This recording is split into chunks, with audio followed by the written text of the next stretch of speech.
couldn't wait, then I had it time to move and make my mark. I gave my pride, left all my regret. I just wish to be stronger, to give it all my best. What do I do to spread this burning courage? Every day, every night, I'm stuck inside of my head. Don't be stay, grind today. Wanna be somebody leading the way. Don't be afraid, gotta be brave, no matter what's coming our way. Strike it down and hype up our crowd. We can bring the energy they've never seen before.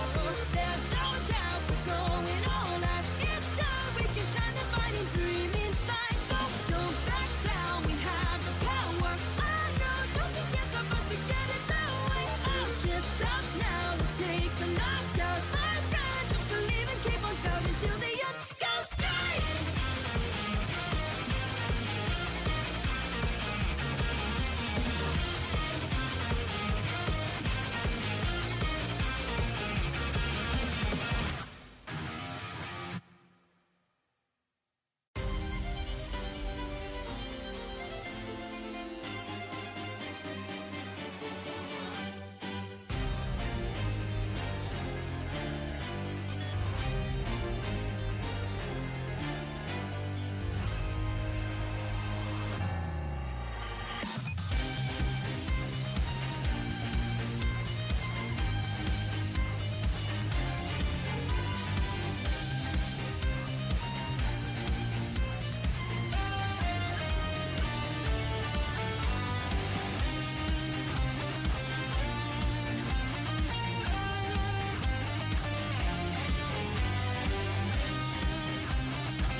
Welcome to Seraphim's X Games. Thank you for joining us. We have a lot of exciting Omega Strikers coming your way in just a moment. Video. All right, hello everyone, and welcome to Seraphim X Games 2. I am Max, and on the mic with me we have Grimella. Say hello, Grimella. Hello, everyone. How are you doing today, Max? Hello. I am doing great. I am very excited for our matches tonight. So for those who don't know, Seraphim X Games is a format we've run before, but I'll give you a quick rundown, of how this works for those of you who haven't seen it before. I will go ahead and start by saying this started, I think it was about 2 weeks ago. We grabbed a bunch of very good players, Pro League players, 8 of them, and we told them, you are going to draft teams, and each one picked 2 Seraphim gamers and spent the past 2 weeks coaching them, and tonight they are going to play alongside them. And I guess we'll basically see which Pro League player is the best hard carry and which Seraphim member is, I guess, the quickest learner. Yeah, let's say that. So we are currently waiting for map bans to finish up, but our first match is going to be Team Omega Vipers, is I believe how they pronounce it. Okay. Nice. Which is Liari, Jeff H. or Lilas, Frying Pan Man versus Seraphim Imposter Red, led by Appabug with Soggy Iguana and Ripstick. All right. Well, this is going to be an exciting matchup. I think it's favored towards the side of Omega Vipers. Just purely based off of the role selection here. Liari's probably going to be going to the midfield. That's a slightly more influential role than Appabug's forward is going to be pulling off, especially in this kind of format.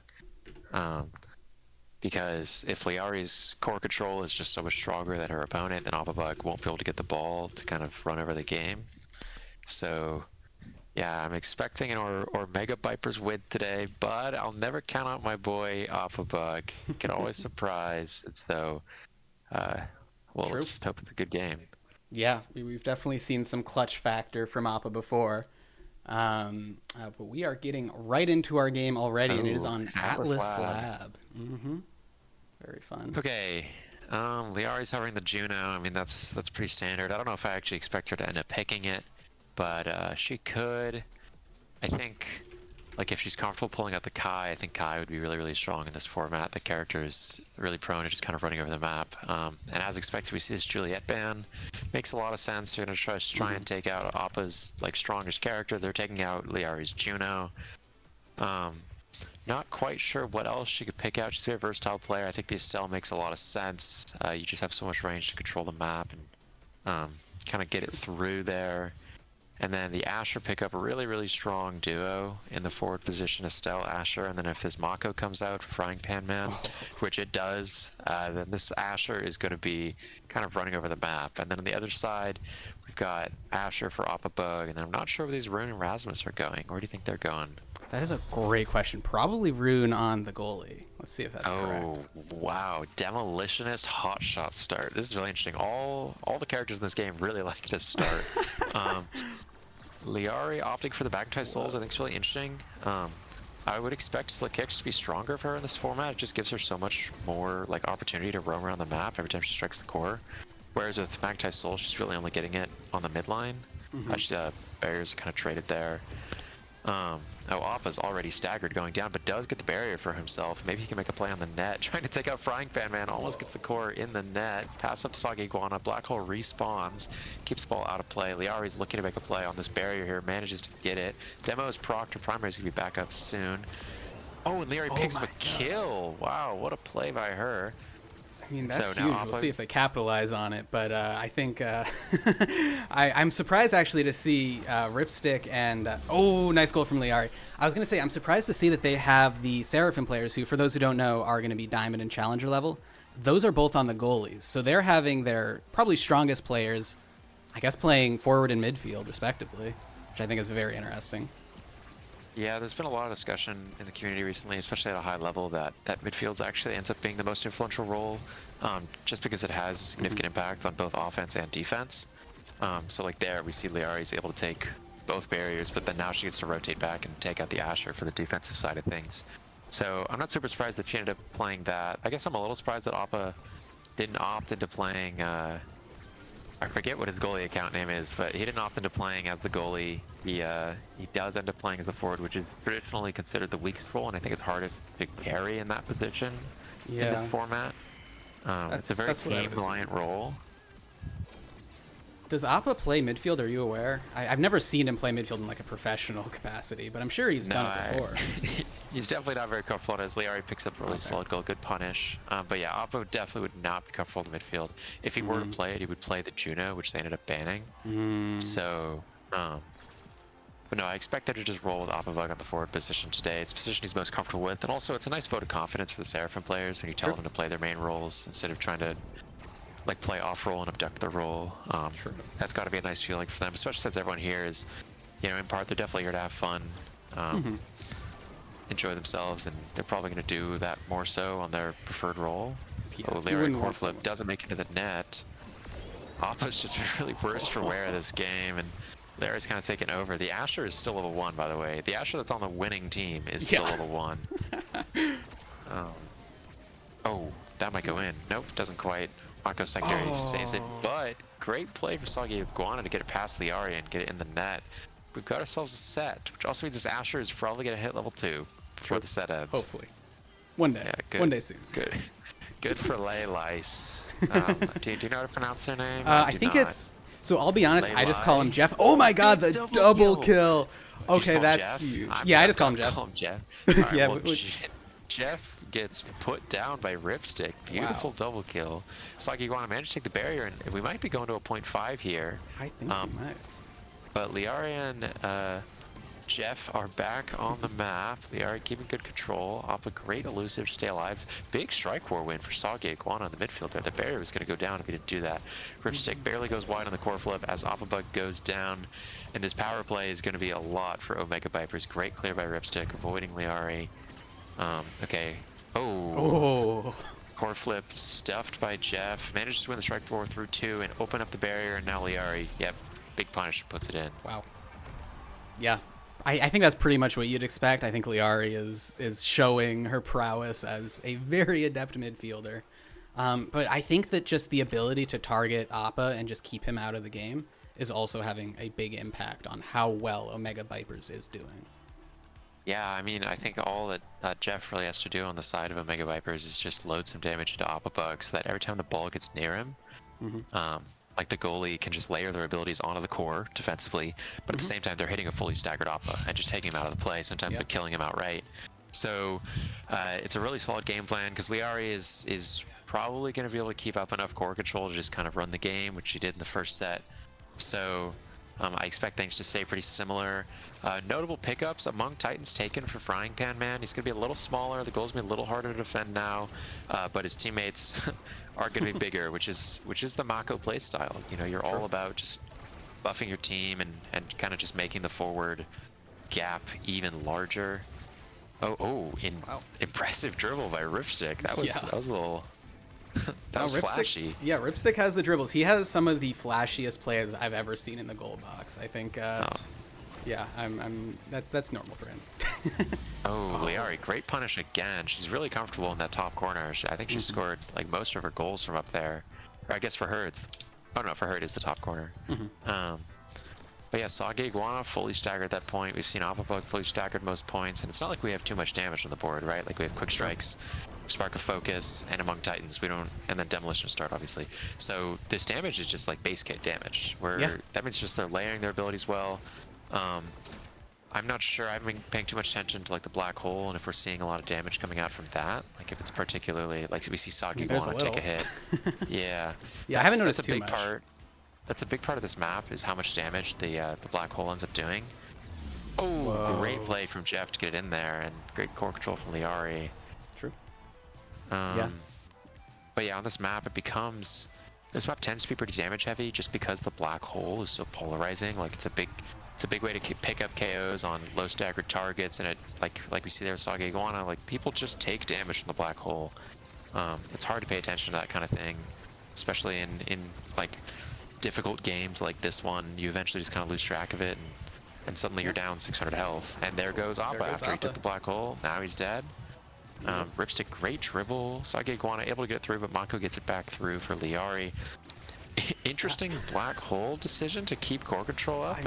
Seemed to work for a little while, so I mean, props to them, but now he's looking very low as a result, which is scary for Iggy. Whoa, okay. All right, nice. Well played by Appa. I mean, just extremely skillful gameplay from the Asher there to just shove the goalie into their net and blow them up. True. And then Sage Iguana, great primary to get the ball back to Appa and get the goal. And this is very similar to last set, you know, where they made us down on that third point. This fourth point's going great for them, especially if this rune's able to provide a pillar on the top that kind of keeps control just like that. If Appa just won that strike where there, they would have been able to pick up the barrier and had the 2 barrier to none advantage. Very, very close clear from Ripstick, and I was going to keep it out of the bottom corner. Great pillar. Liari once again in that top corner, banished. And this Mako special, it actually seems really strong at the Asher. I hadn't really considered that before, but if you just like put the Asher in the cage. Oh, Jeff almost went down to the black hole there if Appa had walked into it. Appa, great punish on the core flip. Almost got it. Jeff, good rotation back to save it. Liari has the flip, probably going to use it soon. Jeff moving up. Appa puts it in the bottom net, and we're going to a 0.5. Both these sets, I thought, were kind of doomed for Imposter Red, but they've been fighting back both times. They have indeed. I am incredibly impressed with how they've kind of pulled it back, you know, because that first game, I think, obviously it wasn't like a complete stomp, but I thought with the dominant showing from Liari that was going to make a difference. But no, Appa is, now that he's staying alive a little bit more, it's working. Yeah, I mean, and Appa picked up the fight or flight. It gives him a little bit more core control. Like, Asher has historically been a a character that tends to have decent core control just because she opts into the slick kicks really often. Oh, and they win the set. Well Wow. done. Good Seraphim job. Imposter Red. Really well played. And I think that fight or flight I was talking about like played a big role there, where Appa, every time he strikes the core, he's got the slick kicks. He has the fight or flight. He's just going to be flying around the map after that, which is kind of why I talked earlier about I was surprised Leo took the Magnetized Souls, because you just get so much ability to rotate around the map and take up a lot of space when you have the slick kicks. Strike warring becomes a lot easier, and like you could just break it essentially into open space and you'll get there before your opponent because you're faster than them. But going into the set, Appa opts for the 1-2 punch, so that tells me that he's going to be going for KOs off the side with his secondary and a primary, because otherwise he probably would have opted into the sides and built different. Rune gets the prime time, that's a big deal. They now have an egoist kind of win condition for Soggy Iguana. I think that's also really important. And then Mako gets aerials, which is also a big deal. Dash trainings are very, very strong in that character. The speed they provide is just really, really overwhelming. Every time she presses secondary, she just kind of sends her team flying. Ripstick kind of in a dangerous spot. Good banish in the gold box. Loses one barrier. Liari trying to take the second. Soggy on a good clear. And this is another thing I was mentioning, how midfielders are really important for the defensive play of a team. And Soggy Iguana covering that top barrier, prevented the double barrier. And now trying to make a play on the bottom, almost gets the barrier, really, really close from them. Ripstick, good pillar to keep the ball in the corner, and Liari gets the punish. Appa Bug now trying to get a punish of his own, unable to convert. Liari's looking a little worse for wear, might go down. Appa Bug ends up getting the barrier, and Ripstick trying to make a play, get the ball up to Appa in the corner, maybe place pillar, but Appa Bug just wins the strike with her 2. Gets a big goal. This game is not going how we expected it to go. Yeah, for sure. I just also want to call out, well done to Ripstick. I noticed he was being very aggressive with that play. Just, ready to capitalize on it slipping past Appa, but, didn't matter. Appa held on to the core and just put it in. But I think it was good heads-up thinking there.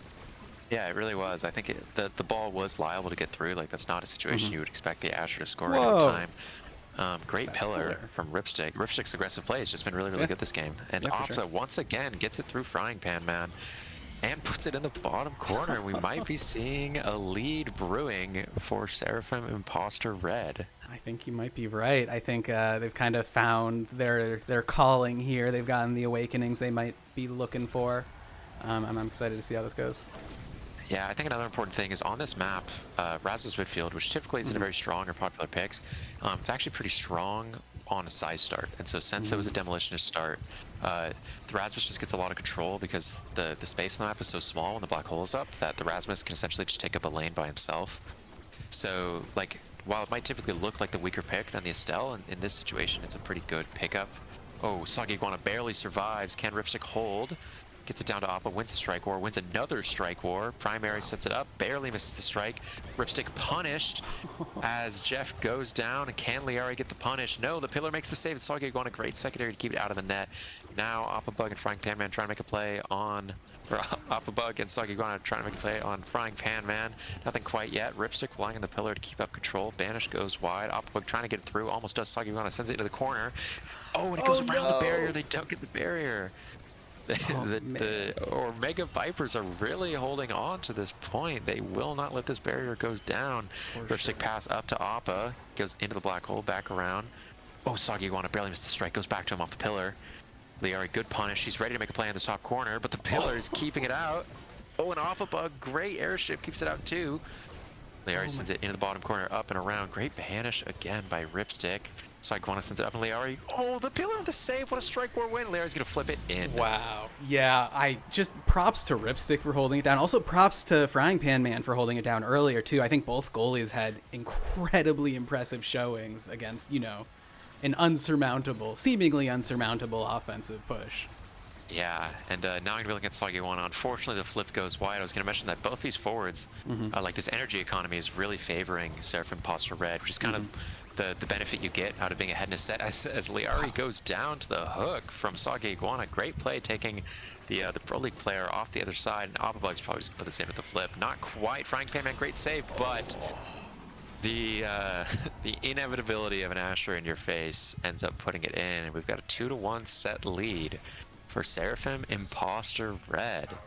Damn. Yeah, this is exciting for Imposter Red. I think I'm interested to see what they pick up here. They have more size on the table.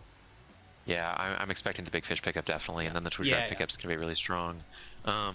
Specialized would be kind of interesting for this Rasmus, so would Chrono Boost. I also think Team Player was probably the correct pickup there, because now Team Player's going to the Mako, and that's just an incredibly strong awakening. Monumentalist for the Rune, almost definitely. Unless, like, Ripstick just doesn't like the pickup, which it seems like he doesn't. He likes the Deadeye. He's been getting a lot of offensive value from banishing Jeff this game. Every banish has been turning into a pillar, which has been dealing a lot of damage, and the Deadeye really contributes to that, so I think that's what he's opting into. Also, Monumentalist on Rune can definitely be a negative. True. The pillar size, like it just being larger, means when it expands, it's more likely to be interrupted, especially on a side start like this. Hoppa Bug gets a great KO on the 1-2 punch, so I think Ripstick was like considering that when not going for the Monumentalist. The Monumentalist can be really oppressive on this map just because you can cover the entire barrier with it. Liara respawn, keeping a core control.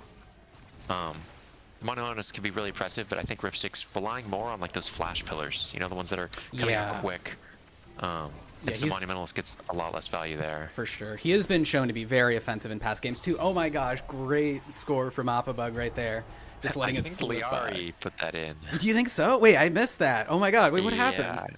Liari primaried Bug to stun him to keep him off the core, but actually hit the core, and it went an unfortunate angle and got past Frying Pan Man. I thought that Liari just missed, but that is unfortunate. Yeah, not necessarily the incorrect play from Liari. Stunning the Asher there was important for their like defensive play, but just an unfortunate angle kind of keeps it out. As Jeff takes the bottom barrier, trying to mount an offense through this bottom corner, ends up getting it through. That's kind of the power of that Asher. Whoa. Wow. Speaking of the power of Asher. Yeah, that's the power of the Asher Estelle. They could just shove it in your face, and there's really not much you could do about it. But I was really impressed by Ripstick. Manages to save that from the goal line, but bounced it off the Asher airship. I mean, you're really kind of checkmated in that situation. Yeah, it's felt unwinnable for Ripstick, but I think he did a great job regardless. Yeah, and then look, there's the Estelle, there's the Asher again, and they shove it in your face, and they just take you out in 9 seconds, 10 seconds, you know? If you just slip up once, you lose a little bit of control, it all comes crumbling down. Very true. Seraphim Red definitely looking to close the game out on this set. I'm trying to think if there are any particularly notable awakenings that haven't been picked up yet. Not that I could think of. Maybe like Castelast for Ripstick could be a good pickup, because the hotshot's already off the table. I think Perfect Form has also not been taken yet. That is great correct. defense. Whoa. As it gets around, but Jeff goes down, big flip, unable to convert, and now they're gonna make a play through this top corner. Bug gets stunned by Liari, like I was saying earlier. Sage gonna make a play to the bottom. Now is he able to get it through the pillar? Keeps up the defense. Liari opting to use the flip defensively instead of on the open net. Confident that she can make the play, but Ripstick, great save Liari, even better core control, but it gets back through, and Ripstick's pillars are just keeping up all the offense. Great elusive from Jeff to dodge the banish. A lot of top players don't do that. So Iguana almost has flipped, ready to go in with the Egoist, almost gets the barrier. Ripstick could have sent it around. Liari looking to make a play. Sage Iguana just flips, says, I want to cancel this play out, get it off. Liari trying to make a play in through the top corner, gets it through 2. Ripstick gonna make the rotation down, not punished by Liari. The pillar unable to keep it out of Jeff's hands, and Jeff puts it in the top corner. We're going to a set 5. Wow. That was a lot more like set 1. That's what I expected from the Estelle Asher comp. Yeah, I would agree. I think, just seeing the like pure offensive force coming from the side of Omega Vipers is, like you said, it's what you would expect. But I think that just the plays and like the defense that Ripstick is able to put up, I think Ripstick might be my MVP for this game just solely because of how great he's doing with, this much pressure. Yeah, and Ripstick picks up the cast last, like I predicted earlier. I think the extra special denial from Chef was really important, because I think the extra special on Rune would have been really, really punishing for him, especially with that Deadeye. Glass Cannon's an interesting pickup for the Rasmus. I'm really surprised to see Knife's Edge go unpicked. I think that Awakening's really, really strong. You stand near the edge of the arena more than you think. You get extra power and you get extra speed for it. It helps you rotating like forward and back. It's like Magnetized Souls, but instead of a vertical line, it's a horizontal line, which is just way stronger. Bug's primary isn't able to quite get it through. Sage Iguana trying to keep up core control. And big banish, and neither barrier goes down. Ripstick drips it off his own pillar. A little bit flashy play again, and picks up the barrier with the hotshot pillar. Only need to defend the one barrier. Can they hold? So far, yes. Going to the bottom corner away from Bug. Rotating down.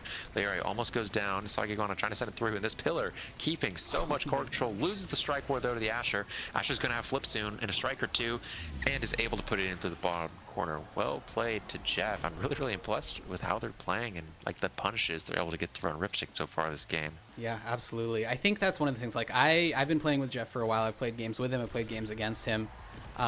He has gotten so much better at the Asher. Oh my God, the kill on Appa Bug out of goes nowhere. Down, the banish goes wide. I mean, this looks like a disaster point. Ripstick tries to go for the flash around the barrier pickup, and Lear is able to put it in off the team player conversion in the top corner. Well played. Well done indeed. I mean, flashy plays coming out from both sides, to be honest. I think this is shaping up to be very interesting solely because I feel like both teams are getting the chance to, kind of just do cool shit.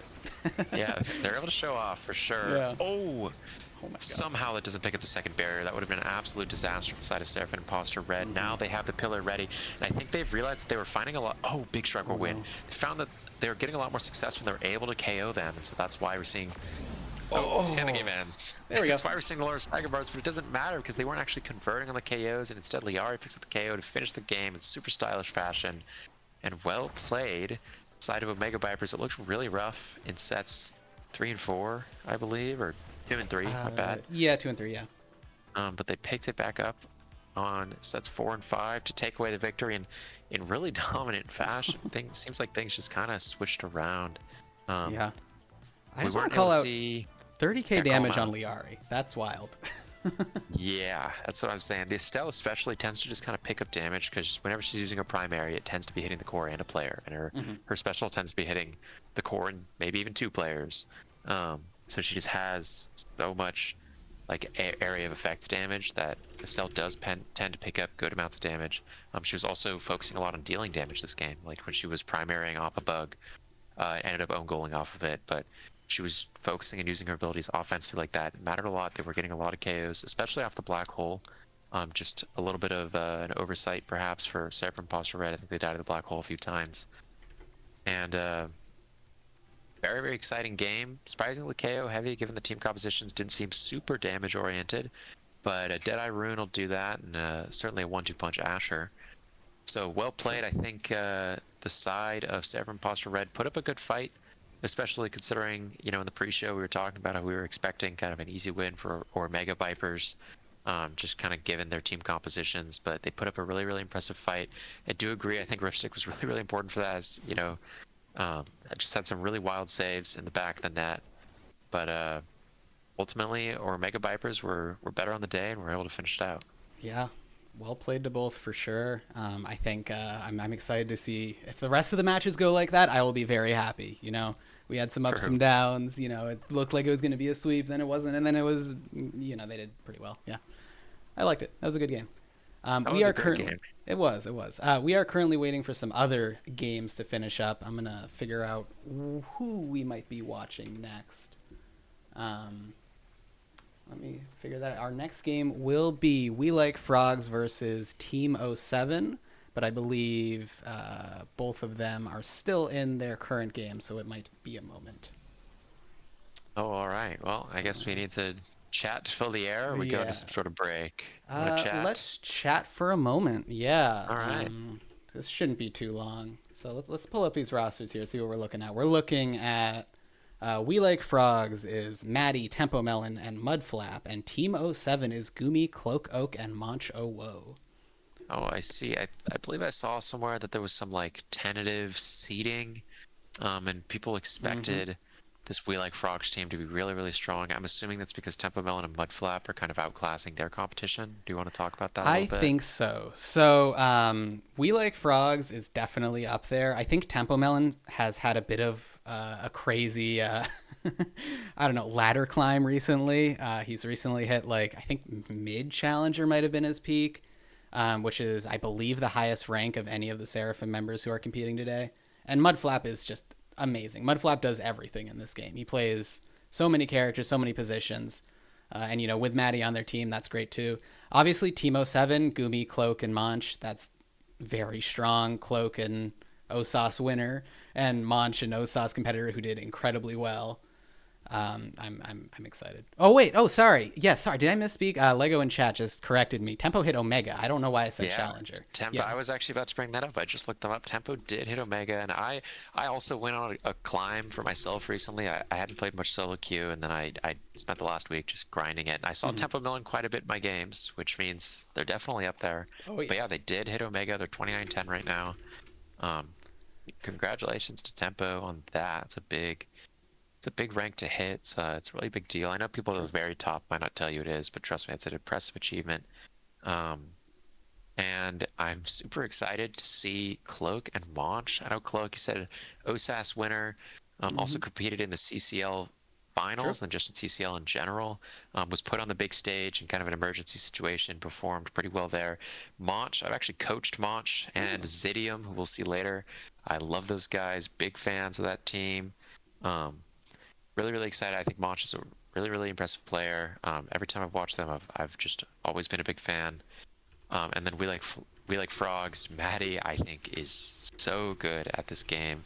So probably going to be some really exciting stuff out of them. And then, of course, his reputation precedes him. There's Gumi, who's going to be playing. So I've always said this about Gumi. I said, no matter what game you're in, if Gumi is on your team, the game is winnable.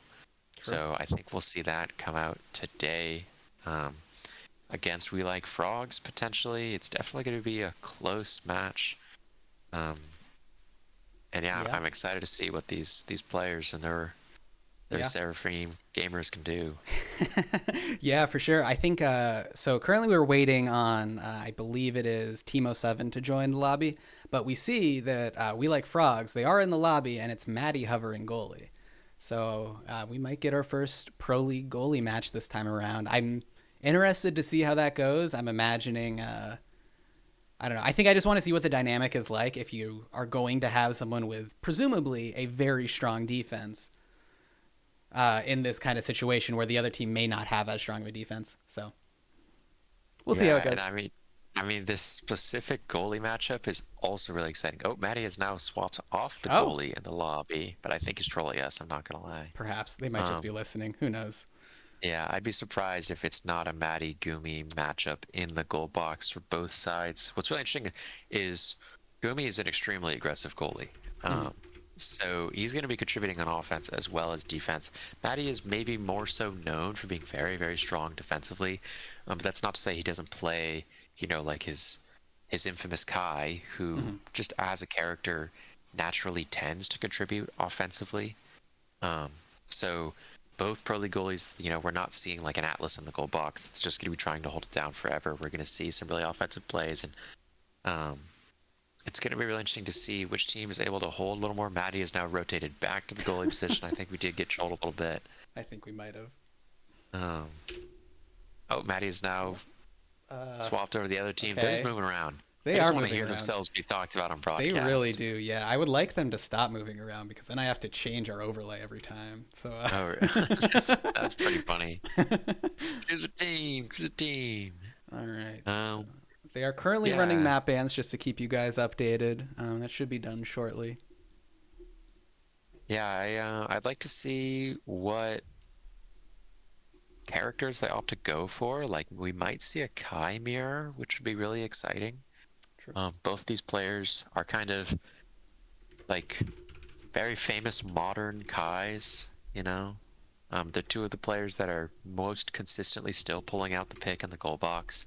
It's kind of been retired for like stronger eject goalies typically, except for on like Oni Village, where especially Gumi really likes running the Kai.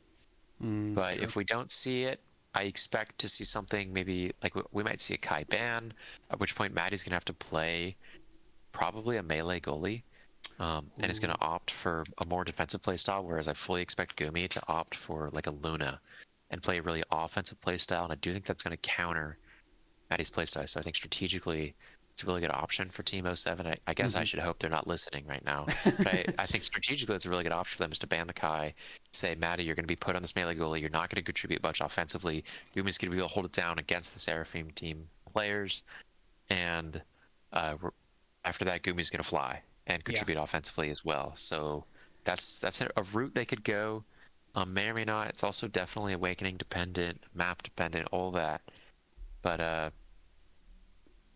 do think the overall team level and prowess is slightly favored on Maddie's side, especially Tempo Melon hit Omega, big achievement for them. So yeah, we'll see what happens. Yeah, something interesting I just noticed. I just scrolled back in chat and saw Tempo said he is not on the Luna today, which I think is pretty much what I expected, but I was hoping we would see the Luna. I know he's been practicing it recently. He was just telling me about that the other day.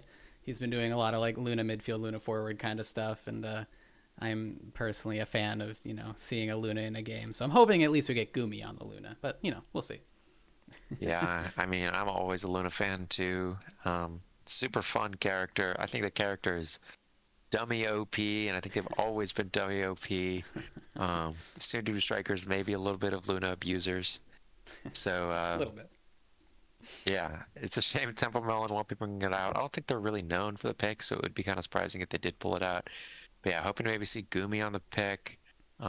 If not Gumi, then maybe someone on We Like Frogs would pick it up.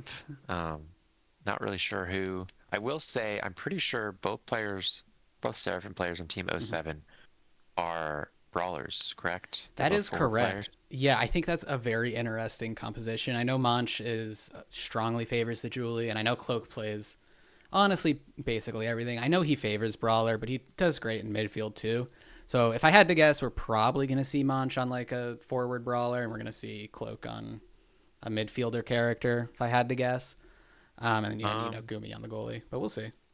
Yeah, I mean, something else that Gumi could be doing that's totally possible is he might be able to like essentially manipulate the map pick so that they're ending up on Demon Days or Night Market. And if he does that, then he could just run Era Goalie double Brawler, and then with both his players being competent Brawler players. Oh, and it looks like we're heading to Night Market. Yep, that is correct. It was just decided as you said that. They are going to the market. Yeah, so that seems like a good angle for which Gumi can kind of tackle this tournament, is if he can get his teammates on onto Night Market or onto Demon Days, they could just both play their comfort role. Like on those two maps, the Era does a lot of the core controlling, and also just the Brawlers end up being so fast and so large that even Brawler players are going to be able to pull out some of this midfield finesse, regardless of their experience. So well drafted by Gumi to take them to Night Market. Really excited to see what happens. We might see the Era midfield on the other side, potentially as some sort of counter pick from either Mudflap or Tempo Melon. I'm not sure who would be pulling that out. But that would be, that's always just like an interesting counter pick to this like Era double Brawler, is you could just try and run the Era midfield, shrink one of the Brawlers and take them out of the game, and then essentially run a Brawler versus Brawler and then Brawler versus midfield like mismatch. Yeah, true. With like a core controlling goalie, or even a goalie that provides a lot of damage to kill the Brawlers. So it's not over, but I do think Gumi has kind of maneuvered himself into a very strategically advantageous position based on the players he drafted. I am happy he picked up Monch. Yeah. I'm a big Monch fan. If I was drafting, I also probably would have picked up Monch. Oh yeah. I think I'm yeah. actually surprised that Appa didn't pick up Monch, because if I'm remembering correctly, Appa was one of the first in the draft order, and I know he is a big fan of Monch. But if I had to guess why, it might be because they both do, forward Julie. So yeah, bit of a conflict. That would be a big conflict for Appa. I'm sure he's sad he can't play with Monch. I'll definitely say that. But it would make it really difficult for them to find a lot of success. Appa might just be on Juno duty every game, and that would be insane. But yeah, looking at the lobbies, we're seeing Maddie in the goal box, Gumi in the goal box. It's going to be like a defensive hold for both teams. And I'm excited to see kind of what offensive presence these teams are able to provide, and who's going to be able to get through the opposing professional level goalie. For sure. I think it's like pretty much the exact opposite of what we saw last time. Now we're going to see, rock solid defense versus, I don't want to diss them. They're great players. We know that. But we're going to be able to see. Ripstick was putting up some rock solid defense. Oh my God. Yeah, he was. Don't get it twisted. Okay. Very true. Very true. And it looks like everyone is ready, so we will be starting this match. All right. I'm excited. Night Market. one of my favorite maps. I have a nickname or two for that map that expresses my love for it. Mainly just because I'm a filthy era abuser and just great on the map. But Makes sense. offense and defense are both really interesting on this map. It's just like it's sort of like clockwork almost. You just see it go in circles over and over and over again. It sort of depends on which barrier falls, but you're gonna see it just rotating up. Like if the bottom barrier up is up, for example, for Team 07, Gumi's gonna hit it up, and then it's gonna go through the top lane down to the left, and then it's gonna go down, and then it's gonna go to the right, and then we're just gonna keep seeing that cyclical pattern, which is just kind of a really interesting way to run offense on this map.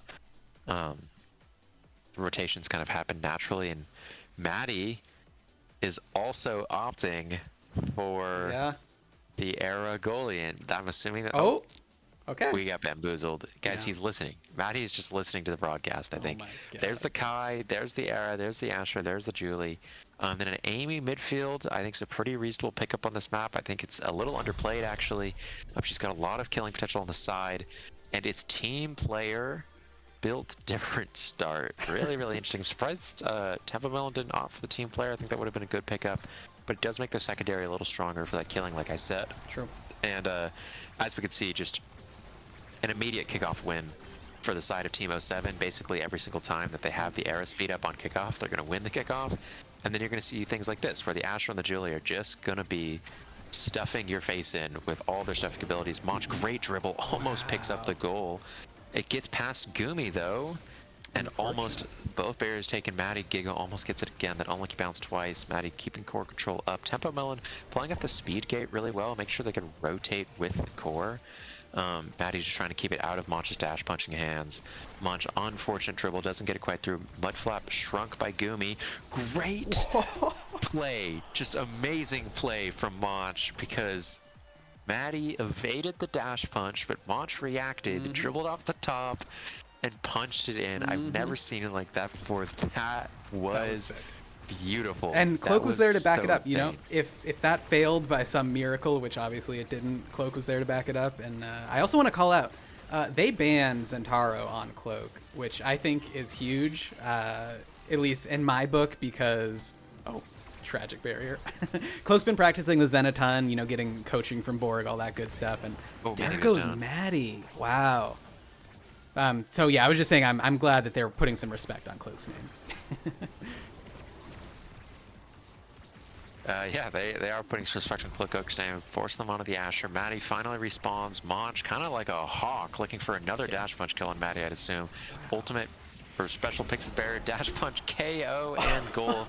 And I mean, as I expected, this Monch OO guy is going crazy. Yep. Popping off just a little bit. That's what I like to see. Good job on that part, on their part. But we'll see if what is it? We Like Frogs. That's their team name. Yeah, that's correct.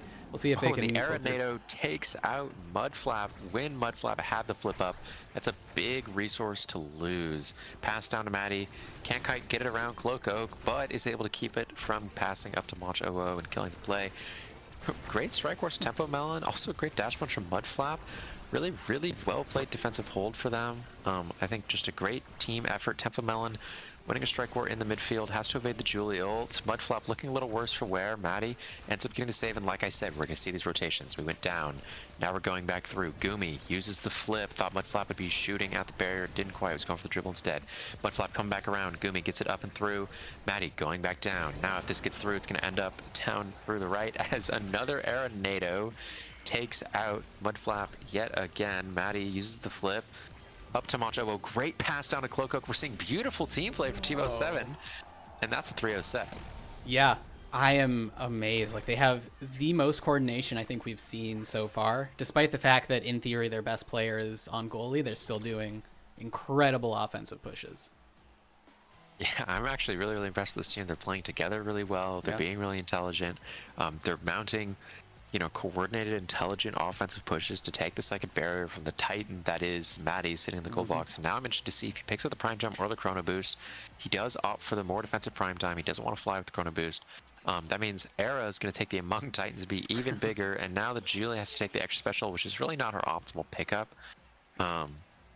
Super interesting draft here. I think it's slightly favored actually for Maddie's team a little bit. I think the Primetime Monu extra special Yeah. slightly outvalues the Spark and peak performance pickup. But that being said, Among Titans is just the perfect pickup for this draft. Oh yeah, 100%. I think I'll be interested to see if they scale it all with the Spark. I know that Cloak is known to pop off with the full Spark plays at times.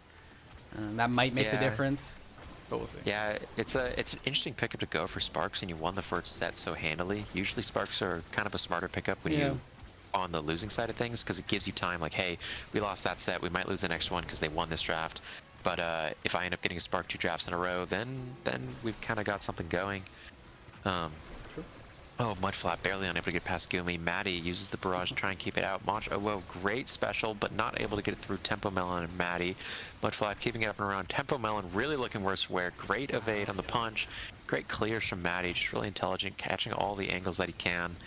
But this setup that they've got in the top is really, really overwhelming. Moncho not able to put it in with the flip. Maddie, great play as Mudflap gets it through, and with the flip, oh, Gumi, great flip. Maddie keeps it away, but this might be a point for We Like Frogs.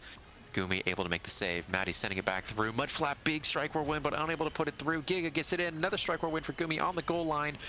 Tempo Melon goes down. Great punch from Moncho. Oh, whoa. Recognizing which way that the bounce would go. And Moncho almost gets it through. Really, really well played reversal. Maddie, great evade and reaction on that strike. Trying to get it around. And Tempo Melon's going to be up in 2 seconds. Mudflap gets it back through. Can Tempo Melon put it in? Not quite. Glitch Pop doesn't quite make it. Maddie going to have to deal with Moncho. Oh, no, not quite. Oh, Mudflap can't get it past Gumi, and can he get it in? Dash tries to get it through, not quite. Tempo Melon, any plays here? No, Cloco, great core control. Moncho got the ball back.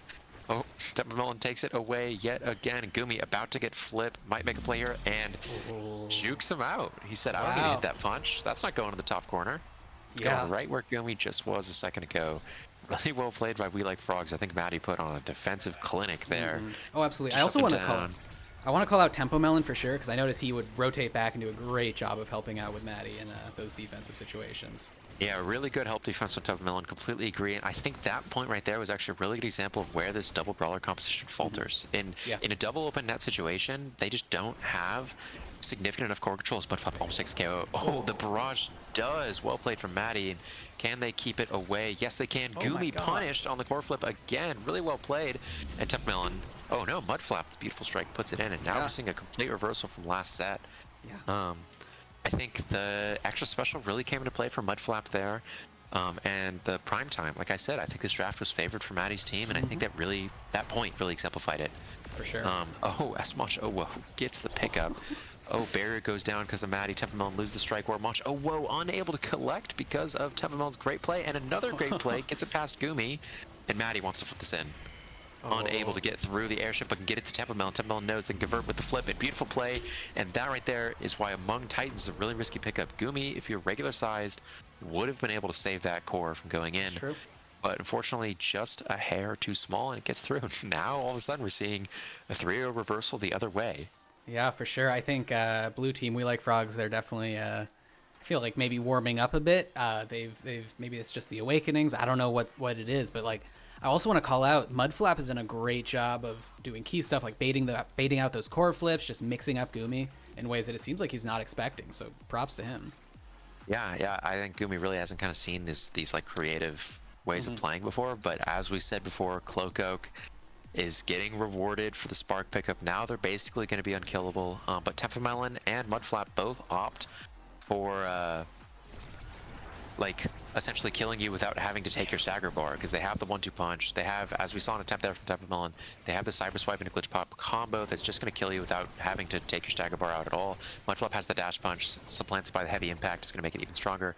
And Maddie's quick strike is going to help him farm core flip a little quicker, and then obviously win those really intense strike war like moments they've been having in the net a lot, especially in that first set. Once again, we see Gumi too small to defend the second barrier, and ultimately gets checkmated by the punch, and it goes in through the top.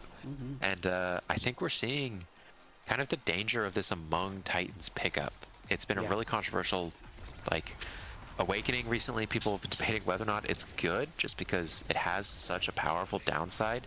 And I see this game, I think we're seeing, you know, why people might say it's not as strong as you might otherwise think. Great play from Tempo Melon, unfortunately unable to convert. on the dribble backwards as a defensive measure, and yeah, Wow. beautiful NATO from Gumi to get it up to his two teammates, and I mean the ball was right in front of Yep. two red health bars in front of the net with no blue health bar in sight. Just Yep. really well played by them, and this is the first time we're seeing both teams score in the same set. That's true. That's true. It seems like it might be evening up a bit. I think well played to both teams, but I think red team there, Team 07, had a really good coordinated offensive push. So Yeah, and oh, it gets back through Mancho, ready for the dash punch. Cloak flips and denies the dash punch. It doesn't matter because he shoots it with the dash punch in conjunction. Oh, Mancho ready to get it through. Ganny, no, not quite, because dash punch is still down. And Cloak ready for the punish. Beautiful, beautiful rotation by Cloak to get in there. He knew that Maddie's only clear was to Tempo Melon, so he made sure to cover the pass and convert in the net. And I think this aerials pickup for Gumi has been really, really important this set, as well as the big fish for Mancho. We haven't seen the 1-2 punch or the heavy impact really impact this set at all, whereas I do think the size for Manch has been really relevant, and I do think that extra stagger for Cloak has been important. And especially this aerials pickup, like the speed is just so overwhelming for them now that it's just really hard for them to keep up, despite the fact that Tempo Melon's playing a good midfield. It just doesn't matter as much when the double brawler is just running at you so fast. that's true. Yeah.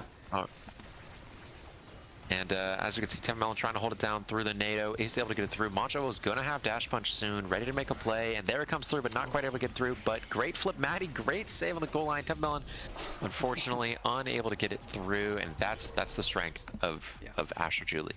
Yep. Yeah, that was an incredible defense from Tempo and Maddie. Like, they did, I think, a good job of layering abilities. But when you have like an Asher primary in your face, a Juliet dash punch, like eventually you're going to run out of those abilities. Eventually that's just the end. You can't let them get that close. So good job to red team.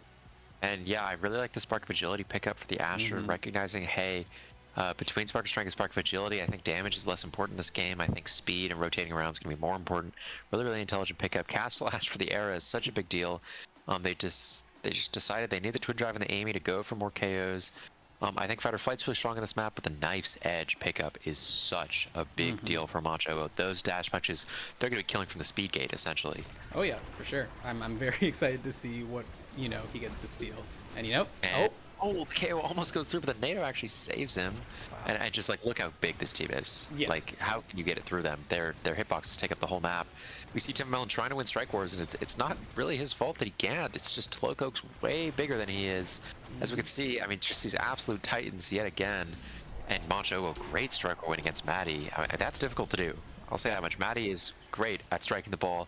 Mancho, excellent patience and able to convert. And I mean, I'll call it early. I think Team 07 is going to win this set, win the game. I think that's a safe bet to make, but it's not over. I think, obviously we've seen that the blue team does have it in them. Oh my god, great and this play. might be it. Or a chance to turn it back. Seeing a kill off of Cloak is pretty big. He's been a huge contributor to the pressure. We'll see if they can capitalize on this. Yeah, we'll see what Mudflap can do. Punch barely able to convert on the barrier. Maddie might go down here. No dash for the Juliet. Oh, Dash does defense. come up in time, but Maddie, great saves. Great strike to get it around Manch. Oh, whoa. And Tempo Melon's probably going to have to flip here. Yep, goes down and around. Gumi opts not to flip defensively. Pretty intelligent choice there. He's not really at risk of losing a second barrier. Unfortunately, Maddie unable to strike through Cloak in time. And Cloak barely unable to convert. I think Gumi's going to flip here. Yep. Maddie makes a great save by barraging towards his own net. Maddie ready with the Giga, unfortunately not able to convert. I think Manch Owo taking him down is going to be really, really important here, but with the pickup on that orb, it's just going to be way more difficult. Can Mudflap make a conversion on the bear?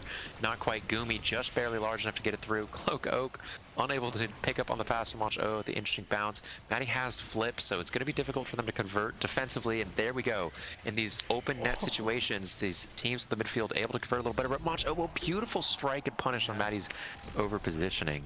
Yeah, well done. Wow. I was just in shock at that rally there, back and forth. They were both holding it down for a very long time, but eventually you slip up, Yeah, really impressive pass from Tempo Melon to Mudflap, like the connection to get that second barrier, but unfortunately Maddie was not quite able to hold against Manch Oo enough, and now it's a devastating 2-point lead for this team. And I mean, look, there's just two massive characters in the net. It's just so difficult for Maddie to get it through. He's doing a great job so far.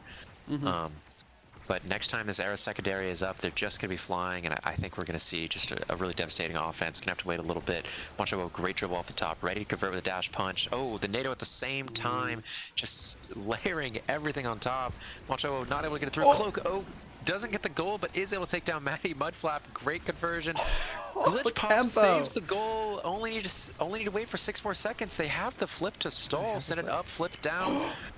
Oh, so close. Unfortunately, wow. Yeah, I don't even know if that was just unfortunate. That was a great attempt. Matty finally responds, but it's not in time. And Yeah. Team 07 is what I said before the game. If Gumi's able to pilot this Era double brawler composition, it really doesn't matter if you don't have the midfielder. If you just have two titans running around the map, keeping up the core control just based on sheer stomach hitbox alone. Yeah, absolutely. And I mean, I don't even know what to say there. That was an amazing game, just solely because we saw incredible defense and incredible offense from both sides. I think Tempo especially rotating back, Mudflap with the ability to, mix up Gumi. There were so many highlights of that game. I think I'm very happy that we got to watch that today. Yeah, the highlight for me of that game was Cloak, who ends with only 4 fewer redirects than Gumi. They were really contributing in the midfield a lot for Monchowo, which, I mean, I definitely don't blame them. If I were playing with Monchowo, I would also be contributing in the midfield for them. But yeah, just a lot of really intelligent play and positioning from Cloak to make sure that the ball was getting through. Despite playing Asher, who's, not really known for the core control kind of play style, definitely more known as that selfish, procure me the rock type of character. But nevertheless, Cloak, as I said at Twitch chat, who says Asher can't midfield? Exactly correct. True. Yeah, well done to both teams. I think it was an impressive showing, but yeah, I mean, just props to both. That was an amazing game. That's all I have to say. That's all I can say. Yeah. I think Gumi leveraged his draft really, really intelligently. Oh, yeah. By taking them to Night Market or, potentially also Demon Deus. I think other teams are going to want to watch out for that and, try to not take them to Demon Deus or Night Market. This is the kind of thing that maybe you want to make sure you're prepping for, or just have the game sense to recognize kind of Gumi's win condition, which was exactly this, running over Matty with 2 brawlers. That being said, Cloak, I think, put up a perfectly impressive midfield performance on their own, despite playing in that double roller composition. I don't think it's over for Team 07 if teams end up banning the Night Market and the Demon Deus. Demon Deus is in the map pool, correct? Right? I'm not crazy for saying that over and over. You know what? I'll be honest. I straight up don't know. I will check on that right now. Okay. Because it would be crazy if I just keep bringing it up and then I'm just lying the whole time. But it would make playing against Team 07 significantly easier. All you'd have to do is ban the Night Market, and it seems like they would be a lot weaker. But okay, Demon Deus is in, confirmed by Cloak. It's Atlas Lab, Night Market, Oni, Aten City, Demon Deus, Clarion Test Chamber, and Taiko Temple. I think Taiko Temple is another map that's going to favor this Era double brawler composition. So even if you ban the Night Market, the Demon Deus, you're just going to have to opt into some sort of unfavorable map at some point, especially because Gumi can strategically ban maps like the Aten City, the Oni Village, that favor better midfielders as opposed to better brawlers. I think for Matty, maybe the best play that game is to go to Clarion Test Chamber. Even if you're a little bit less comfortable with it, it's the most neutral option. That or Atlas's Lab, but I'm assuming Gumi probably banned that. So yeah, super interesting. I wonder what the last 2 maps were. I wonder if they really did narrow it down to Night Market, Demon Deus, and if they did, that's really impressive drafting or map banning from Gumi. If you're able to check the start.gg chat, I'd love to. Yeah, I can. Let me pull that up. So let's see. Yep, started with an Aten City ban from We Like Frogs. Then we had Demon Deus and Atlas ban from Gumi, which is interesting because you were thinking they would want to leave Demon Deus. Yeah, I was thinking that, but I guess they didn't. And then what else happened in the map banning? We had from Maddie's side, from We Like Frogs, they banned Clarion and Oni. So Gumi was left with Taiko and Night Market, which, yeah, I think that makes sense. I think Night Market was probably the right play there, and it paid off for them. Yeah, I think it was probably the wrong choice for Maddie to ban Aten City. When you have the mismatch, like double brawler into brawler midfielder, on a map like Aten City, which is so midfielder centric, especially given these players, then just strategically that was kind of the map to play. Oh, apparently Gumi's saying that like Gumi's team just wrecked them on Optin City, and that's why they ended up Yeah. not playing it. Yeah, super interesting. I do think the night market, like the map pool in general, just really favors this era of double brawler team comps. So that does make Gumi's draft significantly stronger than it seems on paper. But nevertheless, definitely can't count out We Like Frogs, a team on paper, and even in that game, definitely could show flashes of brilliance. So I'm excited to see True. where the rest of their round robin takes them. And so how does placement work? Like, is it just your score in the round robin? Yeah, so it is pretty much that. So it's a little more complicated, but it's the biggest factor is how many games you win. After that, we look at head-to-head points. So just because of how round robin works, it is possible for two teams to win the same number of games. So we Right. look at, as a secondary factor, how many games you've won against people with your same win rate.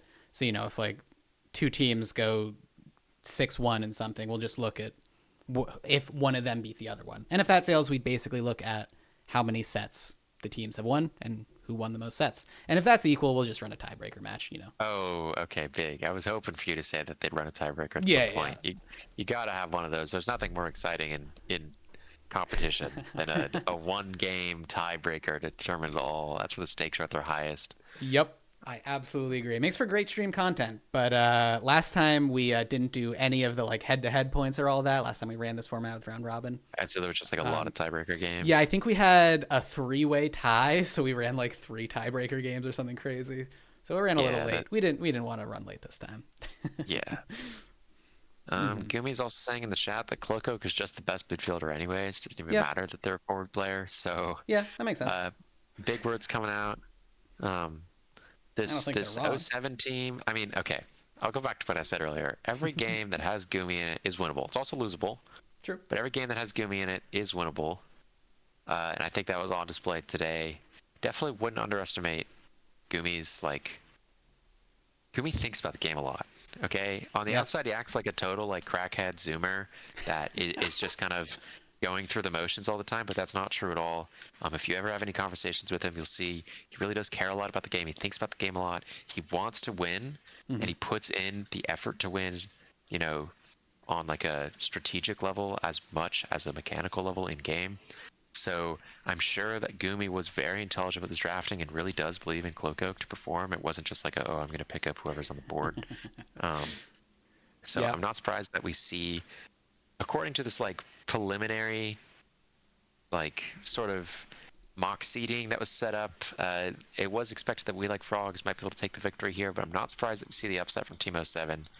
That team is looking really, really strong. They have Gumi, and they're probably going to throw a game at some point, but that's just that's the Gumi tax.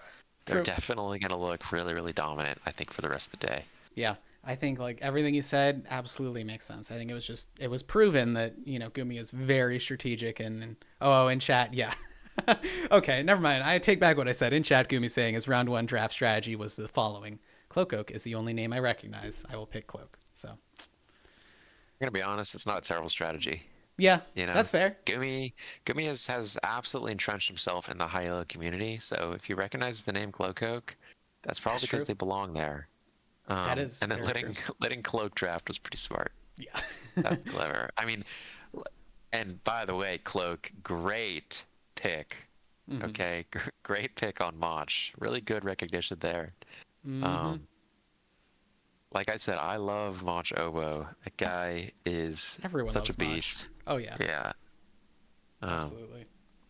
I've always had just exclusively positive interactions with them, and like I said, I'm kind of rooting for them today. But that being said, soon we have another game coming up.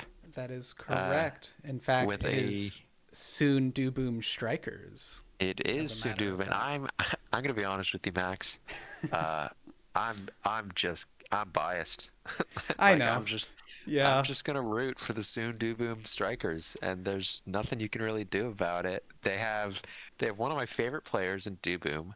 Okay, if you ask Do Boom, every time I see him, just in a Discord, I'm typing in it, and then he shows up, I start freaking out because I'm just such a Do Boom fan.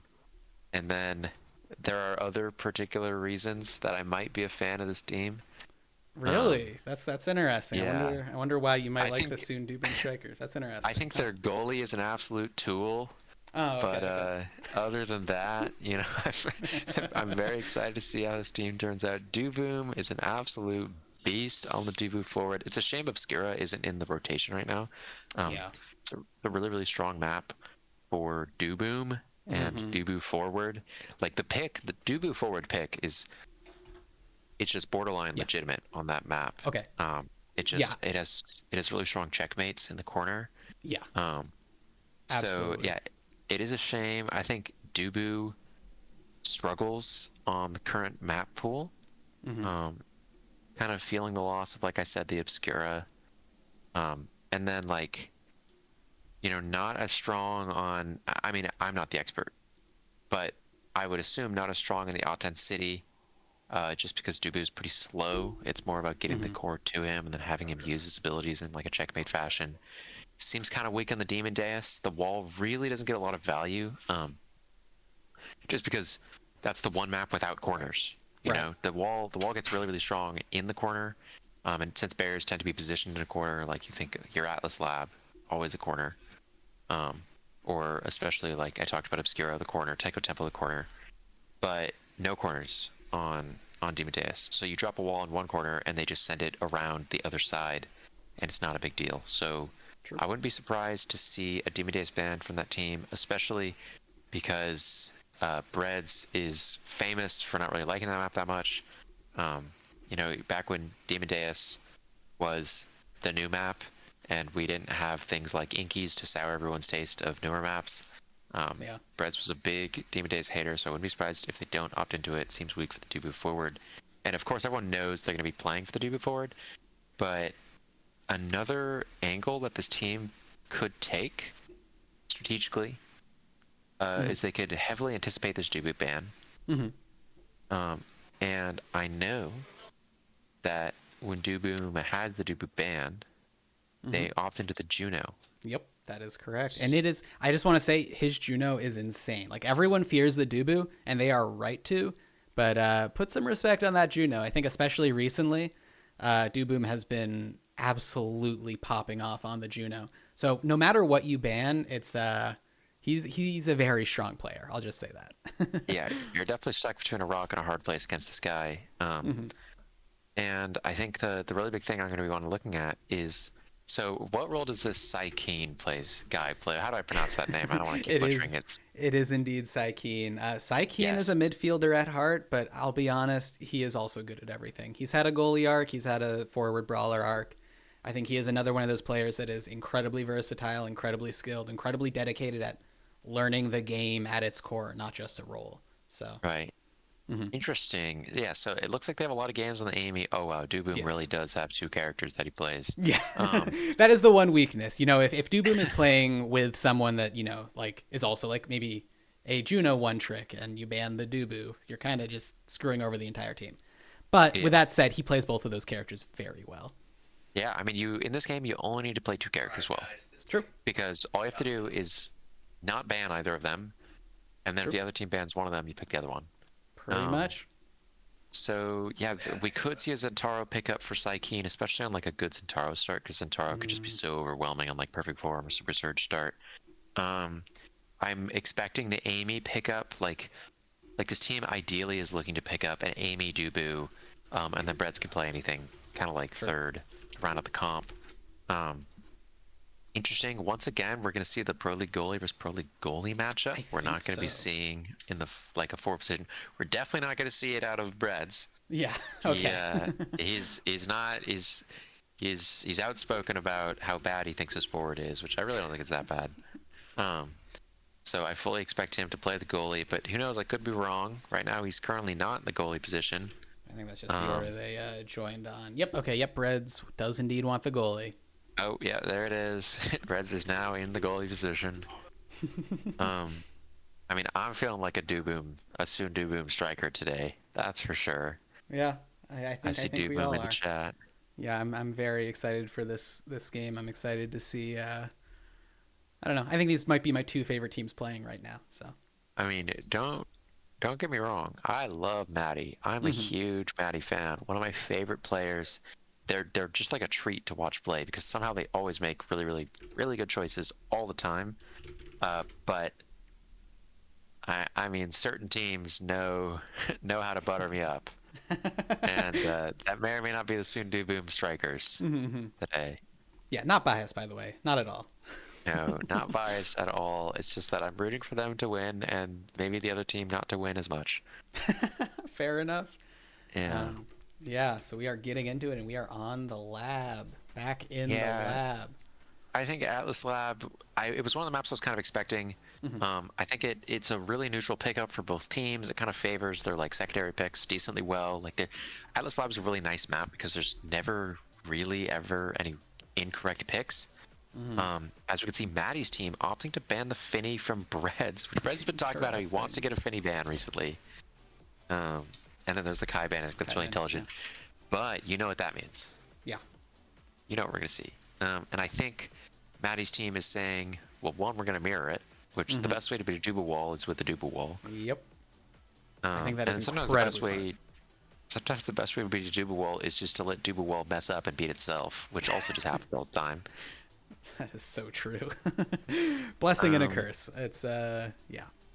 Yeah, super interesting on the Juliet pickup. I actually liked the X a little bit more. I think X just counters Dubu no matter what role he's in, because Dubu has a hard time keeping up with the consistent damage pressure. We're seeing Tempo Melon on the midfield, Rasmus, and once again, we're back to a Demolitionist Atlas Lab start.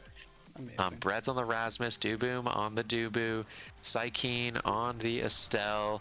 I mean, if Breads had played Julie goalie, that's just lore accurate to Dubu Strikers roster. That's all I'm going to say. Man, this is interesting. Demolitionist all the way through. I'm wondering what the other item was. Must not have been very good.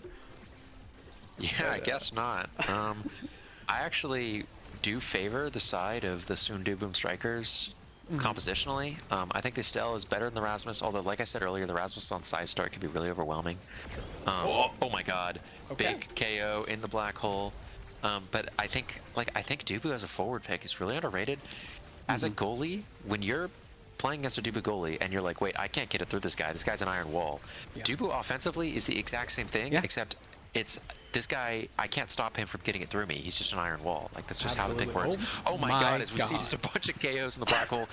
Breads, I think, is looking to go for the flip here, but knows that he can't really rotate up his box. Maddie, unfortunately, wastes the flip, and if Breads can get it around and flip in the goal box, he might be able to make a play. Oh, no pass to Duboom, unfortunately, despite being open on the top side of the net, and Maddie is able to hold. And now I think the play we're going to be looking at is whether or not Mudflap can pick up a KO on Duboom, but as I say that, instead picks up the KO on Psykeen. Bread's kind of in an unfortunate situation here. Great ult from Mudflap, unfortunate bounce though, not able to get it through. Bread's primary also not able to get it through, and Tempo Millen, great secondary to take that second barrier. We're now in an open net situation from both sides. Duboom dribbling, great. Wow, great sequence of events. Really well played by Psykeen to punish the hook there. That primary was really well aimed because it was aimed not where the core was, but where it was going. Yeah, true. And the core goes in the back of the net. 1-0 for my boys, the Soon Do Boom Strikers. Oh yeah, I'm feeling like a Soon Do Boom Striker. You know what? Oh yeah. Okay, yeah. I might be a Soon Do Boom convert. This is. Oh yeah, I'm feeling like a Soon Do Boom Striker today. Oh, Temple, great play though. Stop that. Yeah. Anyways. How dare you? Do Boom tried to set up a play on the top. Mudflap, great KO. Maddie, really well defended. I mean, how else are you gonna stop a Dubu than with a Dubu? True. Duboom, unfortunately not able to win a million strike wars in a row. Only one fewer than that. And Maddie, unfortunate strike miss as Duboom able to get it through the midfield, and he has this flip. And something I'm going to be looking at for Duboom is whether or not he's going to convert on the log into secondary into flip kill, because he has an extended kill range with the flip. Oh, there's the Dubu wall. Oh, and there's the Dubu wall. Both sides of the Dubu wall coming out to be shown there, but a great kill on Dubu. Yep. I mean, an absolute modern tragedy, but yeah, Duboom does go down. Tep Millen has the flip, probably going to flip now. Yep, as expected, does send it in the bottom corner. Really well played. Psykeen, it was a difficult situation just with the double brawler on the top. It's hard for Breads to get it out. Yep. And the hook just wasn't able to come out in time. He probably said central moment after that. Probably. And, you know, not able to react. Just really well played by Tempo Melon. Great punish there. And now Dooboom's ready to try and get through Psykeen. Unfortunate Blink sends it backwards. Great strike roll win from Breads. Dooboom manages to barely pick up the barrier. Bread's gonna have to give that barrier there. Good patience from him, and Dooboom takes him out. Absolutely assassinates Maddie. Shows him who the alpha Dooboo on the map is gonna take out Mudflap next. Mudflap decides to use his unplug router hack and survive the hook from obscure Breads. Doesn't go down. Really big play. If they manage to convert here, I mean, that's just gonna be crazy. Breads trying to keep it out. Interesting to go for the KO like that. Mudflap does end up picking the barrier up. Let's see what Dooboom can do. Dooboom picks up another KO, dribbling it down the court. Great pass to Psykeen. Psykeen has flip. Probably going to try and use it really, really soon to unlock the second barrier if the point goes that long. Going to get it within, I think, 2 strikes here. And we'll see what they can do. Barely able to survive the dash punch. And yeah, just it's really, really all about getting Psykeen the ball here for this dash punch. Okay, no, a little bit more needed for this flip. There it is, off the primary. Can they use it? Can they leverage it into this barrier? Maddie, I think, has all his abilities up. Not even afraid. Nice. Bread's great save on the top, and Psykeen gets a little nervous, uses it defensively. Still not a bad option to build up some offensive pressure, and Dooboom ready in the bottom. Maddie, great flip. Oh, and Mudflap almost takes the KO. Very good. Yeah, if I'm Mudflap, or if I'm Dooboom, I'm looking at Mudflap right now. Yeah. Bread's great secondary. Mudflap almost goes down. Dooboom, can he pick up the KO on Mudflap? And unfortunately, Psykeen trying to kill Mudflap, who is absolutely unkillable this game, puts it in the bottom net. Yeah, well done to both sides. I think I just seeing bloodthirsty Dooboom is just the highlight of this game for me. Oh, just seeing him survives pick the up those dash kills. punch. Oh, Dooboom. Oh, almost. And gonna go down really, really soon. Good flip to try and survive, but now no energy. Oh my god, Breads. Unable to pick up the KO. I think they need to be a little bit more patient with how they're playing on Mudflap. Great play from Psykeen. That was pretty much exactly what I was going to talk about. You want to combo 2 abilities together. Dooboom, great rotation, not die to Tempo Melon's flip. And now Dooboom's looking great unless he walks into the black hole here. Gets the barrier, really well played. Stays out of the black hole's explosion range. Bread's trying to get it through. Dooboom going to send to the top corner, but Bread's... Oh my god. Ooh. Maddie has to use the flip because of the log from Dooboom. Bread's used the flip a little nervous, not able to fully convert. Tempo Melon unwilling to use the flip on this point. Probably going to save it for this 5th point here unless he sees a really good opportunity or a KO opportunity. And Dooboom walks into the black hole and just dies. I mean, what's a Dooboo to a cosmic entity? True. Now they're just kind of waiting, and that's great exactly flip. what I was talking about. Tempo Melon looking for that beautiful flip punish instead of saving it for the 5th point, and now they're almost converting here. Great play from Tempo Melon, but even better play from Psykeen. And as I was saying earlier, Psykeen, 3 or 4 strikes away from getting this flip. Looking at trying to convert on it. Mudflap unable to put it in the net. Tempo Melon, good core control. And if Mudflap can go down, no, but Mudflap actually the reversal, and Dooboom takes him down.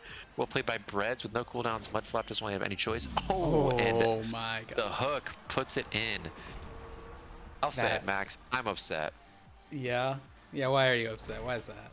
Because the Soon Dooboom Strikers are just like the Soon Dooboom Strikers, and they're losing for fun.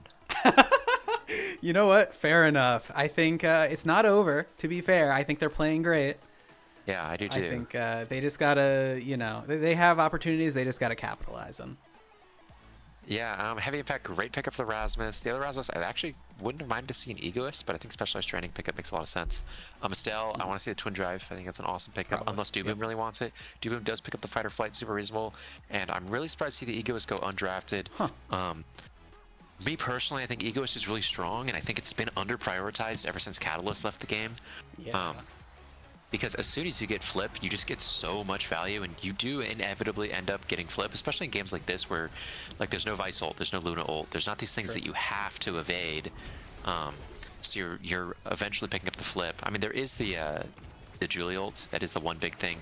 But other than that, there's really not too much going on. Psykeen, great reversal on Mudflap to pick up the KO. Dooboom goes down to Tempo Melon's specialized training Rasmus hook. Oh, Bread's good pass up to Psykeen. Psykeen, can they get it around Maddie? Not quite yet. Keeping it away from Mudflap. Very intelligent play. Mudflap comes back with the pummels, and great striker win from Psykeen.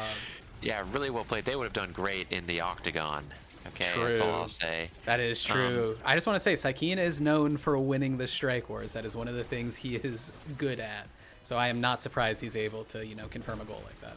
Oh, Dooboom, and that is the classic Doobu wall mix-up where you use the Doobu wall and it doesn't work for fun. Oh, Bread's great ult from Mudflip shoots it into the Doobu wall, and now it's really tough. Yeah, Yep. that's just Nice a hard flip. situation with the flips up like that. Yeah. I mean, We Like Frogs are just converting slightly more often. It seems like if Dooboom is not picking up the kill with the Doobu wall, they're having a hard time like mounting significant offense other than like maybe a hero play from Psykeen, like that one right there. Psykeen gonna have the flip soon. Dooboom continuing to walk into these black holes and taking a lot of damage. Oh, and Dooboom almost. Bread's great hook to keep the play going, but now Dooboom has to watch for the Julie ult or the dash punch, which just takes him out. And this is the main weakness of the Dooboom forward. You could just kill him. Yeah, no, he's such a big target. You can just take him out of the play, and then, Maddie is fine. He doesn't have to worry anymore. Oh, and Breads gets stunned by the dash punch, and they lose the second barrier. Absolute disaster point. It's barely sticking around. I think the Rasmus goalie is just having difficulty keeping up with the offensive pressure coming up from the Rasmus Julie. Like, as soon as it gets in Rasmus's face, it's just getting through. Yeah. That's tend to be how the Rasmus is. He's a much stronger pick in the midfield. Oh, great evade from Dooboom. And great punish from Psykeen to take that second barrier from Maddie. Now, Dooboom, the 1 HP wonder in the net. Can he convert? If he's got his wall up soon, he does. Oh my god! Own life! Wow, what a play. That was so impressive. Saving himself. Yeah, using the wall to save yourself from dying off the edge is probably the smartest thing I've ever seen it do before we're due. That isn't an unfortunate. Someone clipped that. Mudflap just had the craziest Kaz I've ever seen in my entire That's life. Tragic. I love you, Mudflap. No way.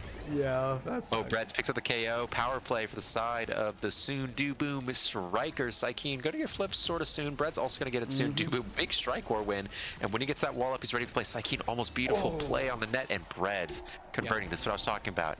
If you can get Breads past that half-court line, or just like walking up to the mid-court line with secondary, casting the primary across the mid-court line, getting Rasmus involved in these midfield plays despite being the goalie, that's where the goalie really shines.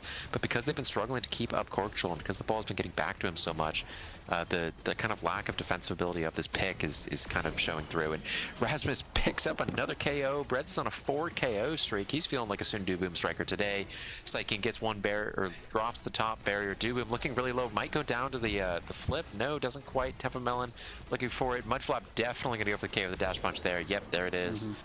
We're going to see what Psykeen can do. Maddie, great flip to keep it away. Oh, Psykeen keeping control. If he can stay down one more time, great job on the twin drive, I believe.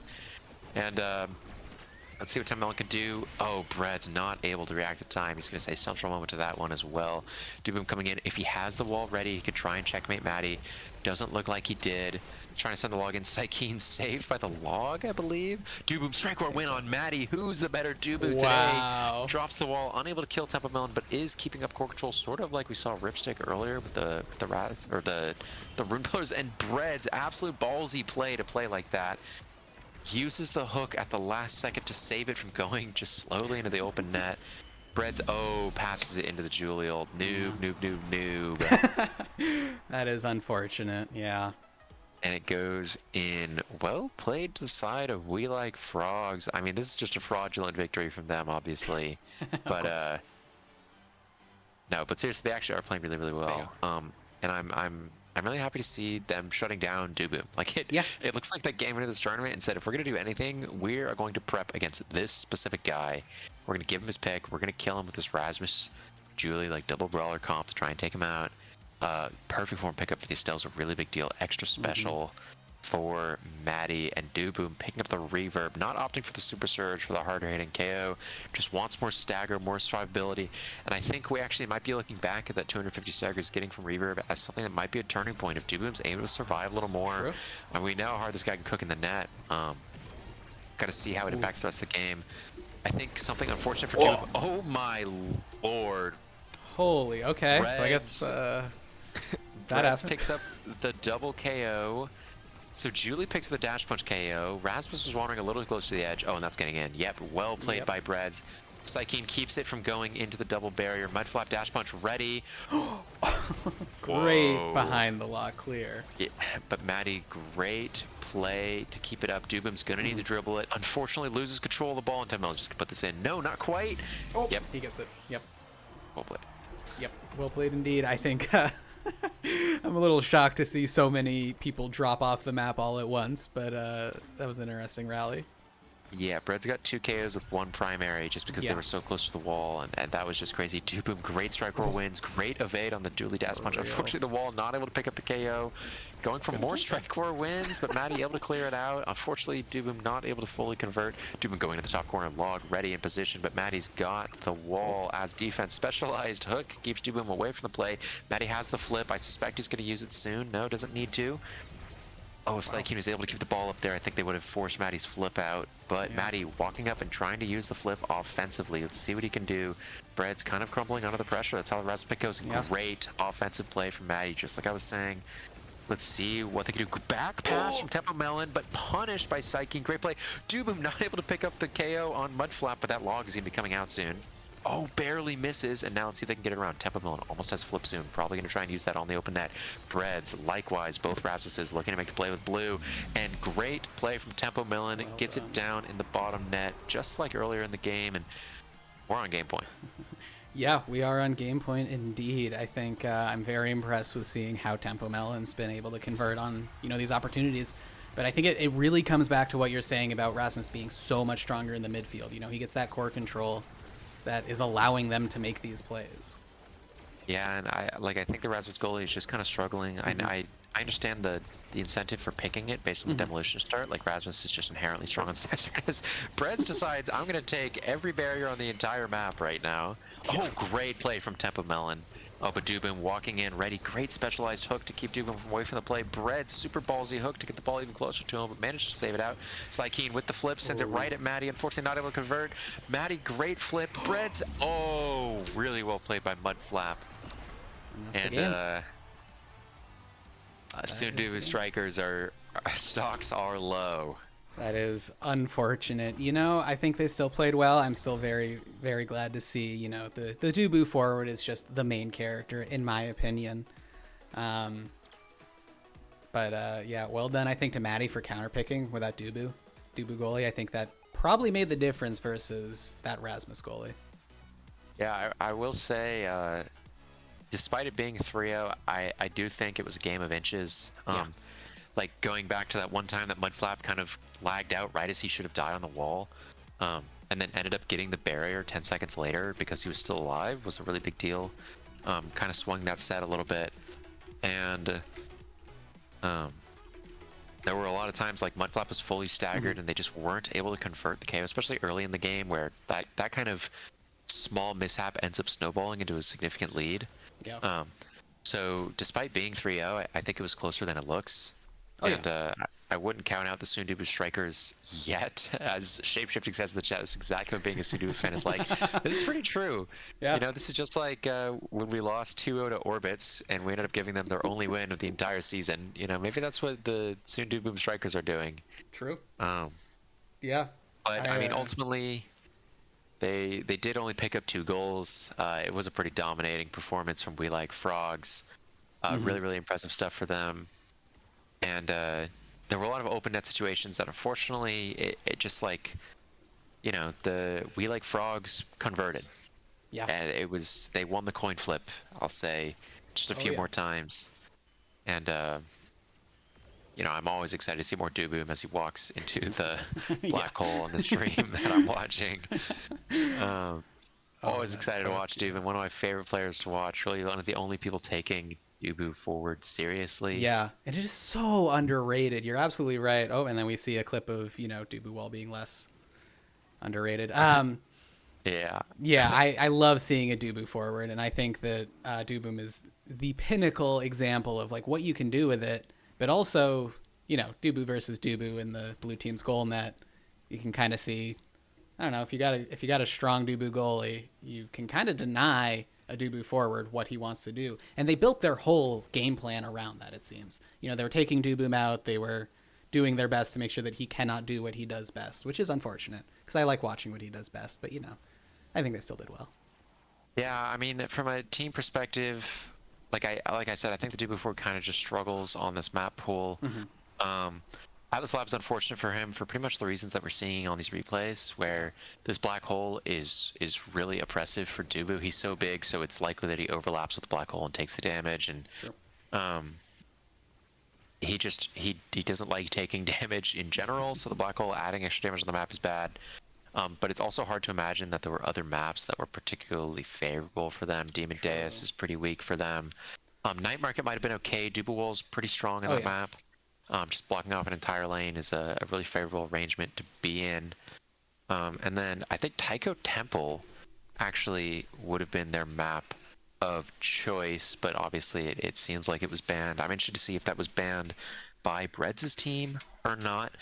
But if I were on a team with Dubu, I'd be looking at Taiko Temple, because like I said earlier, the Dubu pick is like legitimately very strong in Obscura. And Taiko Temple is, you know, sort of right now being talked about as the spiritual successor to Obscura with like the way the barriers are positioned and kind of the shape that they have, and how that encourages offense.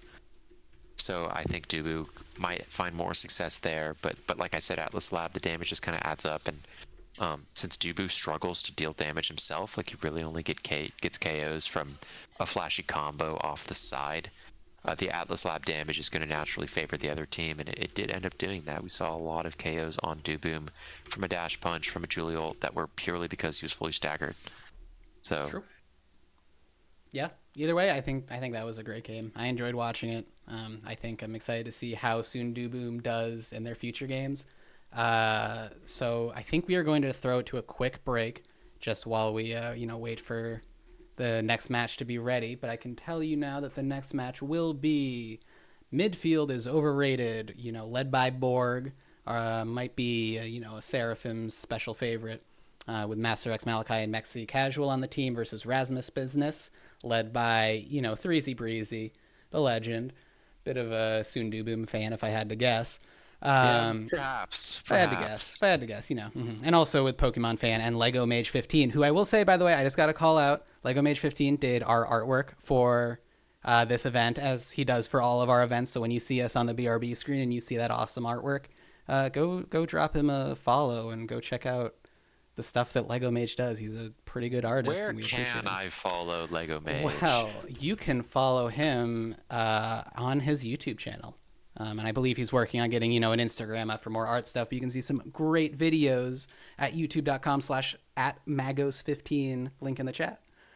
Oh, I see. I see some good Omega Strikers content on the YouTube channel. I just dropped a subscription, Max. Wow. That is amazing. We love to see that. And I hope everyone in chat is also dropping a subscription for our amazing artist and content creator, Lego Mage 15. But with that, I will throw it to a break, and we will be back shortly.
still with us?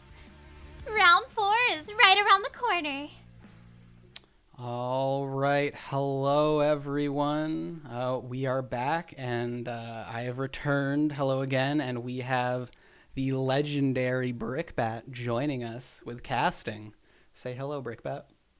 Hello. Oh my god, I got called legendary. I mean, you're a bit of a legend, just a little bit of a legend.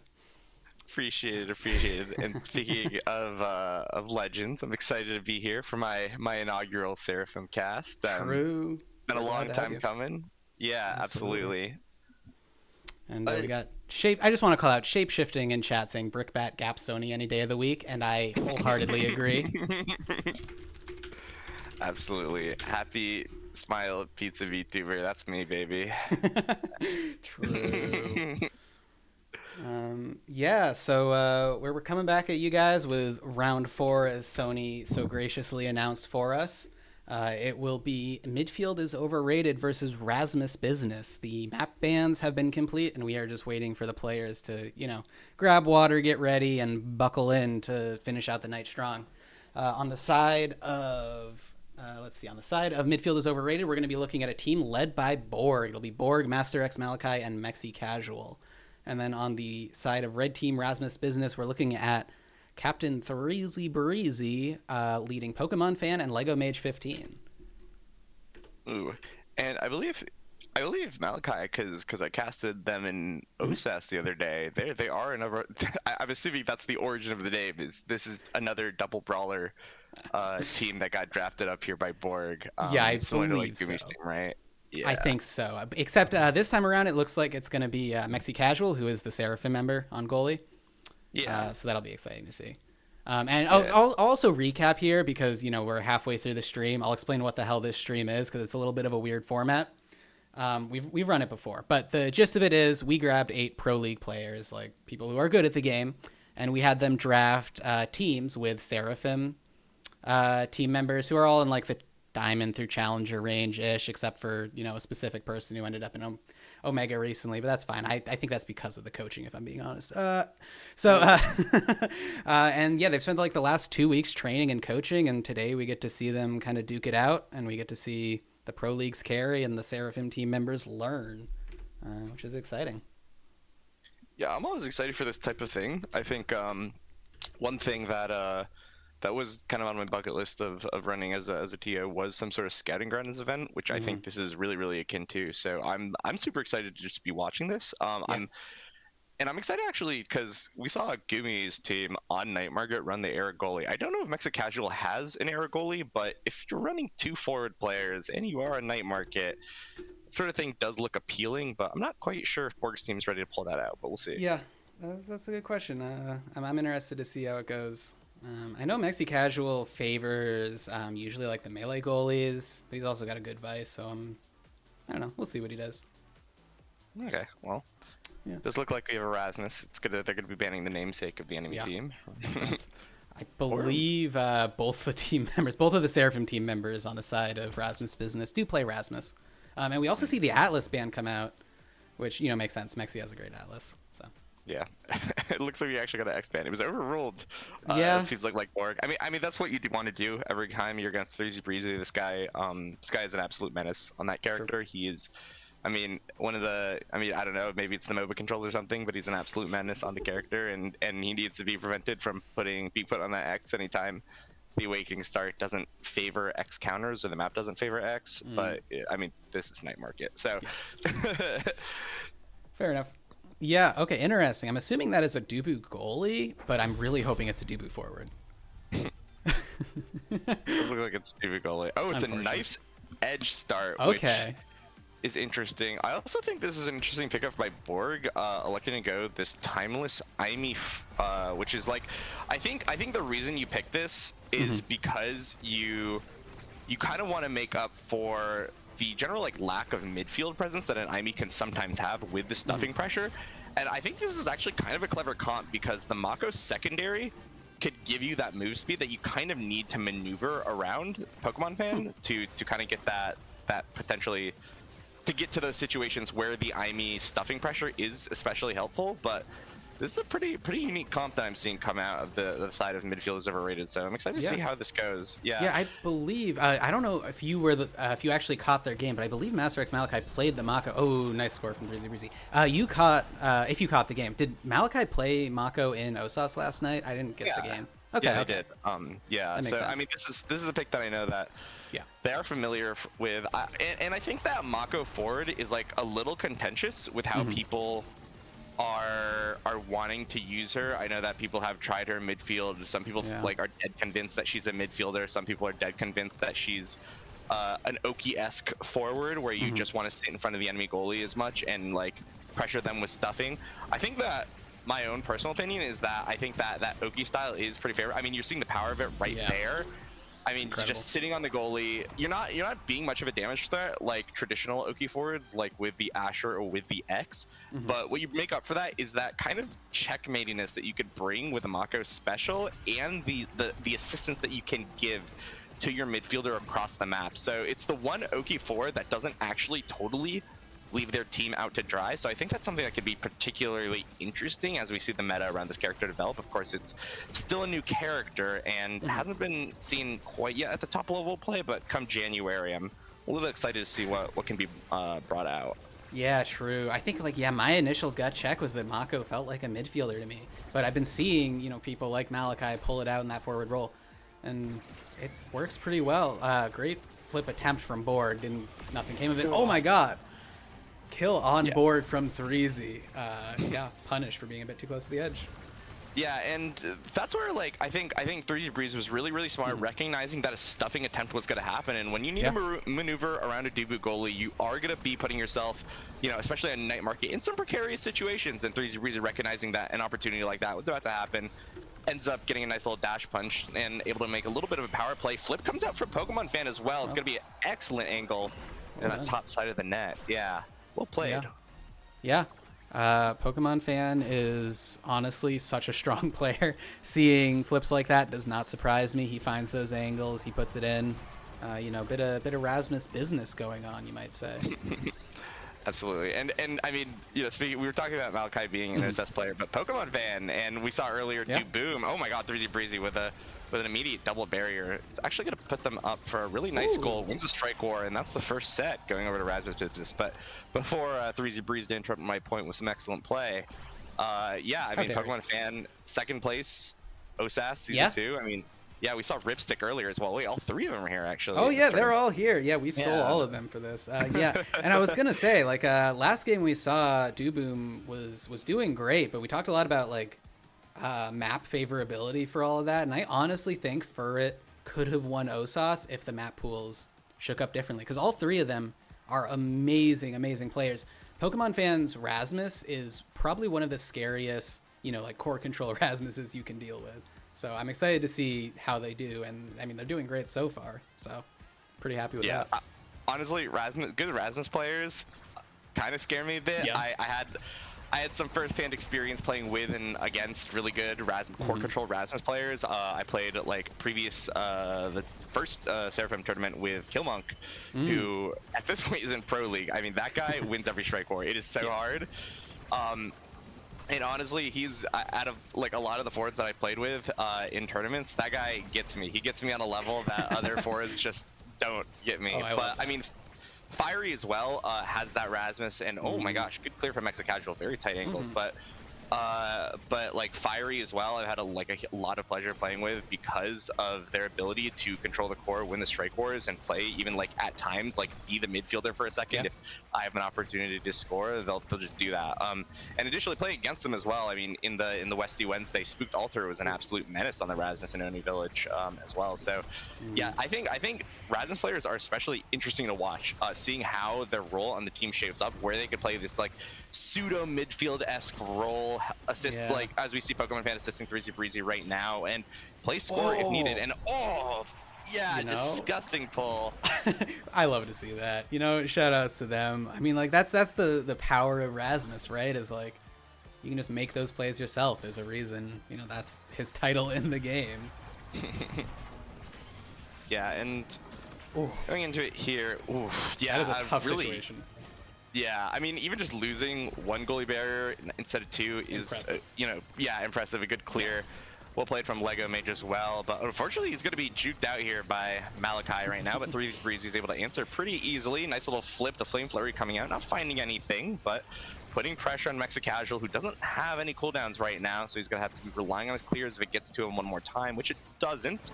He'll probably have his power quit up for another play. Now, looks like trying to find something. I think they're probably going to be looking for a KO here on Pokemon Fan, but no, actually, Borg electing to almost close it out himself. Oh, Night market angle. Nice. Night market angle. The terrain claims the life of one team so far this game. We'll see if it could. We'll see if it happens again. But yeah, I mean, we saw it OSS as well. I think it was the Chads as well. Had a spectacular Night market angle own goal disaster with like a Vice Supernova, which was crazy to watch. But yeah, I always love to see that. I think as well. This is like, I really like this map and seeing this map in the competitive pool, because I think out of all the other maps, this is the one where like being skillful playing around the terrain matters the most, like in terms of like obviously like macro and like learning how to win your lane, learning how to play around the lane, learning how to play around the speed gates and stuff like that, but also just learning crazy angles. Like like the amount of clips that you could hit on this map are like second to none. You hit so many crazy clips on this map. Oh, absolutely. Yeah, and we do have an open net for both teams right now. Borg looking for an opportunity. I think he's trying to win one engagement, and hopefully he has the cooldowns and has the flip now. Yeah. Doesn't need it for now. Oh no, the core's a little too fast, and Lego Mage with a flip ends up stopping that offensive play right in its tracks. Yeah. I mean, yeah, well done. I think we saw a good offensive push, right? Like we saw Borg drop the turret, we saw Malachi move in, all that, and I'm feeling like Mexi was probably saving his flip to use it offensively, but then it just slipped by them, and it all crumbled from there, which is tragic. But they tried pretty well. I like the idea. Tragic that they lost both flips there, though. Yeah, and this is probably going to spell doom. Yeah. 2 flips from the forwards of Rasmus Business. Oh, good power core to save, but it does matter. It does matter. It doesn't matter. There we go. The core zooms back right to 3Z Breezy. All the cooldowns are blown, and Rasmus Business eking out that second set victory, which makes him very comfortable coming on this draft. I mean, missile propulsion is on the board still. Oh, there it is. It goes straight to the Dubu should he elect to choose it, which that plus the Timeless Crater is actually going to be quite a midfield menace to allow 3Z Breezy and Pokemon Fan to play even more aggressive. Alexico team player said not the worst thing. It's strong on goalie, but that does give it over to Borg, which is interesting. I am scared to see what Borg can do with that missile prop, but also, I mean, knowing Lego, I think team player will pay off for him. But I don't know. We'll see if that's true. Yeah, another big pickup as well. 1-2 punch on 3Z Breezy, heavy impacts as well on Mexicasual. One thing that the side of Rasmus Business does have going for it is those understaggered KOs, but with Mexicasual, with those heavy impacts, having extra cooldowns, because, and again, basically, literally, I think a plus 15% damage boost as every single ability is an impact. Yep. That might rack up the difference and allow Borg to find some KOs, which is something that Amy could do. And there we go. 3Z Breezy is going to be sent right off the pitch with a nice little supernova, not even really expecting it now. Lego Mage and Pokemon Fan on the defensive here. One barrier goes down here in this power play. 3Z Breezy is up just in time, unfortunately, just to see it 2 come out. Now open goal for both teams. Mexicasual and Malachi are right there in front of the goal net. Borg does have flip, has the Egos as well. If you can get the core in a good position, it'll be good. But a good hook from Pokemon Fan, not finding too much, but interrupting that positioning from Borg, which allows 3Z Breezy to make this nice defensive play here. Now the flip comes out for Mexicasual. Nothing found. The clear still needs to be found. 3Z Breezy trying to find anything in the Supernova, not big enough to find that nice little top pocket from Pokemon Fan. And right now, it really looks like Rasmus Business is pulling ahead here in this game. Yeah, for sure. I honestly think that like the MVP of that point and possibly potentially of the game is Pokemon Fan. I am a huge fan of Pokemon Fan. Just, the way he's able to disrupt those plays and, make a difference there has been, I think, probably a pretty big part of why they're doing so well. Yeah, absolutely. And we are going to see a double barrier already go down for the side of midfield is overrated. 3Z Breezy in a perfect spot. 1 or 2 more dribbles is going to give him a much needed core flip, but it's going to be interrupted by Mexicasual's power cord before anything is found. Now Borg with a flip, trying to get a McDouble, but nothing found, only gets 1. And oh no, the slow core. Mexicasual slightly out of position, not there, not fast enough. And that's going to be a slow roller there, and potentially now 1 point away from losing the game outright, 3-0. This is the last chance for the team midfield is overrated. Oh. Okay, bye. There goes Malachi. Yeah, and that's not the thing you want to see. A power play into an immediate double barrier. 3Z Breezy feeling good about himself, feeling like a Sundubu striker right now. As now Pokemon Fan does end up losing that strike horse, so that's 1 goalie barrier down. That's going to be 2 for the side of Rams's business. 3Z Breezy almost ending out with a really nice dash punch, but just pixels away. Now they're going to be the ones finding themselves on the defensive here. The Flame Flurry does come out, trying to interrupt Borg's plan, but nothing comes of it. The offensive play still goes on. Glitch Pop not finding its mark, unfortunately, but again, with some assistance of Mexicasual, the play still goes. Now Pokemon Fan in a 1v2 scoring opportunity doesn't find anything, and a good striker win from Malachi keeps the side of midfield is overrated in the game.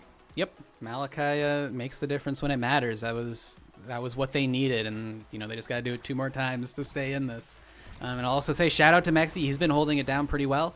Like obviously that slow roll was not fun, but he's been holding it down when it counts. So we'll see how this goes. This is their chance.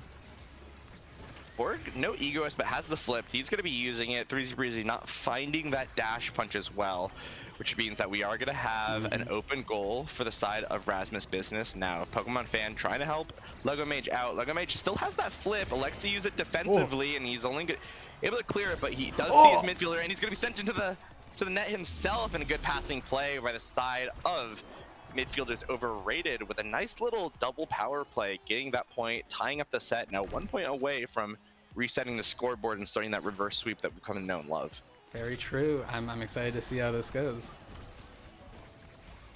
Yeah, and we are getting into it here. Malachi has that flip, doesn't find the core though, which means only 1 goalie barrier is going to go down.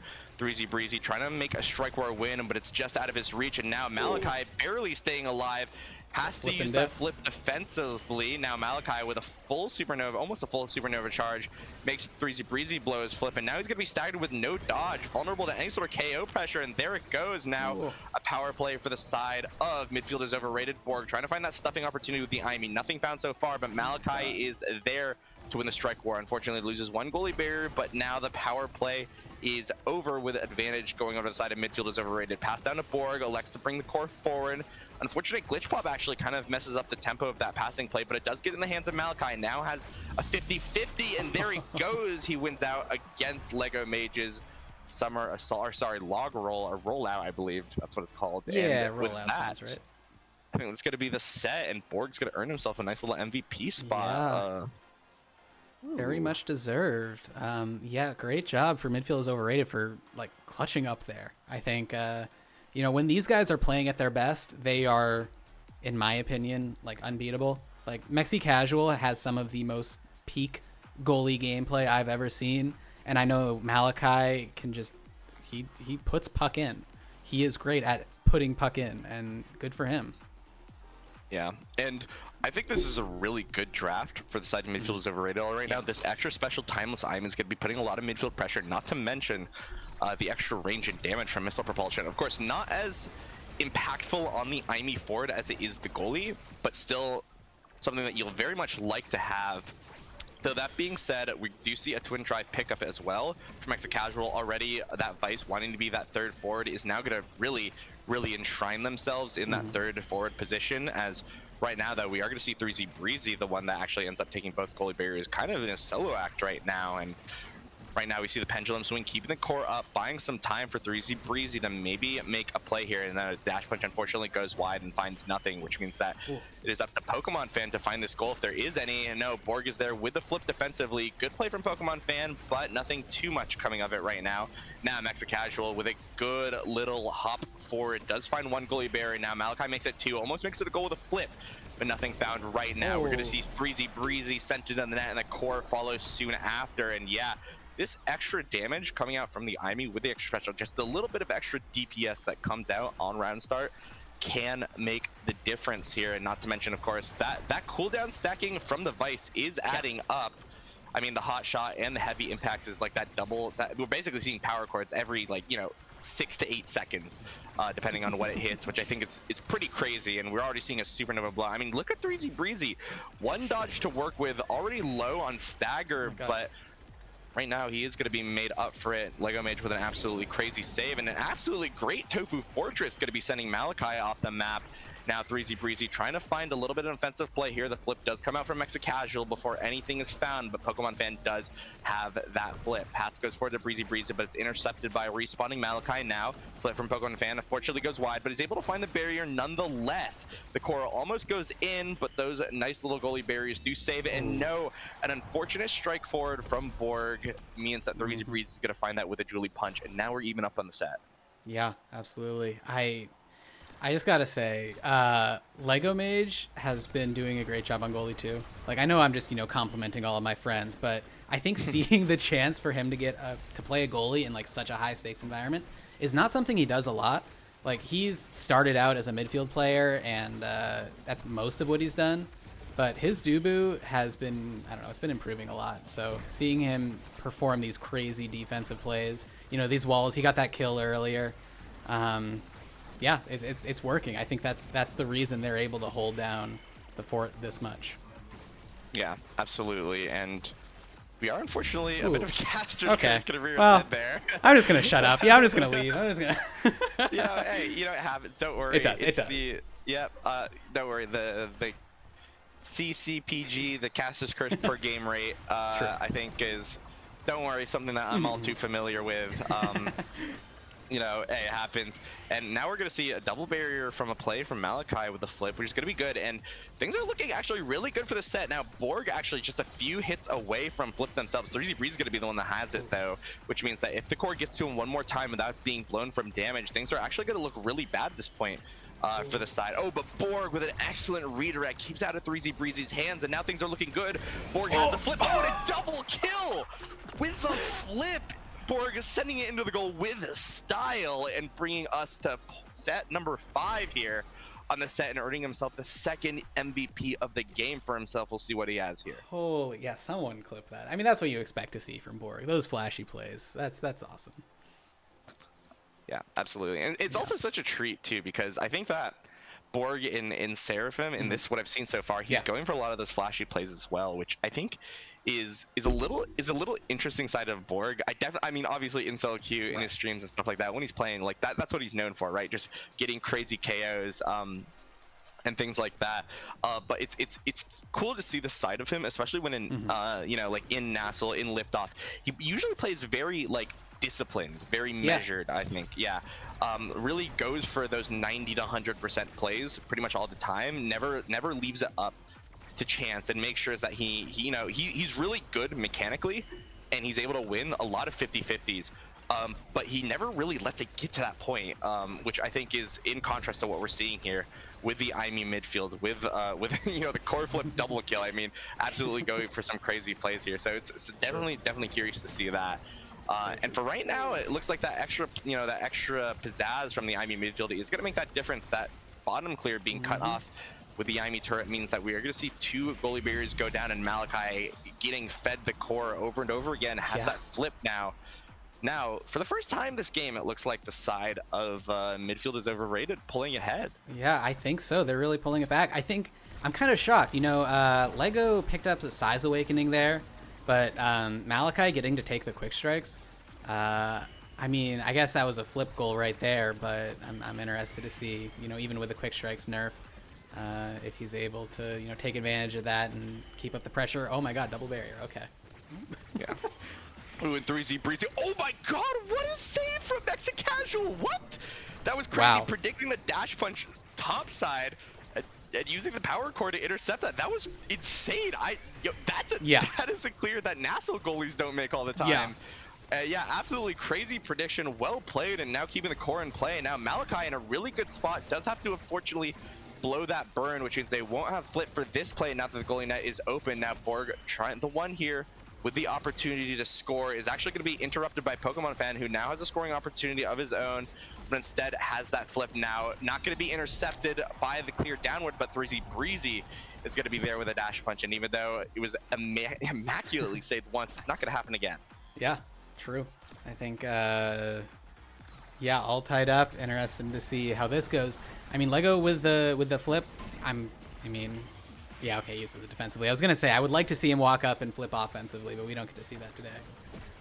Yeah, I mean, there's a lot of stuff that in this game that can blow that stuff offensively. Sure. I mean, there is while it doesn't like super look like that, there is an perfect form running around with missile propulsion. That's like a significant amount of damage, especially with the timeless. And oh my god, there's just so much offensive pressure coming out from the side. I mean, look at that. The point ended, and all three of them were right there on the enemy goalie line. I mean, what can you do? Yeah, I think blue team might be winning Awakening Draft a little bit too. You know, they just have more abilities. That's what it feels like, at least. Yeah, absolutely. And I mean, that perfect form making it so much worse as well. I mean, I mean, hot shot, heavy impacts. We see that the reverberation from Malachi, the perfect form. I mean, yeah, they just have more tools to work with. And there it goes, Borg finding the nice little glitch pot, or sorry, cyber swipe onto Lego Mage, hitting the core and the enemy goalie, which means that's going to be the final goal of the game. And from a reverse sweep, from us saying that it looked like Rasmus Business was running away with the game, it looks like Borg and crew have caught up. Yeah, for real. Well done to them. We love to see a reverse sweep. We love to see, you know, these crazy stats out here. 35k damage from an Amy, you could tell. Yeah, well done to both teams, honestly. I think Lego was holding it down great, but when you have those consistent, overpowering cooldown advantages, there's not a whole lot you can do. Eventually you run out of abilities. So well done. Yeah. I mean, props to Borg there, kind of the invisible carry there in the midfield line. 229 redirects, basically beating everyone else in the game by a solid 40, if I can do my math correct. Yeah, by 40, and beating everyone on the enemy team by about 50. So, I mean, yeah, absolutely creating so many opportunities for Malachi to enable that Oki style that the forward Mako wants to do, and partially that is enabled by the Mako secondary, allowing Borg to have that extra move speed to outmaneuver Pokemon Fan and 3Z Breezy, who are running that like pseudo double brawler comp, so it doesn't have the biggest mobility in the world.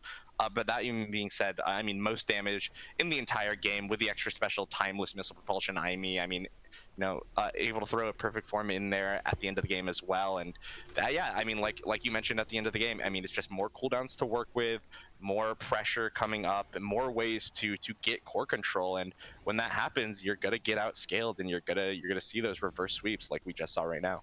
Very true. Very true. While we wrap up these replays here, we'll let those play out as we get to rewatch the reverse sweep. But our next game is going to be Team 07 and Soon Do Boom Strikers, two teams who have been on the stream already. So we get to see them go up against each other. You know, Team 07 led by Gumi, Soon Do Boom led by Obscure Breads. Both very strong teams, both with the same win rate right now. So hopefully an even match. Yeah, and the Gumi versus Obscure Breads matchup is not one that is one that I'm pretty familiar with as well. I think that pretty much for the entirety of Omega Strikers since launch, the kind of consensus of who are the best West Coast goalies always goes Gumi 1, Obscure Breads 2. Yeah. This is actually kind of even following what happened in beta. Gumi was considered, of course, the best West Coast goalie there, but it was actually a bit closer, I would say.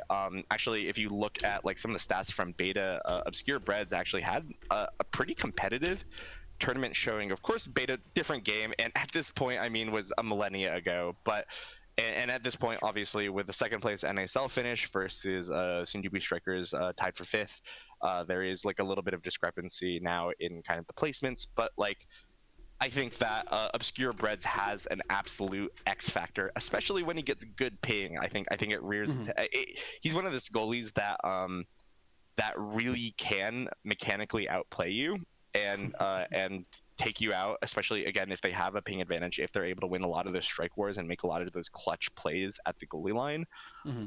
So we are going to be going to Dallas for this, so that sort of ping advantage won't be there.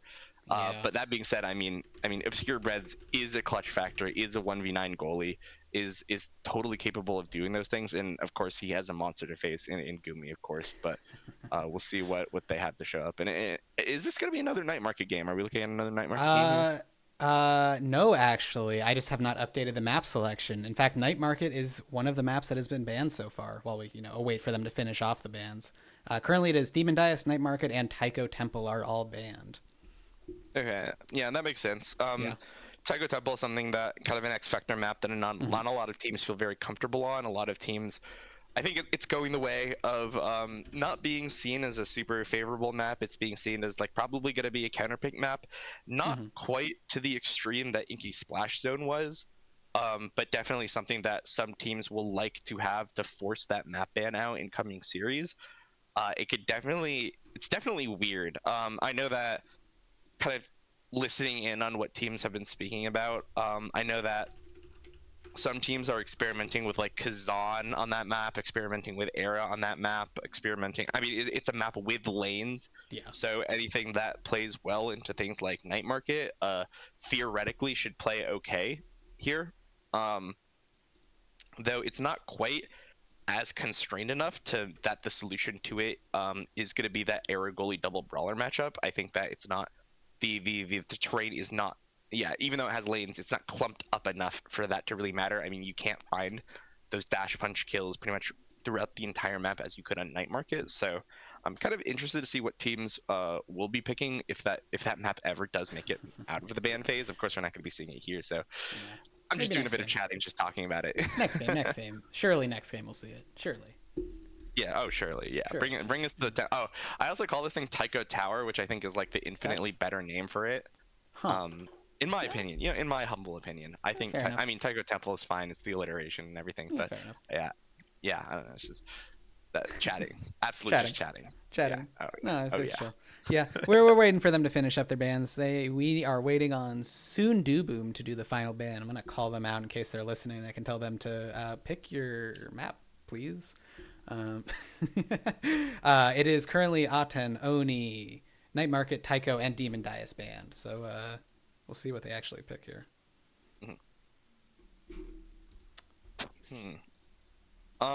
Interesting to see if there's an Oni Village map going to be picked up. If that's still within the realm of possibility. I think Obscure Breads. It's a goalie defensive map.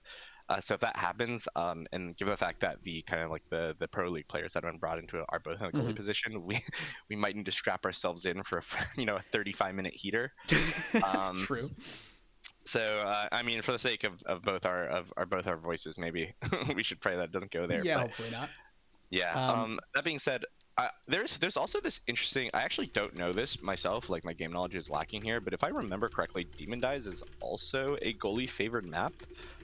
Whereas like it's usually the in like the super high levels of play, it is considered like most maps are forward like oriented. Like should the monkeys at the typewriter go into infinity, it will be eventually the forwards winning.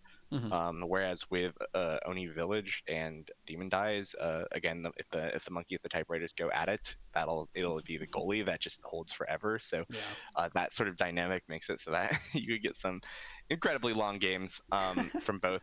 Of course, Demon Dies being a bit more volatile, as sometimes rounds just randomly end because you get 3 KOs. But like, hey, Sure. Yeah, and it looks like we are indeed going back to the lab. And Atlas's lab is okay, I'll be real. There's not much interesting with Atlas Lab at this point in the meta. I think Atlas Lab is like vanilla Omega Strikers. If you wanted to show someone like the most the lab tested accurate representation of what Omega Strikers is, you just show them a game on Atlas Lab. You show them a NASA game on Atlas Lab. That's like what you do. It's you could run so many different compositions on it. There's a lot of balance between the dichotomy, the extra damage provided by the black hole and KO pressure, counterbalance with the open map that is left once the black hole is destroyed. So, I mean, it's basically tried and true Omega Strikers. I hope personally they never take this map out of rotation. Wait, did they do it for the current map pool? Is Atlas Lab out of rotation? I can't remember, but I don't know. Yeah, I don't remember. As a fellow TO, yeah, I don't know what the ranked map pool is because we always balance like 8 different map pools depending on the Yep. day. Yeah. Oh, yeah. Okay. Atlas isn't in. Well, Okay. Clueless. Yeah. Yeah. Surely they'd take out like probably one of the best maps of the game, Smile. But hey, that's what it is.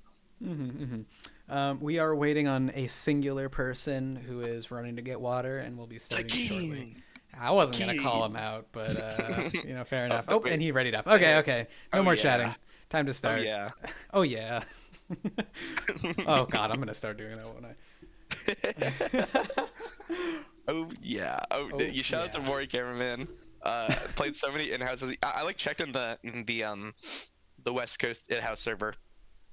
Sorry, oh my gosh, I have like allergies or something. But like I have like 147 games in there or something, and like a lot of them are with Maury. He's like the most played, and like I think half of the West Coast now just says oh yeah. I think it is now our one of West Coast slang, I guess. I mean, it's probably honestly at this point like in Omega Strikers generally, but yeah, that's that's where I picked it up, and I believe you're also West Coast, right? I am, but I don't do those in-houses with you. Although I do know that like whenever I tab in, I see Maury is always there. Oh yeah, so don't worry, feel free. It is welcome to the culture. Welcome to the West Coast culture, Omega Strikers. Yeah, I think the what's it Disneyland and Ping and all of that. Oh yeah, yes, that's what Ravan Rod. Yes, it's Maury's dojo. Bring him to the dojo, Maury Cameraman. Yeah. Okay, that's enough chatting. Okay. Okay, Do Boom. Going Doobu here, even though obviously it's signature pick and he can do no wrong in it, is probably going to get thrashed around constantly. This Now Era X combo is a pretty I wouldn't call it like classic, but it's really good at one thing, and it's really good at making sure that Do Boom will not be able to play in set 3 onwards. The scaling from this team is absolutely absurd. And that being said, we're gonna see Cloak Oak actually being sent off the stage right now. Of course, this is an earlier set where this Dubu pick can actually really shine a lot, and this is where Finny as well can really shine. And oh my gosh, look at Gumi already actually forced to blow the Now special on just himself to keep himself alive in that situation. Now we do see Cloak Oak and Mancho Wo back in play again. Mancho Wo taking so much damage though. Whoa. And oh my god, Do Boom with his signature Dubu KOs, being one of the very few players in the game to like actually understand the ranges at which he could kill.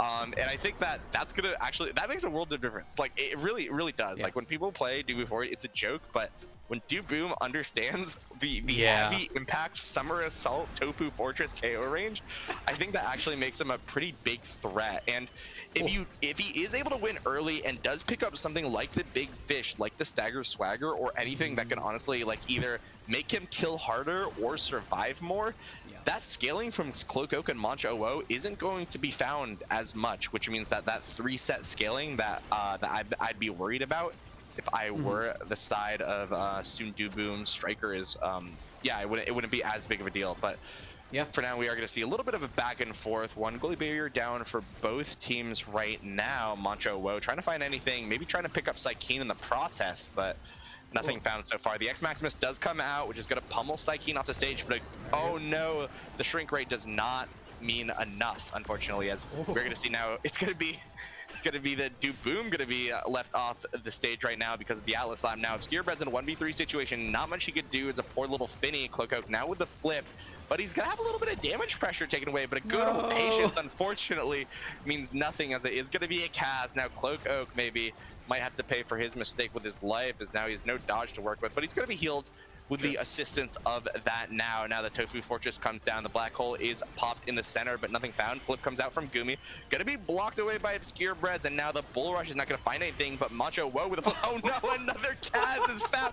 No, into an own barrier by Cloak Oak on the Now secondary, which is going to be super duper unfortunate. I mean, to be completely honest, oh no, that almost went in. Listen, the Suit Strikers lost this round twice. If they win, it's gonna be an absolute ice of the century. Yeah, for real. There they go. They capitalized. There they go. Good for them. Yeah, I mean, we saw last time we saw Soon Boom Strikers on the field, on the stream, we saw that it was Boom that was dying a ton. I mean, the whole team was dying a ton on this map, largely because of the black hole. So maybe this is a bit of chatting, but I think like, oh, okay, never mind. Bye, Boom. I was going to say, I think the difference they need to make is, you know, that survivability, which they seemed to be doing up until that moment. That's fine. Yeah, I mean that's kind of a microcosm of DB Forward. I mean, it's just such a vulnerable pick to any sort of KO pressure that unless you are able to play it while you're play it really well, of course, Boom, someone who is able to do that, you're gonna find yourself on the tail end of a lot of KOs. True. Yeah. Oh, almost got another, but he saved himself. I don't know if you caught the last stream he was on, but he had a great save with his own Tofu Fortress, which was pretty cool. Yeah, was it like the one at the goal line to prevent the goal from going in? No. So creative. Oh, no, sorry. It was him saving his life. Like, he didn't have an elusive, so he just dropped the Tofu Fortress to keep himself from... I've seen that clip. I think I've seen that clip. Yeah, no, absolutely, like, so creative with the Tofu Fortress, which is... I mean, what you need to do on the DB Forward pick, of course, it's not meta, right? You have to come up with creative solutions to get it, and it looks like Gumi's going to be the one actually kind of making up for the sins of Cloak and Mancho O from the earlier point. But they're still in disadvantage here in the set. Yeah, I think they definitely have a chance. I think, like you said, they're also going to scale harder. So even if they don't necessarily take this set, I'm not going to be too worried. I think they'll have the chance to scale and win it back. Yeah, as long as they keep those levels to make sure that they can actually have the stagger to win those trades and brawls. I mean, look at that. Boom already low on stagger. Might be going off the map themselves, but a good maelstrom from Psykeen will keep the offensive play going. Now, Mancho Woe is going to be thrashing Boom around. Not able to find the kill, though, with the X Maximus, which means that it will be the side of Team 07 on the defensive right now. And now, one goalie barrier does go down. A maelstrom from Cloak Oak actually does a surprising amount of damage, which means that this damage pressure from the X actually might be scaring just a little bit, but Boom! A perfect mix-up, stopping the core right there in the center. Gumi has to take the 50-50 and loses, and that's going to be the first set, going over to the Soon Boom Strikers. Yeah, I mean, good on them. I feel like it seems to me at least, like they are learning from, you know, what happened in the last game we saw on stream, and they are adapting pretty well, which you love to see. I think the whole... you know, motto of this format is, you know, learning and adaptation. So I like seeing that. Whoops, I just punched my microphone. Yeah. All good. I mean, missile propulsion from Boom is going to be even actually pretty scary for the side of KO threats if you are Team 07. But Gumi with a good draft, denying the kind of the stagger and size from the side of Boom, which I think would have been really, really useful here. Of course, that size will mean that he'll be able to win more strike wars against Boom as well, who has that naturally larger character hitbox, which I think might make a big difference. But already we're seeing actually I was gonna say Boom taking a lot of punishment, but it's gonna be Monch the one that finds themselves in the penalty box for now. Is now Gumi and Cloak find themselves in a 2v3 situation. Now Gumi still able to hold out for now. Good little clear, stops the offensive play from going any farther until Mancho Bo gets back, which he is. Boom now gonna be the final one with their bar staggered right now, able to pick up that orb, but is going to be hit right again by that shrink ray, forced to blow elusive again. And oh no, Mancho was looking for that kill on the center with the black hole, but Boom able to heal up just in time. Again though, he's going to find himself sent off the map, and that's what you got to do if you are the side of Team 07. Make sure Boom cannot play the game, and now it looks like Psykeen might be the one following Boom's footsteps in just a second, but the power play now has concluded. The defense from the side of the Soon Strikers holding out quite well as we get into overtime here, but unfortunately, as I say that, Caster's Curse does rear its head. The goalie barriers are now open, and now with Psykeen gone, Boom has to make a good play, but unfortunately lost strike war means that now the side of Team 07 is going to be in a really good position. Boom though, absolutely great strike war and patience, just halting this offensive play in its tracks. Mancho Wo not able to find anything with a flip. But there it is. It takes a flip pass from Cloak Oak, a double flip, which is not what you want to see, honestly, for the first point in the set. Using that, like, you're so down on energy. So even though you lost the point, excellently played by Boom, Breads, and Psykeen to make sure that, like, a lot of resources had to be blown for it. But I mean, that is in the end still a point for the side of Team 07. Yeah, I mean, it's one of those things where you can choose to burn the energy for that, and I think it might have been the right play in this case. You know, they're trying to come back from, you know, one set deficit and keeping up that offensive pressure. I don't know. That's probably what they need to do at this point. Yeah. And ooh, there's the missile propulsion there. Taking one goalie barrier, trying to make it two with that little bit of pressure from the terrain. But Cloco's got a Maelstrom running, which doesn't find too much right now, but does force a little bit of scattering from the side of the Sundumu Strikers now.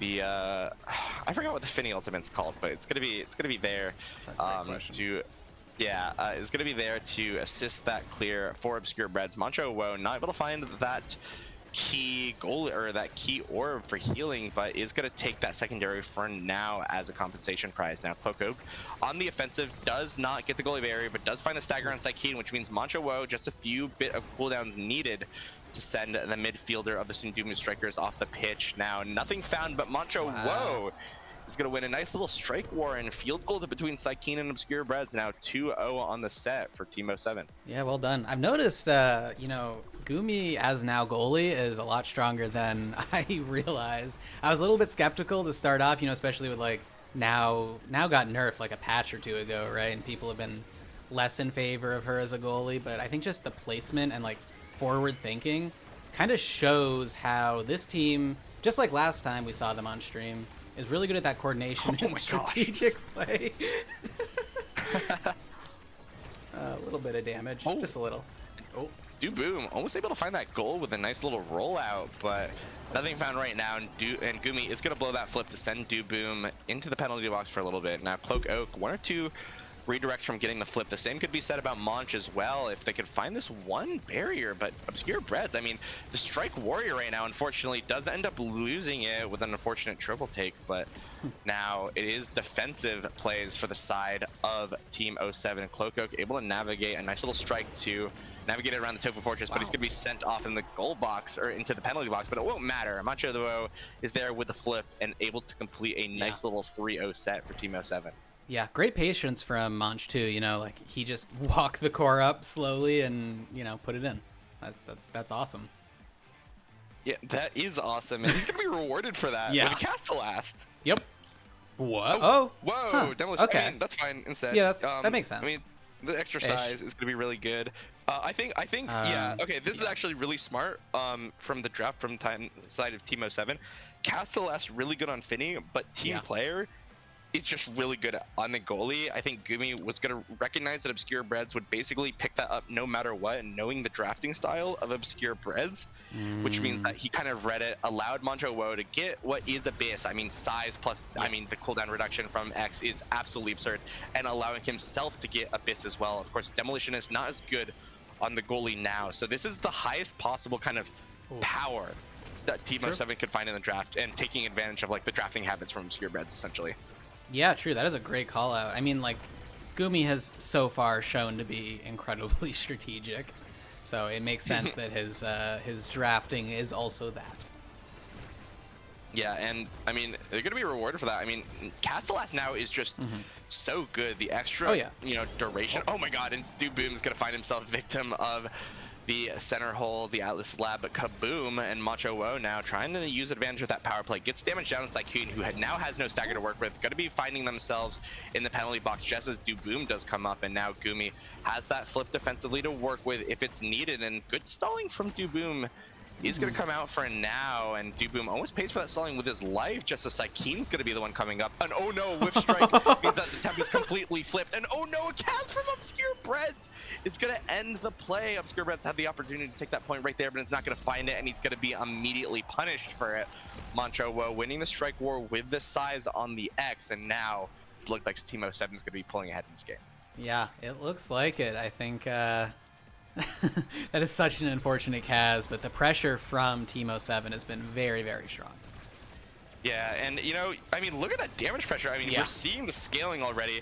This is a set 3X era composition where a lot of this really does come online, kind of at the point where generally all of these trainings kind of click, and now we do see that Chrono Boost Demolitionist come out. That's just so many good things that the X could use. I mean, cast the last Chrono Boost for the now as well, and not to mention the Arrow with the Chrono Boost Aerials as well. Unfortunately, not a second Spark to Cloak Oak's name, but that's just a lot of speed, a lot of mobility, a lot of damage, and I mean, we're seeing the effects of that. I mean, look at the core control from the side of Team '07. They're just finding opportunity after opportunity, and Boom and Psykeen literally have to sacrifice their lives to keep the play going. Ooh. Oh, Oof. okay. All right, they Oh. put it in. Doesn't matter. All right. Hey, okay, the flip pass wasn't totally found, but whatever. Yeah, you got it in the day. It was dirty. It didn't look Yeah. great, but you got the point, and that's what matters Hey. on the scoreboard. Hey, I'm convinced it was all part of the plan. They were just trying to distract. That's what it was. Yeah, how real is that, to Yep. be completely honest? We're gonna see one goalie barrier go down already, though, and the missile propulsion actually finds Gumi on the teleport. Excellent play from Boom, though. They have to try to find a capitalization here. Obscure Blood's playing so far up to assist this team right now, and that's gonna make the difference. Boom able to find that open net, and with a Tofu Fortress KO and a Gumi, it looks like the side of the Sundumun Strikers is clawing their way back. Yeah, absolutely. That entire point was just Boom going crazy. I mean, if you let him do that, if you let him get those kills, he's going to put up that pressure. He's going to get those goals and do what Boom does best. Okay. Yeah, I know. Tongue twister. Oh, Yeah, but yeah. Macho, whoa, is going to find himself with so much speed and a flip, but not able to convert, as every member of the Sundumun Strikers is going to be there, and now we're going to see only one goalie barrier left in the entire map. Boom trying to search for that KO, but not going to find it. Instead, he's going to only find the side of a Maelstrom, as Gumi able to win a nice little strike war and seal out the set for Team '07. Well done. Yeah. Unfortunate that they missed the flip save there, but that was not a great situation for Obscure Breads to be in. Yeah, and this is actually an interesting draft. I kind of want to see what Mancha was going to go here. Has a super surge, but really wants to deny the stagger swagger, to be completely honest. I mean, okay. yeah, there it is. Excellent drafting from the side of Team '07, preventing any sort of thing. We are going to see the super surge picked up by the Era, which is not, obviously, it's not like any BIS. The extra damage of it is completely wasted after all, but that is Chrono Boost aerials. When every time Cloak Oak hits that secondary ability, the Flutterfly, the entire team is just going to zoom around the map so quickly, and that extra, I mean, look at that. Yeah, like, it's so fast. Okay. It's like boosted by like literally over over 200%. It's absolutely absurd right now. So honestly, good drafting again from the side of Team '07. I think the drafts are what makes the difference here.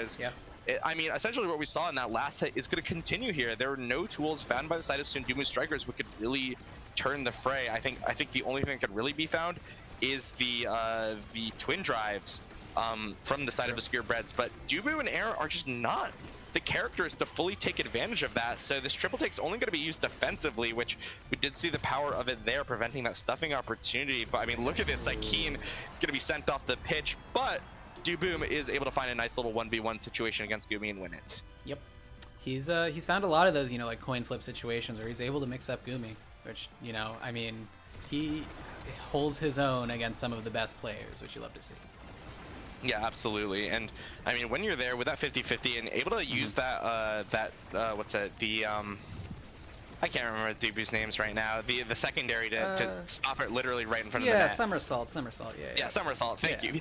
It's also so weird too, because somersault and rollout could literally be the names for Dubu's secondary, and we just didn't know. But like, hey, I literally had a rant yesterday about Atlas's abilities, and I'm just not gonna repeat it here. But already Boom getting 2 goals very quickly for the side of the Sundumun Strikers, so things are looking good. We might be going to set 5 here. Hell yeah. I think, I'm kind of shocked, to be fair, because it seemed to me like Team '07 was scaling pretty hard, but I mean, just the clutch factor from Sundumun Strikers, they might have a chance. Yeah, and already though, we're gonna see Psykeen gonna be the one staggered. Macho Woe does have that flip if he get himself in good position for it. Oh no, he's gonna find himself staggered actually, which means he might have to blow up, but the X Maximus is there. Boom, boom, boom, bada bing pow, and Macho Woe with a KO into an instant flip into the bottom, or into the top side of the net. It's gonna be looking good for the side of Team '07. Indeed. And we'll see how this goes. I think seeing some energy advantage, at least on the side of the red team, might make the difference, but I don't know. I mean, with so many kills, I feel like energy doesn't really matter. You don't really get the chance to use it outside of those dodges. Yeah, absolutely. And to be completely honest, oh, and a good passing play between Breads and Boom actually gonna mean that this clear from Gumi is gonna have to use that flip. But I mean, even if you win this set for the side of the Sundubu strikers, this X era is just gonna get more stuff, which is gonna be really, really hard to deal with no matter how you draft. But that being said, a set is still a set. But if Macho Wo and Cloak Oak have anything to say, they don't even want to bring it to that point. The Maelstrom comes out, but it's going to be Boom, the one that finds himself flung to the edge right now. Is Psykeen low stagger, no dodge. Macho Wo probably only a few bits off cooldown. Unfortunately, does end up missing the Super Surge, or sorry, the Bull Rush, but it's not going to matter anyways. The X Maximus is there to finish off Psykeen now. Again, in a power play, 5 more seconds remaining. Gumi needing 1 more bar of energy to get flipped. Same could be said for Macho Wo as well, as it's being barreled downfield by these now primaries here. Now, the triple take able to defend against Macho Wo for now, but it's just going to be right in front of the net again. Oh, and a good strike board win from Breads.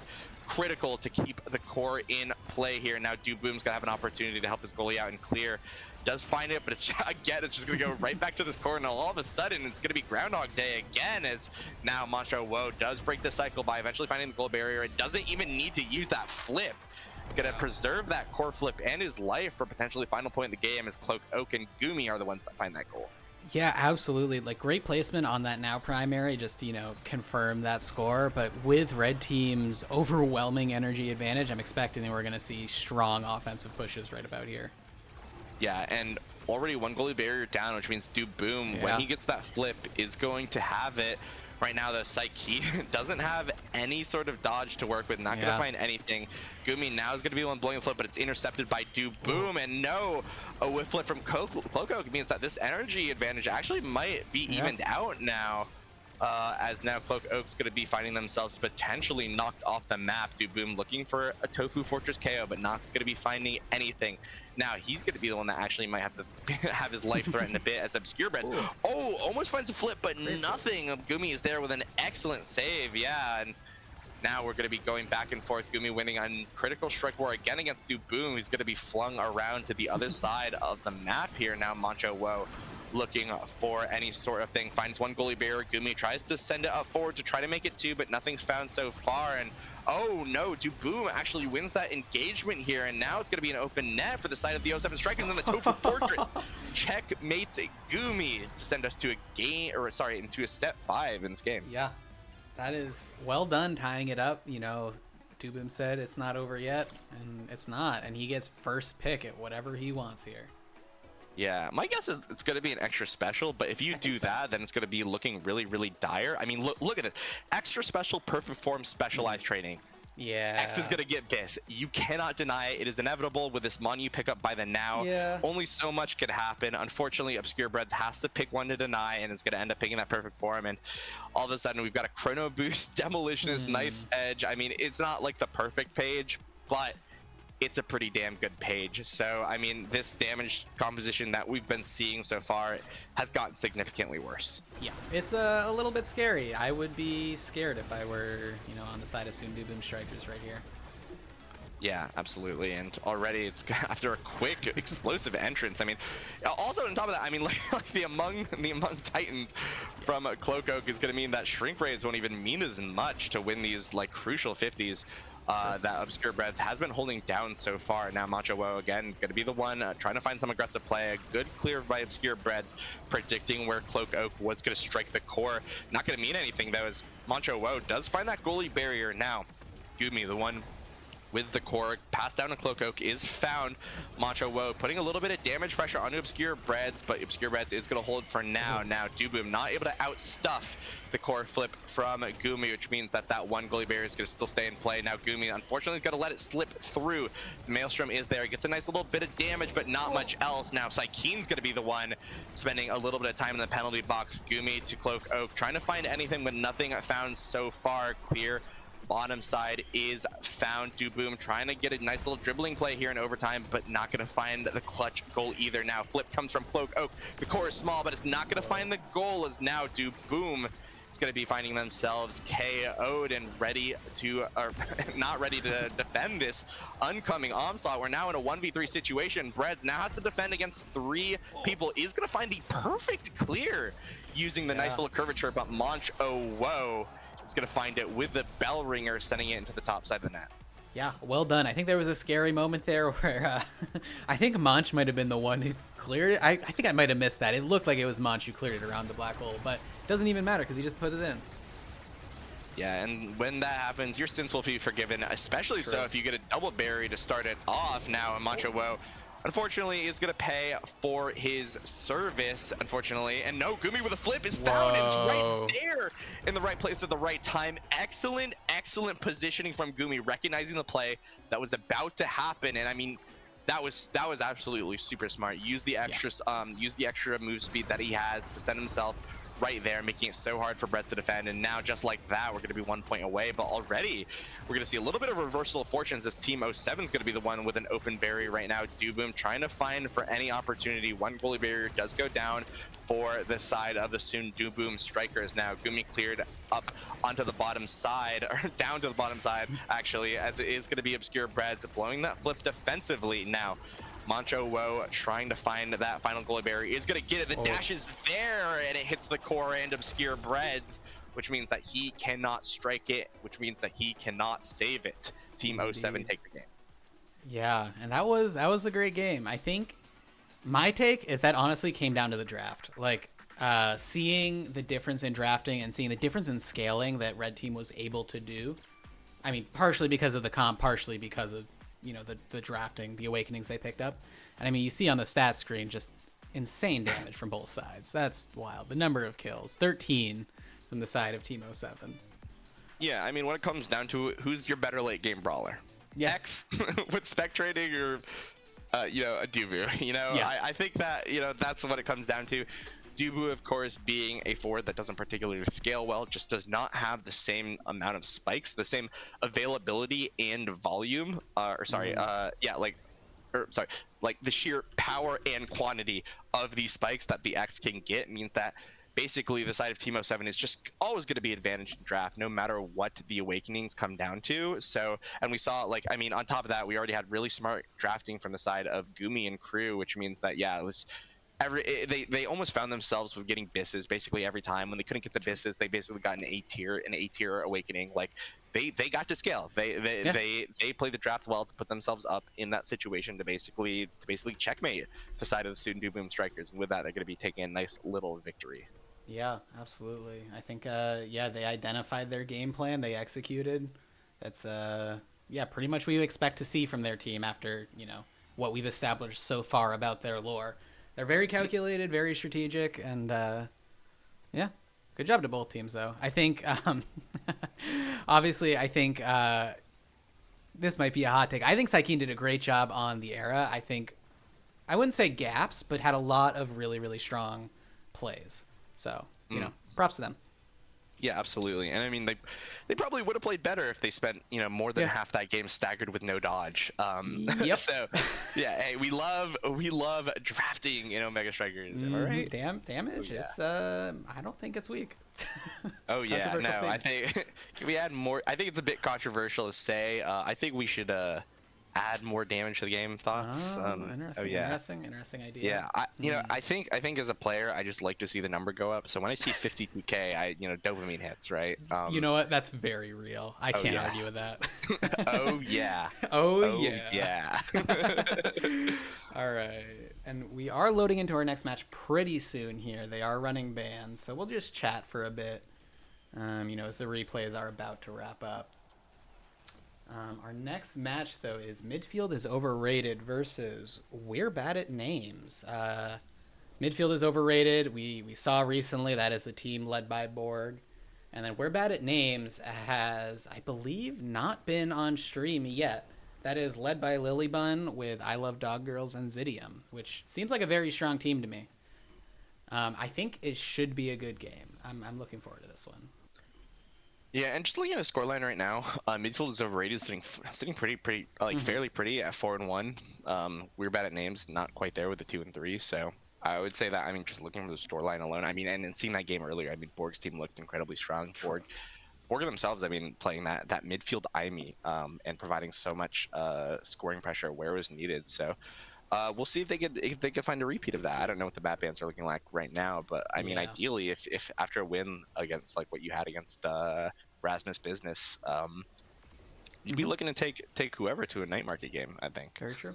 Very true. I think, yeah, I will say, even though the fact that, like, going by pure scores alone, midfield is overrated does seem favored, and I think they are favored, We're Bad at Names has won against some pretty strong teams. They've gone against some pretty strong teams. Like, just skimming through the previous matches we're looking at, they are not... You should not underestimate them. That's all I'll say. Yeah, absolutely. I think, I mean, they got their victories for a reason. Sure. So, and I mean, in a group stage, anything can happen. Sure. I mean, the matchups are all unique. So we'll see. We'll see what what they pull out. And it looks like, yeah, there are no undefeated teams here, actually. Yeah, which I love to see that. You know, I mean, it could be anyone's game. I mean, we can pull up the standings real quick, and let me see who is actually in the lead. I suspect it might be Midfield is overrated. It looks like it's We Like Frogs because of a head-to-head point. Oh, Let's yeah, see. that is correct, yeah. So it's, yeah, We Like Frogs, Midfield is overrated, and Teemo 7 are in the top 3 right now. Yeah, congrats to them. So how many teams does every team make it out of groups, or do you? We are solely doing groups. We are just running round robin. Yeah. Oh, chilling. Okay, so this is like a do or die for Yeah, pretty much. You like for midfield is overrated. Okay. Okay, then yeah. So I mean, they have to win this game, and I mean, the side of We're Bad at Names can absolutely play the spoil sport here, which admittedly is a pretty fun position to be in. Yeah, true. And I believe we are going to Clarion Test Chamber for this game, which I am very Whoa. excited. I mean, Borg is incredibly confident on this map. I'm pretty sure the side of Last Call literally call it Borg's Barn. That being said, they lost to EKC on it in liftoff. Oh, I missed that. I didn't know that. That's sad. Yeah, no, it was a game 3. It went to Clarion, and I was literally talking about how the side of Last Call was super duper confident in winning that, and then they just lost. Oh. So, hey, unfortunate, but that being said, there is a reason that Borg's confident with it. I think that he really likes playing on a lot of these map renditions. Feels like his character pool fits it very well, and feels like he knows how to play around each map well. So definitely something that I think that if he's been coaching his team about it, they'll know how to play around it really well as well. So we'll see if the side of We're Bad at Team Names though can do another upset and maybe prove the Borg's Barn mythos to be just a myth and nothing else. Indeed. I am taking a peek at our bracket here. We may have had someone who forgot to check in. I won't say who. Oh, chilling. Chilling. Oh, chilling. I see. Oh. It may have I see been who it two is. different teams forgot to check in. So it's a common issue. Common. It's fine. It's Okay. fine. You make those mistakes. Okay. I think everyone's good to go. And I believe, let me check. We do have almost everyone readied up.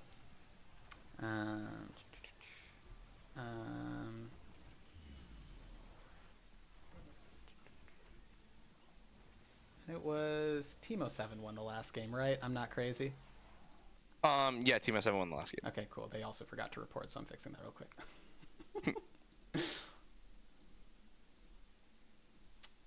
Cool, but we will be getting started pretty shortly with Midfield is Overrated versus We're Bad at Names. And I think we're waiting for I Love Dog Girls to ready up. Another OSAS name that y'all might recognize. Absolutely. Yeah.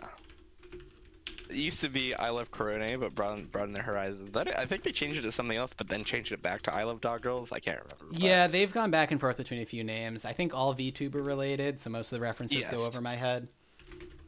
That makes sense. Yeah, but we are starting shortly with this is Midfield is Overrated versus We're Bad at Names. Alrighty then. I'm excited to see this coming out. Zidium as well, a name that I'm a little bit familiar with. Previous season of OSS as well, and of course the Lily Bun in the net, ending up 3rd place in the North American Strikers League with Puffy FPS and the Joker. So no slouch in the net either. So we'll see what these teams could bring to the table as we are getting in a draft here. I'm interested to see what these teams will draft. I mean, I don't think Borg like obviously I associate midfield Zentaro. I mean, Borg talks about midfield Zentaro a lot. Going those mag souls and getting like one dash awakening and being able to play a midfield and a forward position. But like obviously it's not a meta pick, and it's not a meta pick for a reason. In the end of the day, it is a brawler, and it looks like Borg. Yeah, Borg won't be picking it again. Looks like he's going to be going to that Aimi, and it looks like Malachi is going to be going over to that traditional Oki forward with the X, what Oki themselves is kind of known for playing quite a bit of. So excited to see that. And actually, with this Mako goalie coming out from Mexa Casual, I'm interested to see how this goalie fares in the position. I mean, that extra mobility for the two forwards is probably going to mean quite the difference, especially because again, the IME midfield doesn't have the same midfielding like ability to win strike wars as all the other traditional midfielders have. So having that extra move speed might make a world of difference here.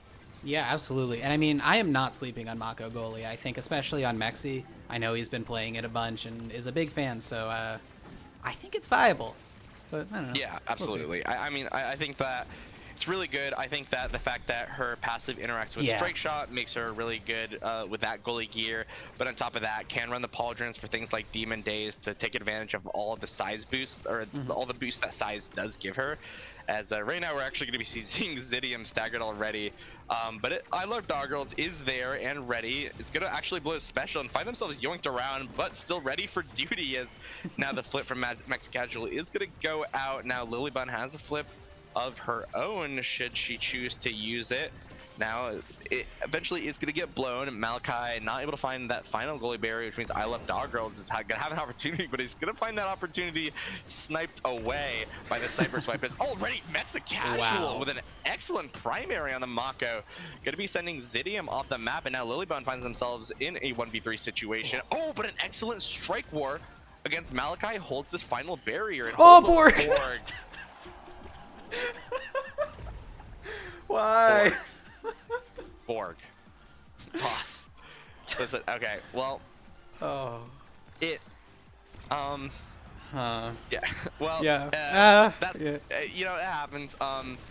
You know, hey, goalies can get their one, so can our midfielders right now, as Borg unfortunately sends one right in Demon Angle, and Lilybun is rewarded for that 1v3 hole. Now, I Love Doggerels going to be low on dodge and stagger, might find themselves sent off the pitch again, as now the expanse in the center is going to be popped. Looks like all three members of the side of Bad at Team Names has rotated here for the defensive, which means Zidium is ready to take the fallen position of I Love Doggerels. Now Borg has that flip to work with. The Atlas expanse is not going to prevent this play from happening. Malachi has another opportunity here, but good strike warring by Lily and crew is going to keep this bully barrier. And Lilybun, absolutely phenomenal goalie play here, holding it down, and a cyber swipe missed from Borg means that Zidium's going to be in play a little while longer, not going to find themselves quite yet in the KO penalty boxes. Now the piercing shot comes through, getting a little bit of damage on a Borg and the core as well, but now offensive pressure is mounting up again. Lilybun holding again phenomenally, excellent use of the Mako secondary to just hit the core over and over again, making it so hard to stuff it through her,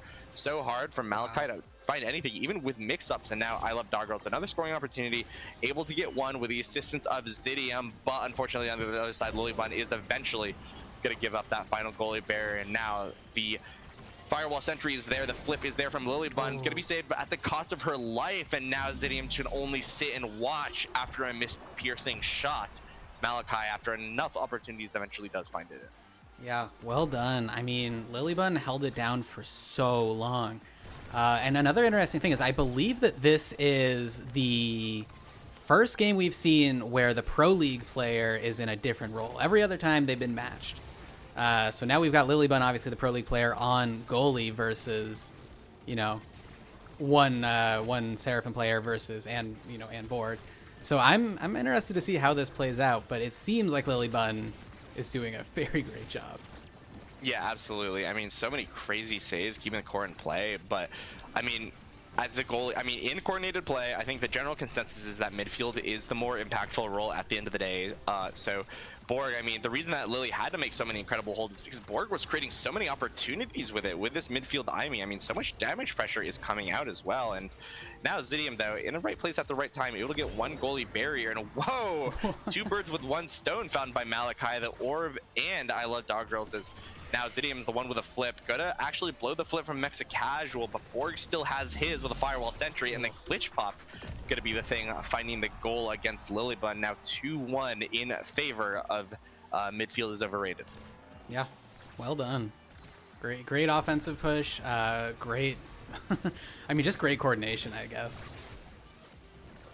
Yeah, definitely. And if that coordination remains true, we might be seeing the first set going over the way of midfield is overrated. But for now, as I say it, the Caster's Curse does end up striking it. Oh, a really good strike form from Malachi. Yeah. Perfectly won as the creation went down. But we'll see if it matters, as currently right now, only 1 goalie barrier is down from the side of Lilybun. Second one not going to be found right now, even with the attempts of Borg and his Firewall Sentry. Now, clear goes up, but that's going to blow the flip from Lilybun. Zidium not able to find the Rose Warp goal, as now Borg's going to be the one with the Cyber Swipe, able to get core possession for his forward. Going to be sent, bounced a little bit around. Oh, the bouncy outside. Wait, Mexa Casual, where are you standing? Oh, no. Unfortunately, a poor positioning. I think maybe brain rotted by the orb puts Mako in the wrong place at the right time. Now we're going to see set I even think up. so. I think it's an overly a too high amount of trust in the abilities of Strike Shot and Mako Primary. I think that's a mistake that I find myself doing at times. You trust that you'll be able to hit that, but if you miss it, you're kind of just out of luck. Yeah, and I mean, we saw there, I mean, the Strike Shot missile propulsion start 2 means that Mexico Casual has so much influence on the map with a primary, but yeah, that extra slowdown, as we're going to see both brawlers going to be taken off the map for now, and Borg there with a glitch pop almost an own goal. A little scary. Yeah, a little bit scary. Hey, we see the IMEs in solo queue, can be a little scary at time, but Mexa Casual is here with the flip, and Malachi is back, almost actually finds himself immediately sent off again with the Flame Flurry, but he's going to stay alive for now. Now, Mexa Casual keeping it good, it real with that secondary. I don't know why I casted that, but hey, it worked out. Able to keep the stuffing pressure going. Flip does eventually comes out though. Oh, and a straight shot past to Malachi. Unfortunately, is not going to lead in the goal, and now a misposition again is going to lead to another goalie barrier going down now as we get into overtime here. Zidium with a pass up to I Love Doggerel, interrupted by a really good strike shot from Mexa Casual now. Borg winning a critical strike war, able to get it downfield, but it's going to be answered right back with the piercing thorns of Zidium now. Trying to find a goal, but Malachi able to win that strike war. And whoa, almost sniped away a critical point by Mexa Casual, but it's going to be saved by the flip of Lilybun.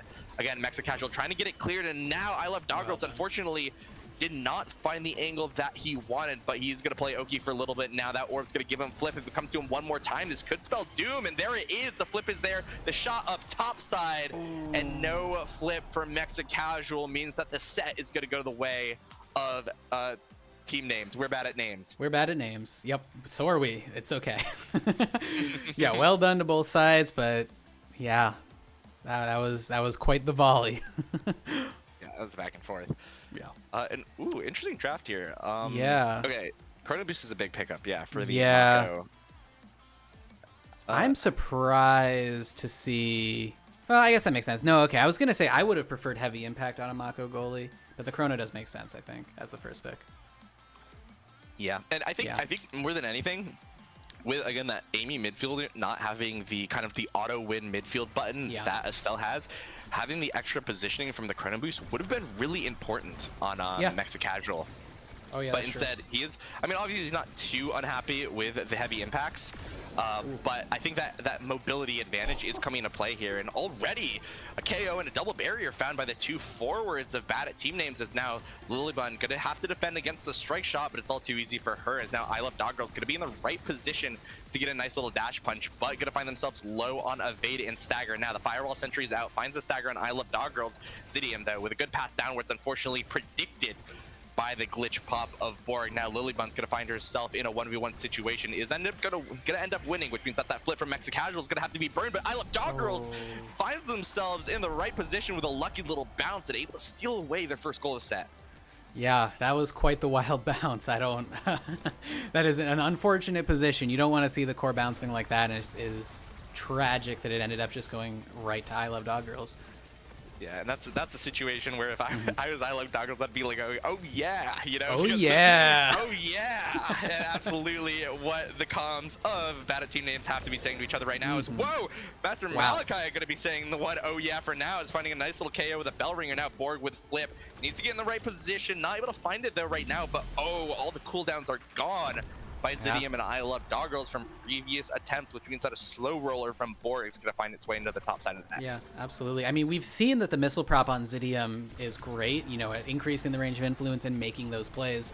But I mean, if you don't have the ability cooldowns left, that doesn't matter. And, you know, stuck as an Estelle in the goal net, not much you can do there.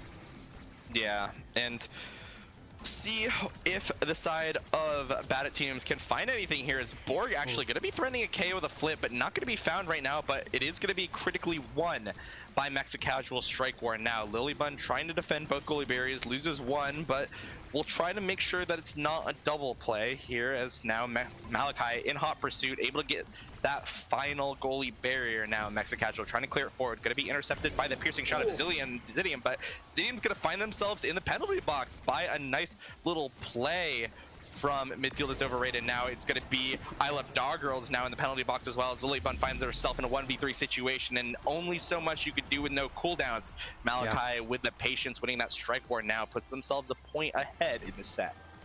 Well done to Midfield is Overrated for just having that incredible damage pressure and the ability to, you know, put themselves in those power play situations and take advantage of it. Yeah, definitely. And whoa, we're gonna see a little bit of bouncy house fun. Look, it's the wrong map for that, but the special of Mexicasual wants to bring us there anyways, as now Lilybun's going to be the one playing super duper offensive, and that's going to cost her a goalie barrier from an amazing demon angle from the flip, I believe from Mexicasual. And oh no, whip flip almost costs the goal, but the passive from Mako is going to give her that strike hitbox to save it. Now Borg going to be stuck in the glue for a little bit, but is able to recover. No, piercing shot finds its target. And now 1v2 situation for Mexicasual is going to be defended away with a nice good usage of cooldowns. But unfortunately, it's going to cost him his final goalie barrier. Now Zidium, low on stagger, cannot walk in the glue. I Love Dog Girls as well in the same situation, but the piercing shot finds its target, stuffing the clears of Mexicasual, and now we are even up on the set. Yeah, that is that missile prop at work. Just the range of influence of the Estelle, and, you know, as a Mako, you really have to be preemptive about using those abilities, which Mexi is doing a great job of, but eventually you just kind of run out, or you find yourself in a situation where you can't defend against that Estelle's range.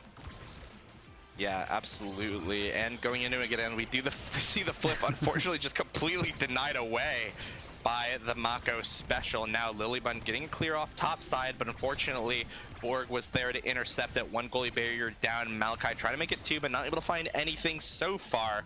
Borg, though, not able to find anything as well with the glitch pop, which means that flip is going to be blown, but it's not going to mean anything. A double barrier now from the side of I Love Dog Girls. Clear top side, not going to be intercepted by the Mako primary. Now Borg with a flip, trying to get a cheeky little barrier. Nothing going to be found of it though. Zidium has flip to work with, is holding it so patiently here, putting themselves in the right position potentially, but no, it's going to be cleared away from them again. Now the flip does finally come out, goes straight to I Love Dog Girls, and no, Mexicasual with an unfortunate positioning of the mouse, trying to flick it topside, not going to find it, and that's a 2-set advantage for We Are Bad at Team Names. Unfortunate. Yeah, in a moment like that, when the core is coming at you that fast, I can't fault him for that. Like, it's just, sometimes your mouse is in the wrong spot and you're not ready for, you know, a core that is moving a little bit fast. Just a little. Yeah, and that play is going to spell a little bit of interesting things is actually this is a really unfortunate draft position, because even though X is 4th place, Estelle and Julie literally cannot deny that cast to last. So now Malachi's going to be sitting pretty with that. That being said, Mexicasual does have a little bit of extra movement speed with a stagger swagger here, and of course Twin Drive on Estelle is no slouch, especially if they are able to get themselves like a super surge here in a later round. But that later round might not happen at this rate, as it looks like one goalie barrier goes down. Malachi now living true to that Oki playstyle, putting so much damage and pressure onto Lilybun, and might end up KOing Zidium, but Zidium for now is going to find themselves on the other side of the map, trying to get an offensive play going here with I Love Dog Girls, but nothing found of it so far. It does find themselves in the right position for a clear, and now I Love Dog Girls going to be staggered and forced to play defensive for just a little bit. Not sent off the map by the Bell Ringer, but things are looking just worse and worse for them as eventually this flip from Borg is going to find that KO. Now, Lilybun in a 1v1 situation, running ahead of Malachi to actually get in that advantageous position to win that strike war. Now has to win against this X Maximus here, does end up doing so, but Zidium's life is now forfeit in the face of Malachi, who has to use that flip for the barrier, and Borg in the strike war win. Lilybun trying to ego the strike war, trying to preserve her core flip, but that just means that the goal is going to be scored by Borg. Yeah, well done. I mean, it seems like they might have a chance to bring it to the next set. It's not over. Certainly not. And the flip is coming out. Mexicasual able to find one goalie barrier, which might spell doom, but low stagger Malachi here. Oh, no, it's actually going to be healing up. The regeneration is there. Going to be interrupted, actually. Oh, no, actually. And yeah, with a flip from Lilybun, we are going to be seeing a KO here. Which means that that's more space for Lilybun to play forward, but right now Zidium's going to be blocked away from doing any sort of play with that special from Mexicasual. Now, pass intercepted by Borg's flip. Zidium low on stagger, almost sent off the map, but evades just in time. Now, Lilybun with a hard clear. Borg and Malachi positioning so well here on the offense. It's just impossible to get it clear, and there it goes. No need for flip, no need for anything. I Love Dog Girls now fully on the defensive on this Juliet, but only so much could be found here. Now, the core finds its way to I Love Dog Girls. The flip is burned. Zidium with a critical strike forward now brings it downfield. Lilybun trying to get it cleared out again. Almost cost her life with a nice little cheeky glitch pop from Borg, but the defense is still held as we get into overtime here. Now, Malachi not able to find the strike that they need. Lilybun waiting that engagement in the net means that I Love Dog Girls gets a clean little 1v1 against Mexicasual and is able to dash punch it in. Yeah, well done. I think, honestly, I'm really impressed at the coordination between Malachi and Borg. Like, there were a few moments there in that set where I thought they were just gonna, you know, steamroll just because they have that layering of abilities, that coordination, those passing plays, which makes sense considering, you know, they've played, you know, games together for so long. They have a history. There's some lore there, so it's cool seeing them, you know, be able to play in a tournament with this high of a stakes, these high stakes. Yep, that's the word.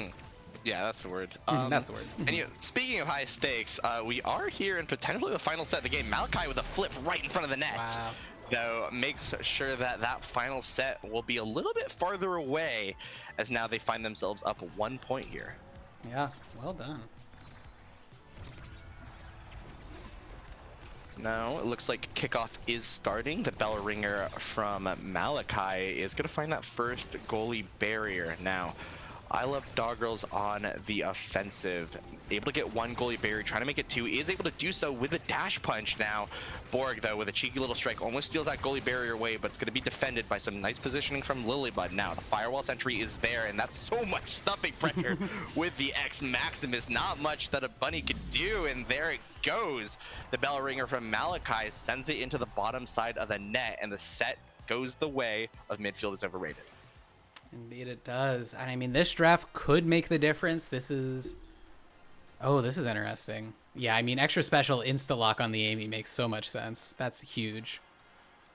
Yeah, and I believe with the Monumentalist missile propulsion as well, unfortunately it doesn't have the timeless to create that Exodia build. That's true. But regardless, that's a lot of stuffing pressure that Malachi now has these instances on. Going to be denying that 1-2 punch away, but it's not that much of a deny when the cast last means that each punch is going to be proccing off of each other. So, hey, that's where it is. The Super Surge does fall the way of Mexicasual, finally grabbing their hands on that secondary empowerment that'll give them much needed mobility to the side of Malachi and Borg, and already we're seeing the effects. I mean, look at this kickoff from the side of midfield is overrated, just so much damage, but it's going to be Malachi the one finding themselves off the map. Good anti-pressure from the side of We're Bad at Team Names here, as they're going to be rewarded with one barrier for their power play. 3 seconds until this X comes back, though. Punch from I Like Dog Girls, not able to find the mark. Now Lilybun able to get a clear. Zidium with a good little strike war win, another one to follow. Means that I Love Dog Girls has a scoring opportunity. Unfortunately, with dash punch means that it's gonna go the way of the Dino, but I Love Dog Girls trying again and again. Now Mexicasual has that flip to work with, doesn't need to use it so far. And, eventually it does, where I Love Dog Girls has another opportunity, but I Love Dog Girls now has to fight for their life here in the midfield, as Malachi going crazy over there on the other side of the map. Borg, though, low on stagger, has that flip. is elects to use it right here. It's gonna find its way past Lilybun. The firewall sentry is there. Borg though is gonna be stuck in the glue. And wow, an excellent glitch pop into strike shot combo from Mexicasual, and Borg is gonna claim the life of I Love Dog Girls. Now Lilybun in another familiar situation, 1v3 and then able to save it now. Oh, barely able to save it again with an excellently timed strike. Now Borg and Mexicasual are gonna be the ones finding themselves on the defensive against I Love Dog Girls and Zidium. The dash punch doesn't find his mark, which means that the play still keeps going. The special from Mexicasual is there, has the flip as well in case things go awry in front of this final goal barrier. Malachi just swinging away at Zidium, creating more damage pressure, puts him in the glue and puts him in the grave. Now Malachi in front of the net, the flip is gonna whiff. Now Borg finds it in the firewall sentry, redirects it too many times. Lilybun cannot find the clear, and that's a 1-point advantage here on the set for Midfield is Overrated. My gosh, yeah, just the oppressive showing. Like, you can tell the Awakenings are making a difference. They are just able to just put up such strong offense, and it might be the difference. It might be what they needed to actually win this thing. Yeah, and absolutely. Oh. I mean, oh, a nice My little God. double Oh J my move God. into double from Malachi. I mean, just one mistake Oh is my all it takes, and that's so many resources. That's a KO, that's a flip, and a double barrier gone for We Are Bad with team names, and already it looks like we're going to see, we might be seeing 2 reverse sweeps from Midfield is Overrated here today. Wow, yeah, I think so. It really seems like they shine when they're on the back foot, which, you know, makes sense. But they're clutching up. Absolutely, and Borg's going to be the one sniping away the orb with the glitch pop there, but it's not going to mean much. They're not able to convert, and in fact, it's going to be the opposite. An unfortunate bounce means that one barrier is going to be lost by the side of Midfield is Overrated. Now Borg trying to win the strike wars is hovering dangerously close to the edge there, though I Love Dog Girls trying to save that dash punch just to get it through Mexicasual, and there it is. That patience does pay off. Gonna pay for it with his life, though, unfortunately, is oh, the core barely avoids that second goalie barrier, but it does. Oh no! Oh, My the God! strike shot. Mexicasual Oh was my ready God. for it, and it almost meant nothing as the piercing shot almost stunned it for now, but it's going to be kept in place yet again. Lilybun with a perfectly timed strike keeps the defensive play going. Zidium now has a 1v1 opportunity. He's going to find it with a piercing shot, and now 1 point comes back to the side of We Were Bad at Names. Wow, well done. I hope, you know, Tempo Melon, I hope you're in chat. He was just like, you know, talking shit on strike shot and how bad it was, but you know, that point would have been over a lot sooner if he didn't have strike shot. Yeah, absolutely. And that plus the missile propulsion means that it's just such a versatile tool defensively and offensively. And you know what? No, Tempo, but that shit's not ass. It's not ass, cheeks, or poop. It's not anything. It's good. But as I say that, you know, maybe strike shot does suck a little bit as we are seeing Mexicasual lose a double barrier. Lilybun with a flip doesn't even need to use it in the bounce house here. I Love Dog Girls with a flame flurry, not able to find anything, and unfortunately just finds his own goalie barrier instead. Now Mexicasual in a 1v1. Oh my, that was an awful triple. Trying to find it. Kind of the muscle memory, swinging it to the top side, not expecting the bounce house. Unfortunately, is gonna demon angle his own barrier, his own goalie there, and now we're tied up here on the set.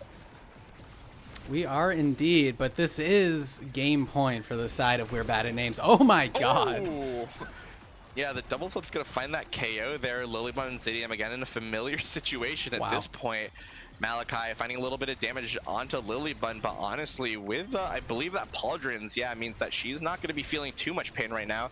Zidium going to be the one finding themselves staggered. Flip does come out from Lilybun. The Flame Flurry comes out from I Love Dog Girls just to create a little bit of space for their goalie. It's there, but oh, the Cyber Swipe almost finds it there with a double hit stun, but it's barely saved at the line by Lilybun. Though things are looking bad. Borg in front of their net with a flip. Cyber Swipe whiffs, unfortunately, but he's going to find it. And Lilybun with a perfect save with a secondary, despite the whiffed strike, keeps the core in play at potentially this final point of the game, but there's nothing you could do. X is inevitable when the core is hit like that in the bull rush, and now we see ourselves in a set 5. Crazy. Yeah, clutched up yet again. I mean, they were on the brink of losing. They were on the brink of the game ending, and they said no. They said, nah, I'm just going to put the core in, and once again, Borg gets first pick. Looks to wait though. Yeah. Lilybun going to be denying that specialized training away from the X. Borg eventually ending up picking that hot shot team player, also finding its way into the hands of Mexicasual. So that extra core speed now being Ooh. seen from the side. Oh, that is not the play. There's That's no way that's fascinating. Wait, actually, wait. No. That actually might have been the play because the other options were like aerials and prime time, which are also just net negatives on Juliet. So I think that was an interesting draft. That means I Love Dargo was forced to basically take literally a downgrade. Like literally, you can't even elect to take no training there. So good drafting from the side of midfield is overrated here, and that might make the difference as now those dash punches are just less threatening, those strike wars are just less threatening. I mean, I Love Doggos, who honestly was already struggling to score, is going to find themselves in even tougher situations now against Mexa Casual, who already, look at that, winning those critical strike wars, keeping the goalie barriers alive, and not even going to let one through. Wow, good secondary. Actually going to keep both goalie barriers in play. Now Malachi and Borg going to find themselves with an opportunity to score here. It is eventually found by Malachi. Now Whiffed flip from Borg unfortunately means that it's going to be another flip spent by Mexa Casual, but it doesn't even matter. Malachi, with the size, with the X Maximus, finds the core into the net, and now in this final set, it's a 1-0 advantage for midfield is overrated. Indeed, we do see a bit of an energy advantage. We'll see if that actually means anything here, because, you know, with all this kill pressure, it doesn't last long, but, ooh, interesting. Yeah, ooh.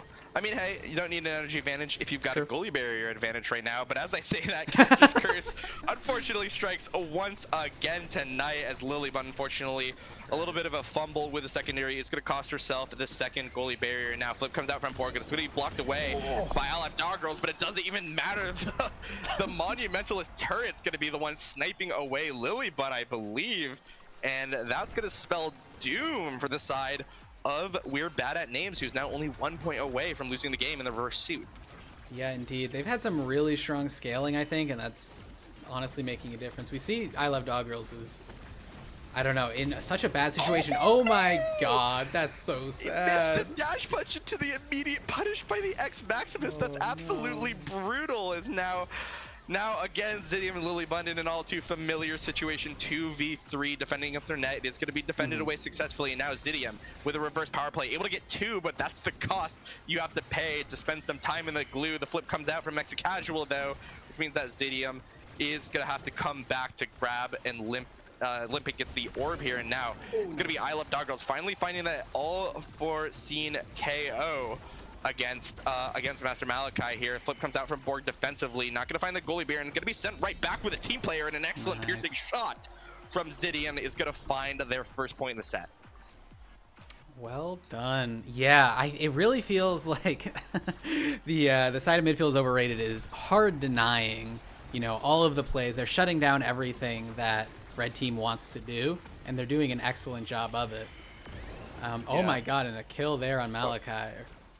Yeah, then that was a really good kill. Actually, really important as Zidium was low on stagger and no dodge, and because of that, he's able to save his cooldowns for this offensive play here, and now things are looking really good. Yeah, the piercing shot's gonna find it again. Oh, it's actually I Love Dog Girls able to win that strike war, and now we're on a game 5.5 for all the marbles.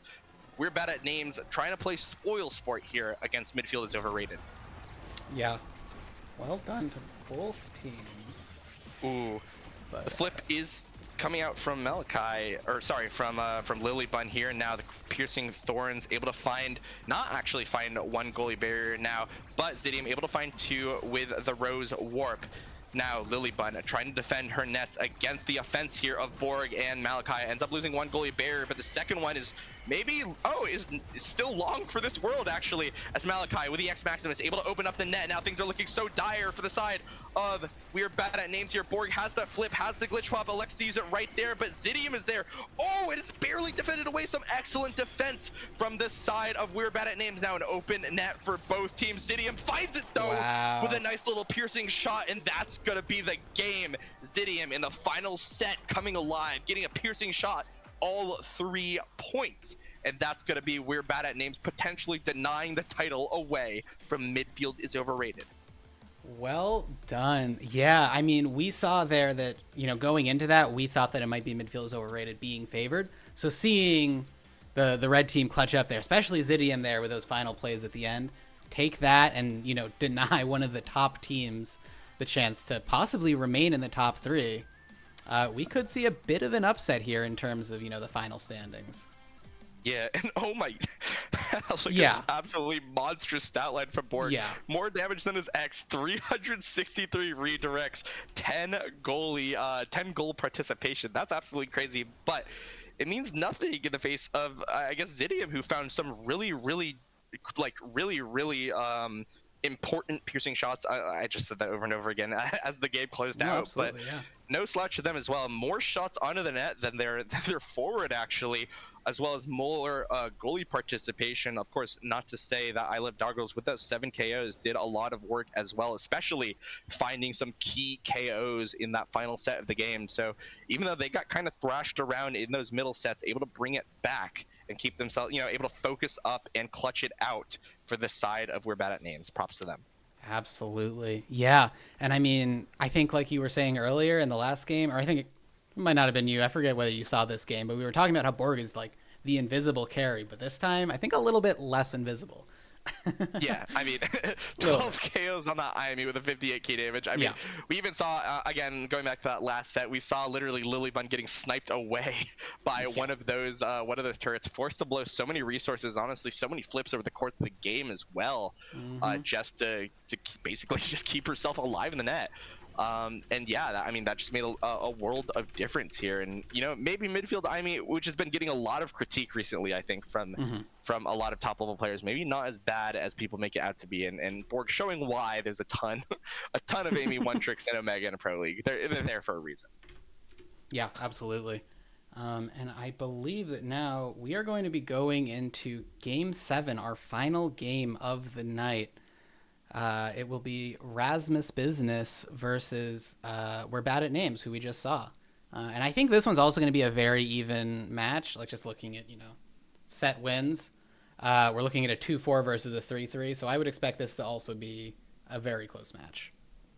Yeah, definitely. And honestly, We Like Frogs now pulling ahead, though, with their recent victories. So we'll see if that team maintains that. Yeah.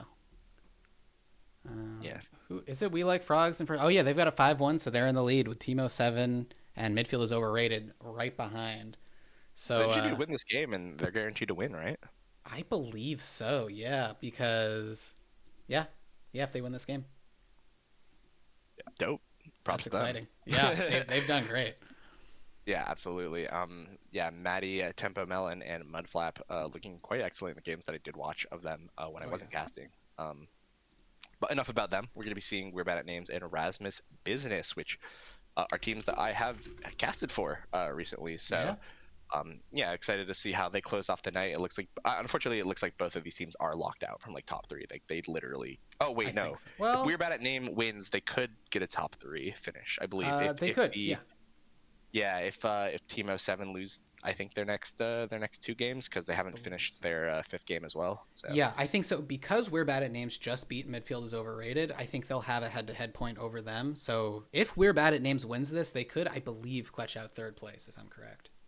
Ooh, that's interesting. Unfortunately, the same cannot be said for Rasmus Business. I don't think so. Yeah. They've done well, and they have strong like head-to-head points against the other teams in their skill bracket. But with a 2-4, I don't think they can hit 3rd place.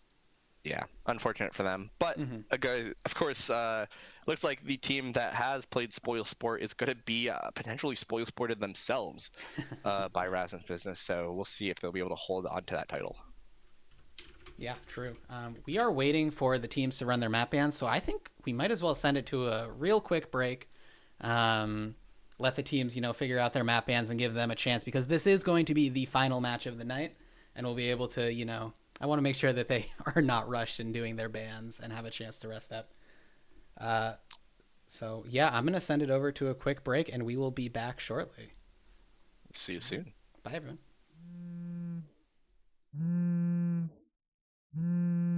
Wake the f*** up, samurai. We have a city to burn.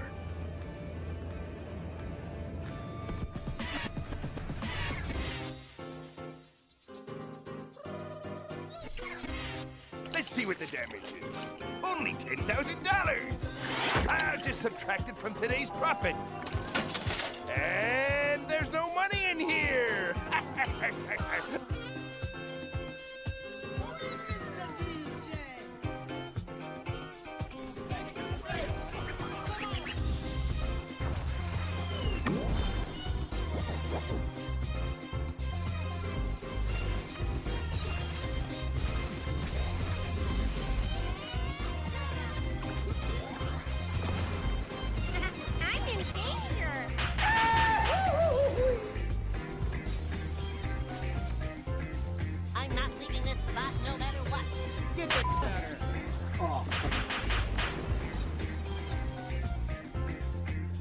This isn't your average everyday darkness. This is advanced darkness. And then he's like, I don't know what the f happening, so you throw him the brain destroyer.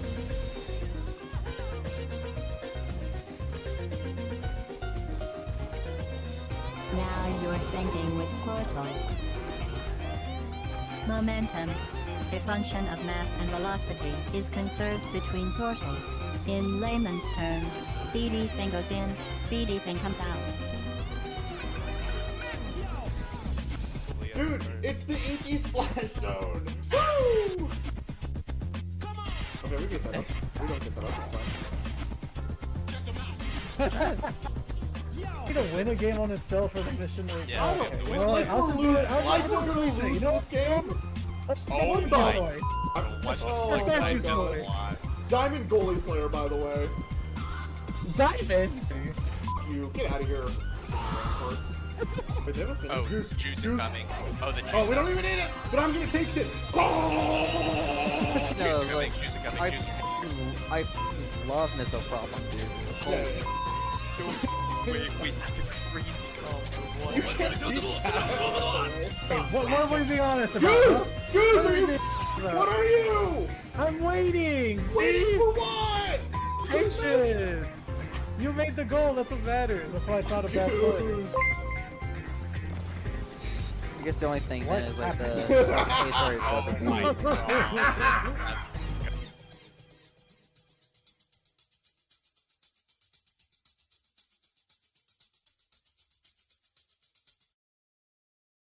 The visual novel implies that the language that Dubu speaks is just like a common language. Yeah. Okay. So we are doing a Dubu accessible cast at one point. A few moments later. Dubu! Catalyst! We're gaming! Dubu, Dubu, Dubu! Dubu, Dubu. Dubu. Dubu. Dubu! Dubu, Dubu. Dubu. Boo-boo. So we did our draft. So that translated to that was a really good draft for us. I think we're in advantage state to win.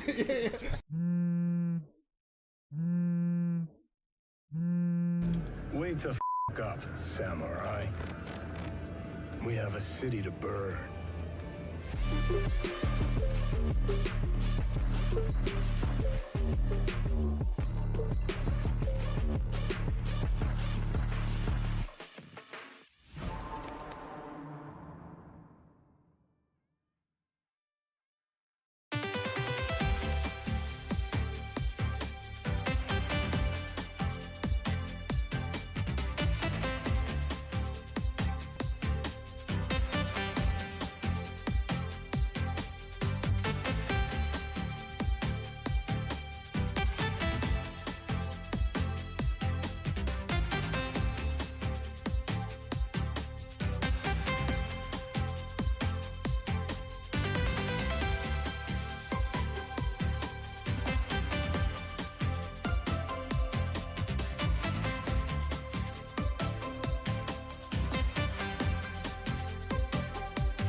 Wow, Seraphim is really having you run the gauntlet. Phew. Round 7 is coming right up. All right, hello again, everyone. We are back, and we are getting into our final game very shortly with Rasmus Business versus We Are Bad at Names. Great news, everyone. We are back to the labs. in this final game. And we are just waiting for the players to ready up. What a nice little map to send us off into the evening here with a little bit of laboratory, a little bit of science to tide us over until for the next I'm doing math in my head. 15 hours until the DB Cup starts. So hey, very true. This will be a banger, I'm sure of it. Rismus Business has the opportunity to play Spoil Sport against We're Bad at Names, who just last game played Spoil Sport themselves, keeping midfield that is overrated out of contention for first. Or sorry, not out of contention, but out of the current race to first place. Sorry, the triple Rasmus hover. This is the first time we've seen them on the blue team. That goes hard. I love that. It's Rasmus Business, of course. It is Rasmus Business. Looks like though we do have one hover away, and it looks like a good Estelle ban. I mean, Zidium looked so clutch on it in that last game, and we're gonna see the Rasmus banned out against Rasmus Business. Unfortunately, it's just gonna be Team Business here today. Well, that's okay. Team Business still has some very strong picks. I think we obviously have seen Lego Mage do great. We've seen 3Z do great, but I don't think we've seen 3Z on the Luna today. So that's exciting. We'll see how that goes. Yeah, and 3Z's Luna is no joke at all either. Like, this is actually a pick that went on Atlas's lab. Grimella would actually play forward, and they would put 3Z on Luna. Yeah, that was like a thing that they'd ran. That goes hard. Yeah, that goes incredibly hard. Yeah. So definitely, this is like 3Z Breezy, of course, known as an X forward, but has this pocket Luna here, and I think can do some really crazy plays on it as we are getting to our game here. Yeah, absolutely. And I mean, with a specialized training start, specialized in glass cannon, it kind of makes sense that they're going for those Luna damage comps. We do see a bit of ping-ponging back and forth here. As it looks like Zidio, unfortunately, not able to find one over against Lego Mage here, and it's actually going to be the Lily Bun, the loser of that, losing one barrier, and 3Z trying to steal away the second one as well, but instead he's going to have to be limping back to his orb to heal up here. As now Zidium trying to get the Vice secondary going, but not able to find anything so far. Pokemon fan low on stagger, low on dodge. 3Z Breezy's probably gonna have to blow this flip. He's playing really greedy with it, but he's got the mathematics, the laboratory out, and he's actually gonna use that flip to get a KO. Now Zidium's gonna be the one staggered as well, and all of a sudden things were looking really bad for Rasmus Business, but all of a sudden now it's the stagger bars of We're Bad at Names that's going to be taken out. And now Pokemon in, as I speak about reversal yet again, the reversal is completed as he gets a nice little KO with a Kai Barrage. Now we're in overtime here. I Love Dark Girls trying to find the snipe away with a Luna boost, but nothing going to be found right now. Zidium back up into the court, trying to find anything, but not able to win that strike war. Lilybun again with a good save on the Mako primary. Now, Pokemon fan winning a critical strike ward. Lilybun forced to save her last goalie barrier again, and now I Love Doggirls is finally able to grab that last point. Oh, a nice little snipe from the Rocket KOs Lego Mage and allows an easy goal for I Love Doggirls for the first point of the game. That was an amazing first point, and I am so glad to see finally just such a strong kill comp being able to shine. And I think 3Z was honestly, despite the fact that Rasmus Business lost, 3Z was absolutely the MVP. Just his survivability into the reversal was just such strong plays coming out from both sides. Yeah, absolutely. And oh my god, Lilybud is honestly, I'm so impressed by her Mako goalie. She's just able to anti-stuff or prevent so many plays with that secondary. She's like using that ability so well, but Caster's Curse strikes us yet again as she does lose a double barrier and has to blow flip to keep 3Z Breezy nice and staggered, which does allow I Love Doggirls to get the KO, but now Pokemon fan has a 1v2 scoring opportunity. Unfortunately, doesn't make it, and wow, where did his stagger go? Almost gonna get sniped off by Lilybun, actually, but right now is going to be able to limp away from that altercation. Now Lilybun with the Mako ultimate is not going to find anything because again, Atlas's lab strikes again. It's going to be Zidium once again. Now we're basically in point 2 and it's an all too familiar spot for Zidium, going to be in that penalty box waiting out the 12-second timer as now I Love Dog Girls able to win some nice little strike wars against 3Z Breezy. Zidium also winning a good strike war, but again, Zidium has spent more time KO'd than alive, but it doesn't matter now. Lily Bun able to snipe away one goalie barrier, trying to get the goal. I Love Dog Girls uses the boost to win the engagement now. Pass is there. The Crater Maker is there. And oh no, the Crater Maker from 3Z Breezy finds a critical KO, taking away the Luna's core flip. And now Zidium's going to be the one stepping up to the pitch, trying to find the goal. A good striker win against the Rocket means that this buys enough time for I Love Dog Girls to get back into the game. Pokemon Fan almost sent off the map, but 3Z Breezy, fishing for a goal or a KO, able to find none. I Love Dog Girls now on the offensive. Pass down to Zidium's going to be intercepted by Pokemon Fan, and oh no, the crater is up yet again. And it looks like going to be Pokemon Fan the victim of the explosion now. Good pass up to Zidium allows a nice little shot to the top corner, and now it is a 2-0 lead on the first set for We're Bad at Names. Absolutely. This is a strong showing, and I think it's just really impressive how, despite the fact that I feel like We're Bad at Names spent most of the game dead, even in those like situations where the other team has the power play, they're holding it down, which is incredible. They're doing a great job of remaining defensive and then converting to offensive when they have that opportunity. Yeah, definitely. And I think one thing contributing to that, or contributing to all these KOs, is the specialized training start. I mean, the Luna... Oh, like the Luna, honestly, the Kai. Oh, we're just seeing people fly off left and right. A little bit of a circus here.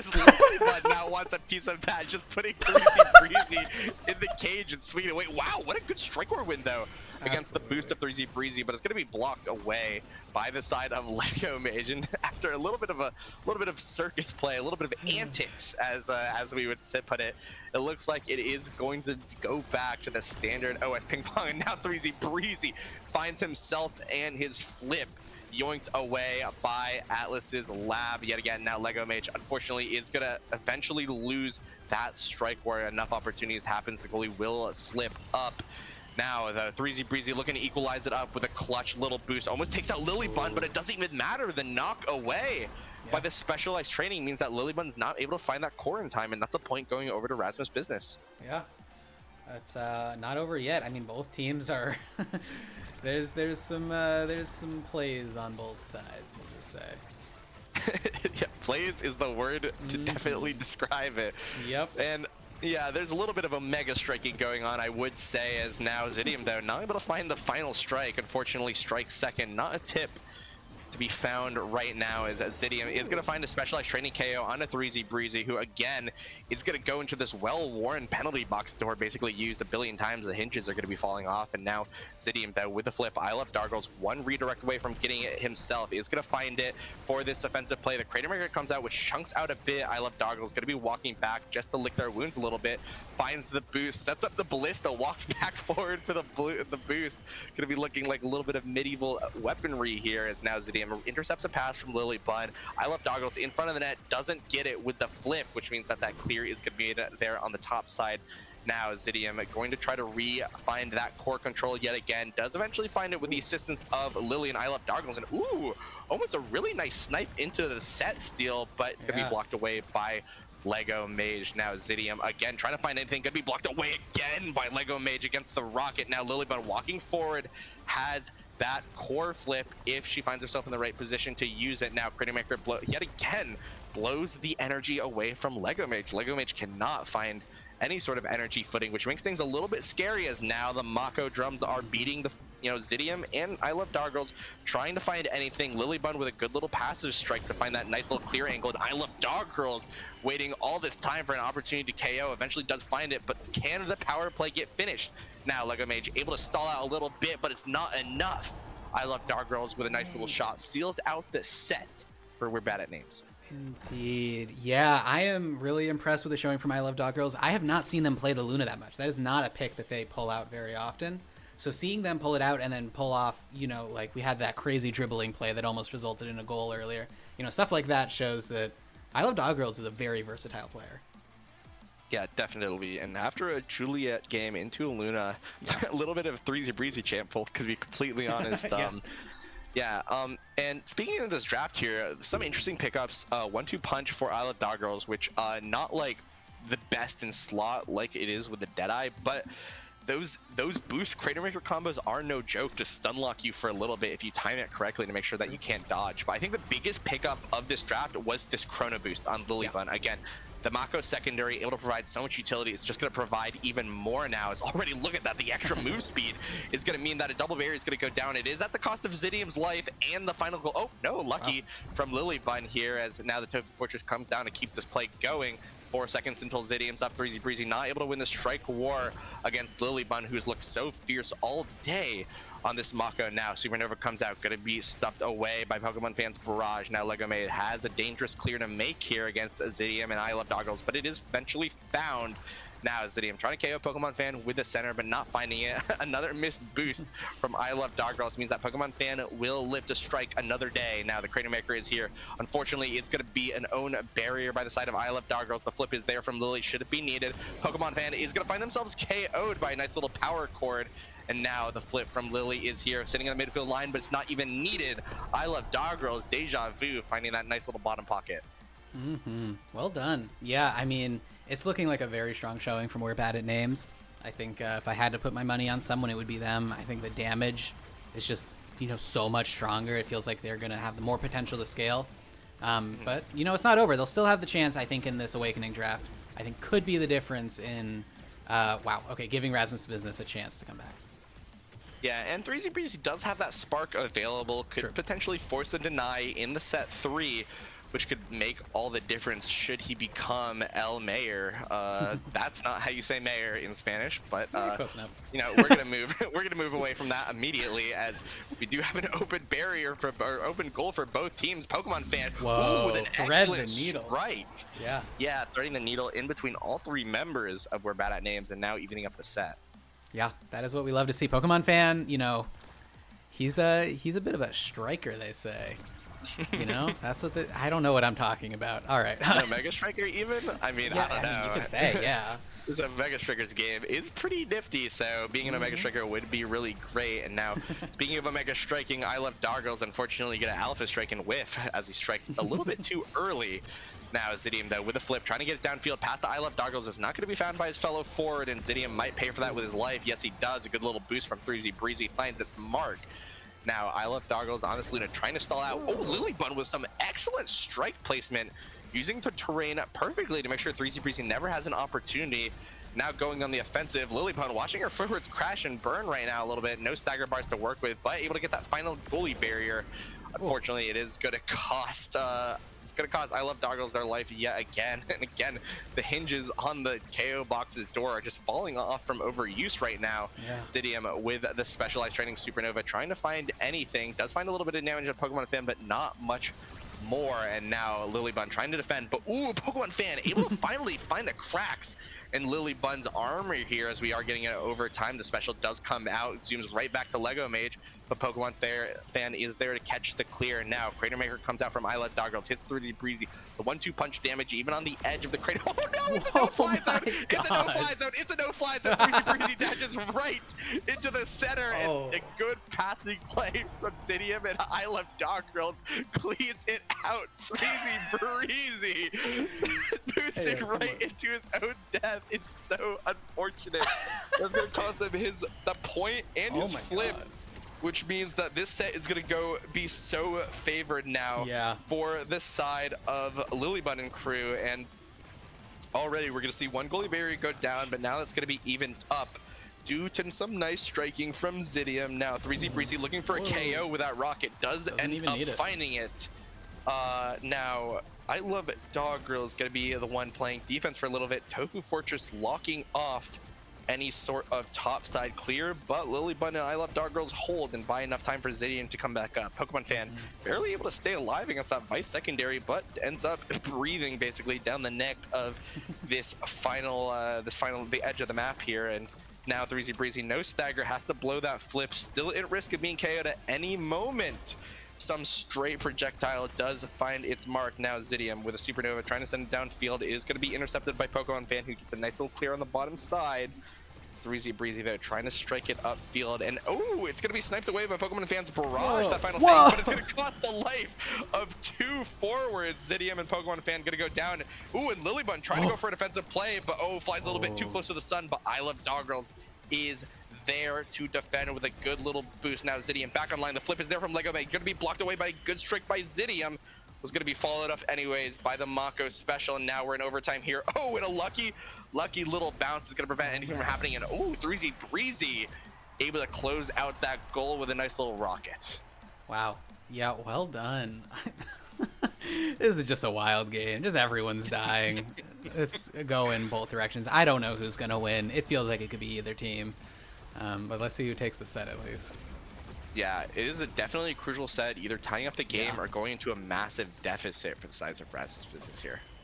Yeah, absolutely. I think, honestly, my gut is that the big difference maker is going to be how much damage Red Team's going to be able to put out versus how survivable Rasmus business is going to be. Because obviously you have that Mako goalie who's contributing so much to that damage versus, the Dubu, who is, he's a hamster. So we'll see. They really need to win this, and they do. Ooh. That is key. Yeah, that's it. Depending on what the awakenings are, that's it. That could be the chance for them to scale. Yeah, and 3Z Breezy, excellent rocket snipes, able to find just one slip up from Lilybun. And there it is. Yeah. Dead Eye Luna, ladies and gentlemen, following up on that actually at the glass cannon, not even the specialized training. Yeah. But that's a glass cannon, spark of strength, Dead Eye Luna with more sparks still on the table in future drafts. This Luna is going to hurt. Yeah. Interested to see what the other Luna's going to take. I'm surprised they didn't insta-lock Heavy Impact just because, to grab it and have something. Okay. Built different makes sense. That's viable-ish. Yeah, I think they wanted to save the Heavy Impacts for Zidium. Yeah. But Lego Mage just taking the fall, even though Heavy Impact's not super great. Dubu's not awful either, actually. I think that cooldown reduction is certainly something that helps a ton on Dubu, who often hits more than one thing with the Tofu Fortress with the Summer Assault. Unfortunately, not with the log, as it literally only hits one thing. But it's still a decent deny and prevents. And now I think that Rasmus business is actually in a really big advantage, in terms of damage, even though it is 3Z Breezy and Pokemon Fan not looking so great themselves, low stagger and a KO respectively. Yeah, absolutely. I mean, but they're doing a great job of holding it down. Never mind. Never mind. Oh, okay, that was ended there. It happens. Yeah. I mean, they were holding it down great, but I mean, we see now the reversal here of an opportunity, at least, to hopefully take out I Love Dog Girls. But doesn't seem like they're capitalizing on that. I Love Dog Girls healing back up. Yeah, and there is an opportunity to still score here. Lilybun has that primary. Ooh, uses on Pokemon Fan. Almost sends him off the pitch, but nothing found so far. Ooh. Oh, and Pokemon Fan eventually, again, his life once again forfeit to the laboratory. Flip does come out from Lego Mage. Almost able to snipe away that goalie barrier, but it's not enough, and it's going to cost him his life. Now 3Z Breezy, 1v3, and things are looking doomed. Excellent strike or win, but it's not going to be enough. Lilybun finds the core and the KO with her flip, and like that, it's going to be We're Bad at Names pulling ahead in the game. Yeah, that is not winnable, and honestly, I think it's great that they burned the flip on the side of We're Bad at Names. I feel like that probably was winnable without the flip. Whoa, okay. What did he die to? Oh, that had to be a rocket from 3Z Breezy, I think it was just a rocket. Yeah, I did not see what it was, but I don't know what else it could have been. Yeah, and ooh! Nice save. Lego Point blank. Mage. Yeah. Yeah, clutch point blank save there on the Dubu, and now Pokemon Fan trying to return that favor in kind, getting one goalie barrier, but not going to find it. It's almost going to cost him his life, actually. No dodge to work with. Zidium almost sending him off the map with a Supernova. Does have the orb to heal up, and actually going to dodge that power cord from that Zidium sent, which is that I Love Dog Girls is going to be the one in the penalty box. Ooh, and almost a snipe away that power cord again in that final goalie barrier, winning so many strike wars too, stalling some time. But eventually one barrier is going to go down. It's probably going to be made two in just a second. There it goes. Now Zidium low on stagger and might be sent off the map in just a second. This Dead Eye Luna is no joke, though. Lilybun is back in her position here in the net. Now, pass goes through Zidium. Oh, a Pokemon Fan trying to stuff it through the barrage, but not able to find anything. Lilybun is there, has to blow the flip to keep 3Z Breezy at bay. Supernova comes out, but Tofu Fortress is going to send it right back. A little bit of a return to sender there, and 3Z Breezy with a nice little angle, bouncing it off the top side of the map. It gets a goal and evens up the game. Well done. I mean, yeah, totally even game. Could be anyone, which is like, I'm kind of waiting for someone to pull ahead, but it truly could be anyone at this point. Yeah, and I mean, it's just so dead even. I mean, the Deadeye Luna is creating so much pressure for 3CBZ. I mean, look at that one rocket. It's a third of I Love Doggerel's health, and if that keeps going, eventually these stagger bars from the side of We're Bad at Names is going to be chipped away. Yeah, absolutely. And I will remind you that this is quite possibly... Oh, nice. Yeah, good kill. The chance for We're Bad at Names to secure third place. Oh my god, great dash score. Oh my god. Yeah, that looked really good, and 3Z Breezy again on that Luna is so dangerous, even able to preserve that flip going into potentially the final point of the set. Mm-hmm. Indeed. And you know, the stakes could not be higher, but both teams are playing out of their minds. Yeah, definitely. And wow, 3Z Breezy actually almost forced the Scent off the map. A lot of damage flying his way. Side of We're Bad at Names really desperately trying to blow that flip, but it's not going to matter, and that allows Pokemon Fan to actually set themselves up for a really good strike war against Lilybun. He's been looking like a strike warrior. 3Z MF Breezy KO with a flip into a demon angle. Lilybun and Zidium literally not able to do anything even if they wanted to. Yeah, and that's going to be 3Z Breezy rewarded here potentially with so many picks here. Oh my gosh, yeah, MVP well deserved. Unfortunately, I don't think anything here is like as big as that Deadeye pick, but I mean, he still has a great selection. He could easily deny something great. Yeah, Demolitionist potentially cooldown. No, it is opting for the Fight or Flight, which makes a lot of sense. Yeah, that's There's a lot of people that are being staggered right now, and when you have that much damage for the Deadeye, having an extra space bar is the difference between 1 KO and 3 KOs off the resets. Yeah, for sure. Interesting draft though. Overall, I feel like blue team kind of won. Yeah, I mean, it's more damage for 3Z. It really just is more damage that's for 3Z. Really all they needed, and that's what they got. Yeah. Oh, yep. Ooh, and well, Zidium unfortunately cannot play. The Vice is going to be the one that's, ironically, going to be the one that's rocked. Yeah. As 3Z Breezy just has too much damage. Oh, almost a Demon Angle own barrier from Pokemon Fan, but it's not going to matter. One barrier does go down. Going to be trying to make 2 by Pokemon Fan to make up for the sins, but it's not going to happen. Lilybun is a little bit too strong here in the net.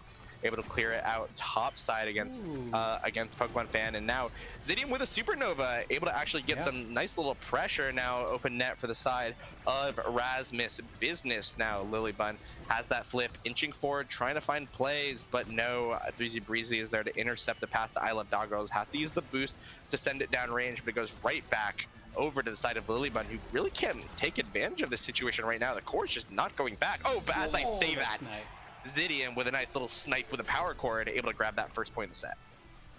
Wow. Yeah. Well done.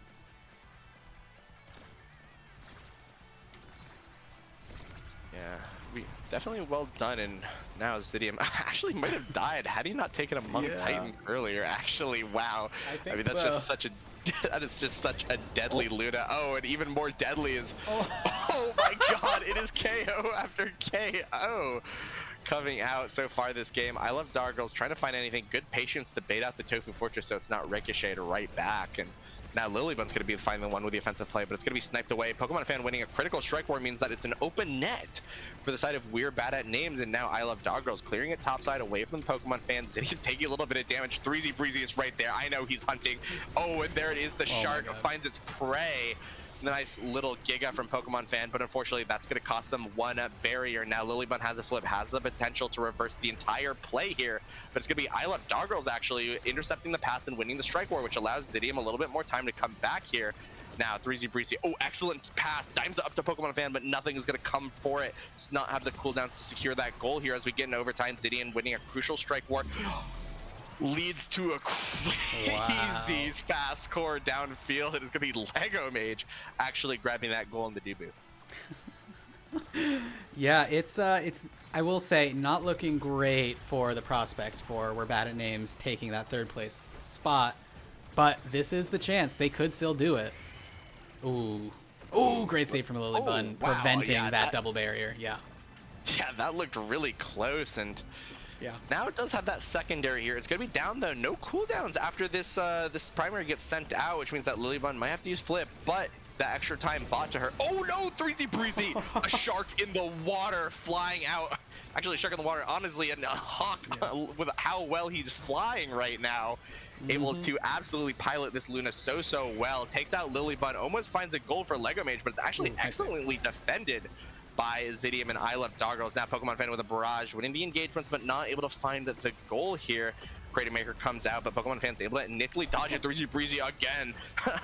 Almost able to grab that fish of I Love Doggles and yank him out of the water. And I'm losing myself in the metaphor here, but who's not losing themselves is Pokemon Fan, creating a little bit of pressure here on Lilybun, who finds herself once again checkmated by 3Z Breezy, and we are 1 point away from the Spoil Sports being Spoil Sported themselves. Indeed, yeah, that beautiful self dribble into that dash goal. I mean, yeah, it's 3Z being 3Z. That's pretty cool. We like to see that. Yeah, looking so good on so many of those flights. Sure. I mean, unfortunately, did have one crash landing where he did throw himself in the hole. But other than that, has been playing absolutely phenomenally on this Luna pick. Absolutely finding so many key KOs, so many key goals. Just honestly thieving away so many of these points. And we'll see, though, if We're Bad at Names is able to come back. That is 1 KO to reverse the tempo of the game so far. And now I Love Doggirl is able to grab 1 barrier, though. Trying to make it 2, but Lego Mage holds strong, and 3Z Breezy now able to win that Strike War in the midfield, allows them to get this clear. Lego Mage, another critical Strike War win, keeps the core in play, and the gold barrier is closed. Now, Crater Maker is there, hits 2 forwards, and 1 KO is found for, again, a 2v3 situation with Sidium and Lilybun. Ooh, and a Rocket almost finds another KO in Lilybun, but nothing's going to be found now. Goalie barriers are open. 3Z Breezy has the flip. Pokemon Fan is there, but the flip is going to come out. Oh, and the flip is there! 3Z Breezy knows he has the checkmate, knows what he has to do, and sends 2 things into the net to secure the game. Well done. Absolutely. I mean, that was insane. Just the fact that, 3Z Breezy there, I think, was obviously MVP. Pokemon Fan also, though, had so many clutch gigas and so many chances to, really turn the tide of the game. And even though it looked like, for the longest time, oh my god, just the number. That is a 15 KO, 50k damage Luna from 3Z Breezy. 10 goals to his name as well, handily beating out pretty much anyone else in that game. And Lilybun with 88 saves to her name, actually dwarfed by Lego Mage, though. That being said, a lot of those redirects from Lily wasn't at the midfield line where she was trying to find any offensive pressure for the team, but it just wasn't enough. 3Z Breezy with an absolutely stellar performance in this game, and honestly, that was crazy. That was an insane Luna game from 3Z Breezy. Had, again, that one unfortunate incident, but absolutely, other than that, piloted this Luna to near perfection. Absolutely taking over the game with that Deadeye pickup, and with that, bringing Risman's business to victory, and again, Spoil Sporting We're Bad at Names from any opportunity of coming into the top 3 finish. Yeah, absolutely insane games today. And I am taking a look at the standings now because all games have completed, and it seems to me that there are no tiebreakers necessary. It looks like the final standings are, using head-to-head points, because there are very close set counts. It looks like Team 07 took it home as number 1 with a 5-2 score. Second place, We Like Frogs, also with a 5-2 score, but they had lost to Team 07 at some point, so they were relegated to second. Third place is actually a very close tie. Both teams were 4-3, but with a head-to-head point, Midfield is Overrated clawed it out and took 3rd place. So, yeah. Yeah, congrats to these teams playing like absolute demons on the day. And yeah, this was really such an intense competition. I mean, every single, no undefeated teams, even the top teams were defeated twice, and no team left victoryless, at least on the day. So this was a crazy close competition, but congrats to Gumi, Cloak Oak, and Monch Owo for taking home the gold medal today. Of course, also props to Maddie, Tempo Melon, and Mudflap for securing that 2nd place, and Borg, Malachi, and Mexa Casual rounding it out in the 3rd place finish. So congrats to all 3 of those teams. Absolutely. Oh, okay. Wait, okay. So I'm sorry. I think our standings might not be finalized. So even if by the rules, technically Team 07 has won, it sounds like We Like Frogs and Team 07 are both interested in seeing who is the real winner, and that might mean we might have, I would call it a show match. Gumi says this is for first, not a show match, so okay. But unfortunately, Brickbat has to leave soon, so we're gonna, I think, find another emergency caster to jump on and see I suppose, an impromptu grand finals. This isn't how round robin works, but I guess what we'll do is we'll say this is for all the marbles to see who actually wins the honor of being first. That sounds good. And I'm sorry I can't make that, but hey, that's what it is. Life is life. Absolutely. Yeah.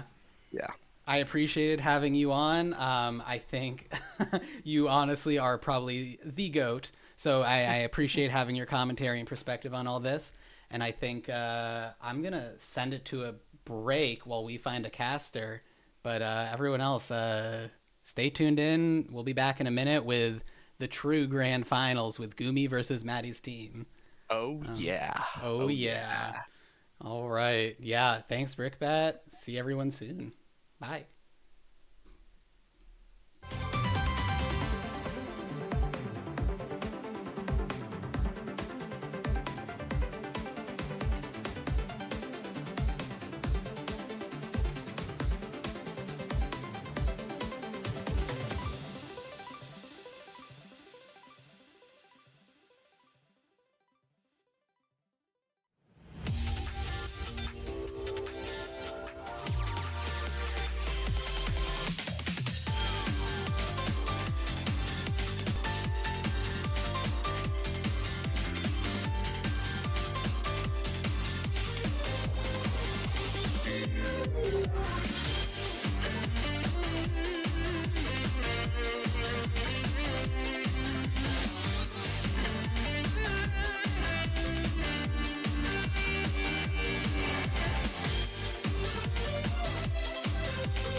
Yo. Hello, everybody. That's about it. That's the intro I got. I'm starting the game. Oh yeah. Alrighty. How you doing, Three? How was the tournament? Did you enjoy yourself today? I had a know blast. Forward's a weak roll, but hey, I mean, how real is that? Yeah, like there's a reason that the two pro league goalies are in the grand finals, guys. Let's just put it like that. No way, guys. No. No way. Borg chest. No, I had a great time. My teammates. Shout out to my teammates. Pokemon fan and Lego Mage 50, the goats. Rasmus business. Pretty fun. Oh my goodness. All right, we're back on the lab again. Nowhere snow. Yeah, I do want to point out to the chat that Maddie is a coward and did not take us to Taiko Temple. No! He had the choice, and now is going to get punished with a Kai ban, and we get the Julie ban. Oh, okay. Interesting. I'm assuming that's a Sligoo ban in the net. I caught you off guard at that one. Yep. Oh, he locks into Luna, though. Definitely not a Munch OO ban. Oh, based X gameplay. Oh my goodness. X Mirror. Oh yeah. X Mirror. One has an Era Kitten. One has a Vice Giga Chad, kind of. True. And I think that's a Rasmus goalie, right? Yeah, that's Rasmus goalie. All right, cool. Maddie on the Rasmus. I haven't seen this from him too often. Goes hard. Spec training 1-2 punch start. Oh God, this is gonna be a deadly game. Oh, Munch almost dies off the bat. Oh, look out, Munch! He's getting close to the black hole. Back, though. Okay. Nice little shrink. Dude, this guy's getting bounced around. Oh my God. All right, he's gonna get the orb though. Feeling pretty safe. Yep, gonna heal up for now. Gumi looking a little in trouble. I think Maddie's team has a little bit of a damage lead, at least with their comp right away, unless Gumi can pop off really hard. But I don't know if that'll be the case, at least in this set one. But we'll have to see. Both barriers down for the Gumi, and oh my God! Double kill. So someone died to the middle, and then Mudflap just punched Gumi into the net. Wild. Yeah. Mudflap with the X lore onto Gumithy. I think Gumi's gonna regret. For those who don't know, they had the guaranteed first. Gumi's team did have the guaranteed first, but they chose to go into the octagon, into the grand final game, which honestly, based. Yeah, it goes hard. I'm a fan. Oh, Tempo Melon gets the better of Gumi on that one. Yeah, I'm gonna do the classic Borg on cast thing and call out Tempo Melon. Been getting some Borg coaching lately. One of my new students. I'm gonna. Everyone's been pointing out to me I do that all the time on cast, so I'm gonna keep doing it. Goes hard. Definitely a fan of this guy. Definitely very improved. Whoa, Muncher! Oh my goodness, Maddie with the fucking kill with the spec training and the powerhouse pauldrons on the hook. Yeah, a little bit of Rasmus business there. Oh, nice clear by Cloco. Nice little flip to start out. Oh, Matthew not hitting his flip. Mudflap can't get the barrier. Oh my goodness, there's a little bit of damage this game. Just a little. Yeah, I mean 1-2 punch spec start. I mean Mudflap looking like a pinball right now. That was a good one. Oh, no, he's dead. He's no. He not want to invest the flip, and he pays the price. Now Monte's lowering on both these young men right here in the corner. I don't think there's gonna anything really to it though. Gumi and Cloak don't really have any cooldowns to go after it, and Monch, I mean, great work so far, but it's not over yet. Maddie, some great clears. I mean, Maddie's been playing kind of out of his mind this tournament. As you can see right there, gets another KO, and also the barrier for it. Cloak and Gumi are struggling right now. Yep, and there it is. Maddie finds the goal. Wow, I mean, phenomenal set. He got a couple KOs with his hooks, and then just finds that last goal with the pendulum swing. Gonna be first in the draft. Let's get into this draft. 3-0 first thing. Maddie's looking to end this one, and ooh, okay. There's a little bit of among tightening action. I don't know if anyone's gonna take it. Someone probably should. Team player obviously going over to Maddie. That training is disturbing. Let me just say that right here. That awakening is not real. It's not real. It needs to be nerfed by literally half, and it'd still be fine. It would still be good if it was 10%. It's 20% for some reason. So it's happening. You had the KOs in the first set, and now you have Hot Shot on one team, Team Player on another. A little bit of core control. Yeah, this core is about to speed up real quick in the second set. A little bit of control, but I don't think it's gonna matter. I think we're still gonna be seeing a brawl fest as Mudflap almost dies immediately. But no! Oh my God, Cloak just going down immediately now, basically from Mudflap. I think that's what killed him, right? It was the X-Lore, right? That I'm assuming. Yeah. Oh, nice dash from Goomy. Little spells were cast there. Saying goodbye to Monch for the next few seconds. Or sorry, not Monch. That's Monch getting the barrier though. Oh my goodness! And now Mudflap respawns. As still double beam. Teammate, I can say it was 10 out of 10 NATO. But the Crater, the Goomy ultimate, the Luna popping off right now. Monch just has to put it in, but Maddie's too good. No, it doesn't matter because Cloak with the Bewitching Beam finishes it off. I mean, hey, we might get a little bit of a closer game than we thought here, 3Z. Yeah, first skull goes over to the side of Goomy, Cloak, and Monch. They're gonna fight back. You know, they're not going down without a fight. Oh, but that's a lot of damage from a Vice Ult. Probably need to evade that one. These guys are gonna both orb up though. They're looking much healthier than they were a second ago. Cloak still looking low though. Goomy able to save in the corner, not for long. It's Mudflap moving in to take the first barrier. Cloak now staggered. Oh my goodness, and Mudflap's almost staggered too. Who's gonna get KO'd first? These are just like, I feel like, oh my God, as we see right there, I feel like X, I know you never really hate playing X, but these are the type of games where, especially on Atlas Lab, I just hate playing this character. I feel like I'm just a fucking punching bag. That's the X lore, baby. I'd much rather just be a punching bag on another character, you know what I mean? Yeah. As we can see, Mudflap and Monch, I mean, they're both dealing it out, right? They're dealing out the punishment. Great save from Maddie, an amazing hook. Monch trying to kill Tempomon with the middle, but it's not quite going to work out here. Monch and Cloak looking pretty low, but can they put it in? Not quite. Mudflap now on to Goomy, looking low himself. Monch with the, almost puts it on the bottom, but Maddie is just, I mean, completely a iron wall in the net right now. Wow. As the core is moving at worrying speeds right now. Absolutely worrying speeds. I mean, the score is zooming, and so are the players. Now, Goomy in a 1v3 situation. Oh, it comes around the barrier. Hot-shotting it into the corner to clear. Goomster, hold it down.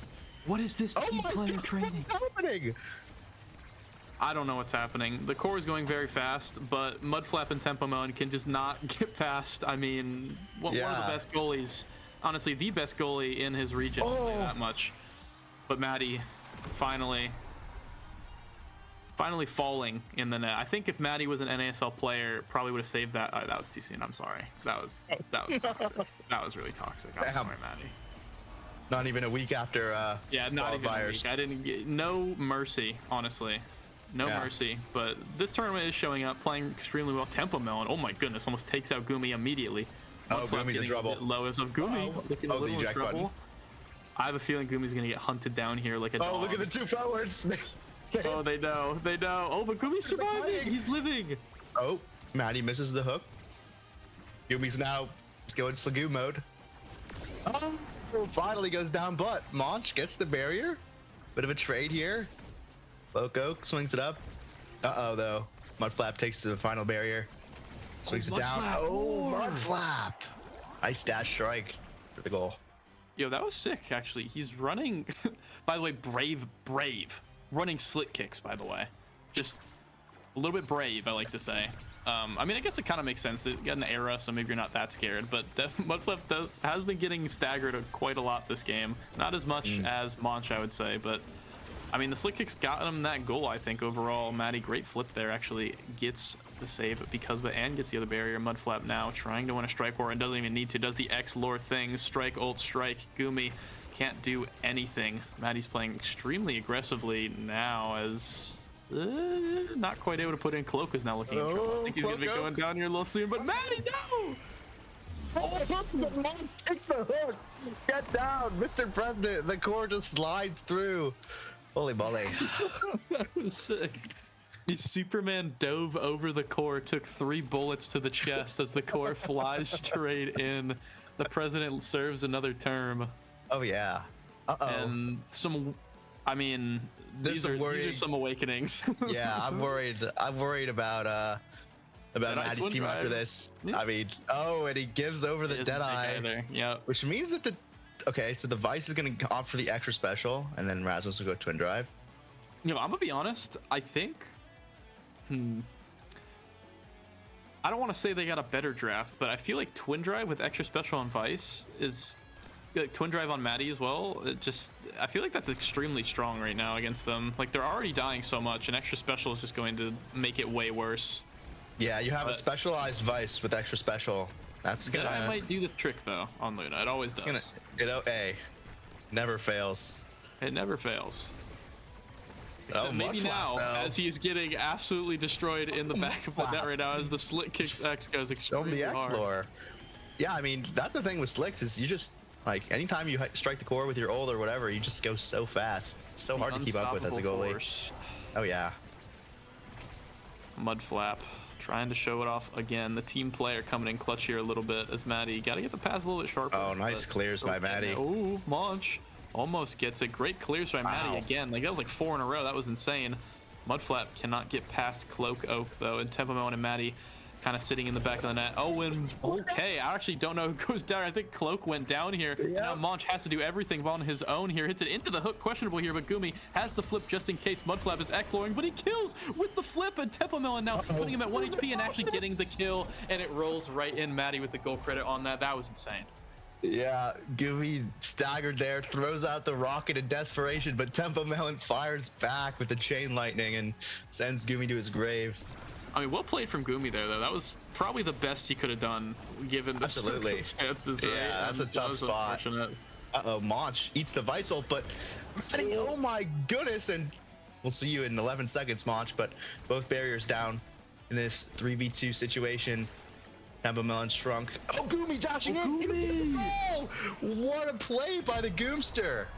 He flies past the core, strikes it down, but because he doesn't hit the core, he keeps flying and is in position to score. That was a Luna play if I've ever seen one. Awesome play by Gumi. Showing off the Luna check. Oh, awesome. I like that. Yeah. And now. Oh no! The barriers are gone.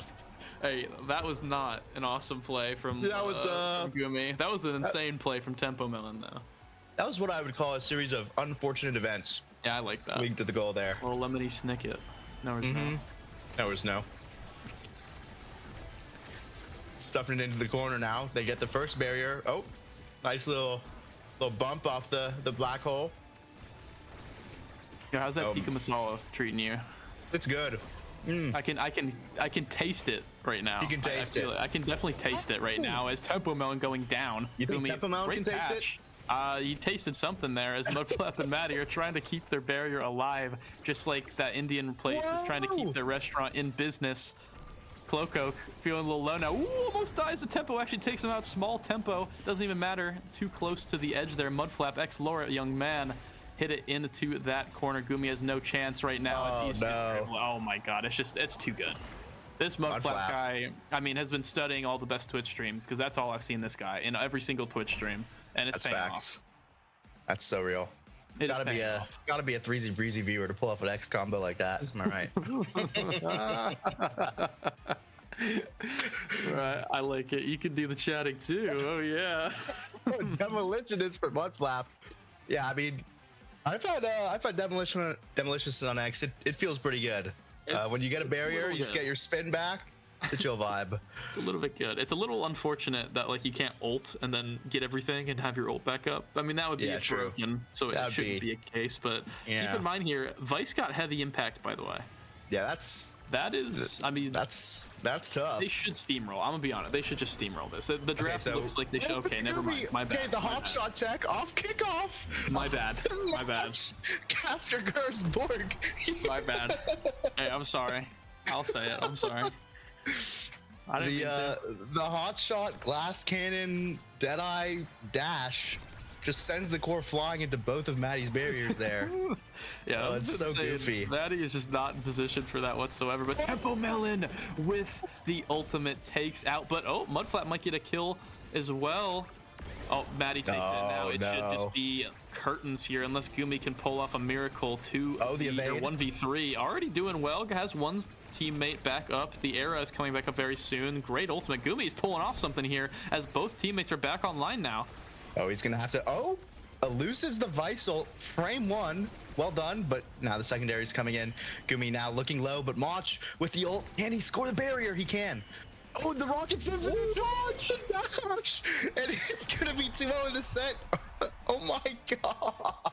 Hey, Gumi saved that. Monch respawns and goes, hey, I'll score for you for doing that. Thank you very much, goalie. And then, I mean, pulls off the perfect Superman dash, the X dash, the bull rush, as they call it. He's feeling the rush. And the goalie's feeling the rush right now. I mean, it makes sense, right? Feeling the rush. Has pretty good awakenings too. Oh, looking a little bit scary. Winning the X matchup here in that corner. Almost kills with the flip though, Monch. Oh, but it's the hook that finishes him off. No, Maddie! The rocket, Maddie just not ready. Oh my goodness, and Gooster just went crazy that set to push his team over the limit. They're going to set 5. I mean, Demons raw. What else can you say, right? I mean, this guy. This Gumi fellow is a bit crazy. I'll say that much. Yeah, he's gonna be getting the missile propulsion. He just went crazy there. I mean, perfect form. Perfect. Woo. Uh-oh. Form has hit the building. Oh my goodness. Perfect form, quick strike spec training, by the way. I should keep that in mind. Mach might be a bit of a problem. But on the other side, we have demo, cast, and spec. So, you know, both X's, their build's looking a little weak here, Borg. I mean, yeah, there wasn't definitely. I mean, P gets perfect form, but cast also would have just been incredibly, you know, scary here as well. I think overall. So, Mudflap though does not matter. Gets the first kill. Maddie and Tempo Melon trying to keep it safe now as they get that kill. Mudflap, really good strike there actually into the middle, allowing the dribble, and now trying to X-Lore, and Tempo Melon actually going to get the goal credit on that with the beautiful primary. I really like that dribble off the middle there he had. Yeah, that was sweet. Too much there for Gumi to handle. Mudflap pulling out the moves. I mean, at the end of the day, a very large X is probably going to beat a Luna face to face in their head with ult every single day of the week. Doesn't even matter who the Luna is. I don't really think there's anything they can do here. But Maddie getting a bit destroyed here as oh my gosh, Monch is popping off right now. Almost gets 2 kills, and then Maddie getting killed. That's Maddie out of the arena. Mudflap looking staggered now. Oh, nice. No, it's the puffy angle. Puffy angle. I mean, Cloak, that was just a good shot. I mean, who expects it going right back into them, right? Not me. That's true. Not me. But yeah, I mean, this is just insane. Like, I don't understand how Gumi and Monch are managing to find KOs like this onto Apologins, Rasmussen, and X, but I have a feeling... okay. Bombed into the barrier, but it's Mudflap. Both barriers down. Can he do it? No, he can't. The beam can beam. Yep, the beam. KOs him. So now both X's out of the play. Gumi and Cloak trying to work this up. Tempo Melon takes a bit of damage there from the black hole. Monch dashes forward with a spin. Can't do much, but it's gonna punch these guys with spec, doing so much damage. Now it's Tempo Melon who's staggered. Mudflap. Though. Uh-oh. Whoa, you with the flip. He might need that. Oh, but there goes Tempo Melon. Monch looking for the barrier here. Well defended by Maddie Gumi. Flying in. Oh no. No, Maddie, great flip there. Mudflap and Maddie have to pull out some heroics just like Gumi did before. Oh no, Monch did. Oh, it's okay. Gumi finished off the kill. Great play there from Monch as well to get him low enough. Maddie and Tempo, but the team player almost scores it. That was a little bit scary. You got to be careful there, Gumi. You can't be too lax. As Tempo Melon now staggering Cloak, and Monch is looking incredibly low here. Mudflap and Tempo Melon are back up and trying to find a goal, but Gumi is just too scary, too good. But Mudflap almost kills it, duking it out. Mudflap almost goes down. Monch almost goes down, but nobody does in the end. Maddie with team player trying to find a pass, trying to find something in front of the net. Mudflap almost gets a good play there in the end, but is staggered and needs to watch out. Gumi finds the rocket missile propulsion, does get that KO, and Tempo Melon trying to do something, but it doesn't matter how many KOs have happened this round 3. I can't tell. I don't know what's happening. This core is moving so fast. These players are flying off the map, and Maddie finally loses the barrier. Loco trying to get it forward to Monch. Tempo Melon takes a ton of damage, but now it's Gumi. Knocks Tempo Melon away. Monch can't finish the KO. The Bewitching Beam. Oh my goodness, the core's in the corner. Gumi with the flip. Sends to Monch the spins. Twin spins going off. Mudflap drills forward. Oh my god. Absolutely jukes Gumi out of his pants. The stun as well from Tempo Melon. Great offensive play there. Yeah, every time Mudflap, by the way, has gotten the core one-on-one, like, and Gumi doesn't have a million abilities to throw at him, he's scored pretty much every time. Like, he's really good at these dribbles with the slick kicks, especially, and when, you know, with the X Maximus as well, with Spec Train, there's not really much Gumi can do, but there's a lot his teammates can do here as, I mean, Mudflap and Tempo Melon are both incredibly low. Tempo Melon getting sent off the map here, almost going to be dying here in the middle, walks into the middle anyway, almost goes down for it. Maddie has to hold this down now, basically 1v2, but Mudflap finds a KO against all odds and gets the orb. Now they have a man up 3Z. I mean, Mudflap just went crazy. This guy, barely doesn't get the barrier there, but he's going to get it this time. The bull rush, he's dead, and that's the game. Holy moly. Maddie, Tempo Melon, and Mudflap. We like frogs. Take down Team 07. I mean, well played to them. They, you know, they got challenged to the grand finals. They were going to be second place, so congrats to them for the victory. We like frogs pulling. I mean, that was a pretty tough team too. I remember when I played them, it was pretty tough. They took us to the Demon Deus, and they really they made it real hard. I'll say that much. I mean, Maddie played super well. Gumi, obviously, this map played incredibly well as well. 11K. Let's look at the stats here a little bit. 38K damage, 34, 30, 20. I mean, everyone had some pretty decent damage all around. A lot of it was, I'm going to be honest, 3Z, a lot of it was just they were all running into the middle. They were literally all running into the middle off cooldown for fun. Yeah. That entire map. I don't really know what's going on, but yeah, wasn't really the core hitting the middle. It was more of the people, and that's not exactly what you want to see, but it definitely made for a fun match to watch. I mean, Gumi with 11 KOs, but Maddie, Mudflap, and Tempo Melon each with 6, and then Maddie with 7. So, I mean, hey, well played to everybody. Everyone in the tournament, well played. Well played to you, 3Z. This was fun. I think definitely. I hope the viewers, everyone who's been watching the whole time, has enjoyed this. I think the format of some you know, like amateur to academy level players, some pretty good players with a couple NASL, some pro league players as the captains is a pretty cool format. I really enjoyed playing in it, so I'm super down to do this again. That's facts, Borg. You said it. I had a blast today. This was super fun. Nice change of pace, I would say. Yeah, from I agree. your normal comp. You're telling me I just had to gauntlet through the entire launchpad liftoff landing gauntlet with a brand new team, qualify for NASL. I'm sweating out of my mind. I went through 18 shirts that weekend. Like, I don't know. I had to listen to Dracula Flow 4 50 times in order to stay sane. This man was presidential pumped. I was presidential pumping out of my gourd. And then now I just get to relax. I just get to relax, play a little bit of chill games with some chill peeps, and I'm excited. And before I have to sweat again for Dubu Cup this weekend, but that's true. Dubu Cup can't come any sooner. Yeah, tomorrow even. Literally tomorrow. So I hope everyone will be watching that too. Not a Seraphim event, but I'll shout it out because it is probably one of the biggest events we'll see in a long time. That's facts. Besides Nassel. Yeah, are we getting a winner's interview or what are we doing here? Yeah, who could say? Yeah, I'll jump on the mic. Hello again. I think we're going to try to get a winner's interview. Also, I will say Dubu Cup is technically a Seraphim event because we're helping run the consolation bracket. That's true. Yeah. Yeah, so sign up for Dubu Cup. Yeah, Seraphim collaboration.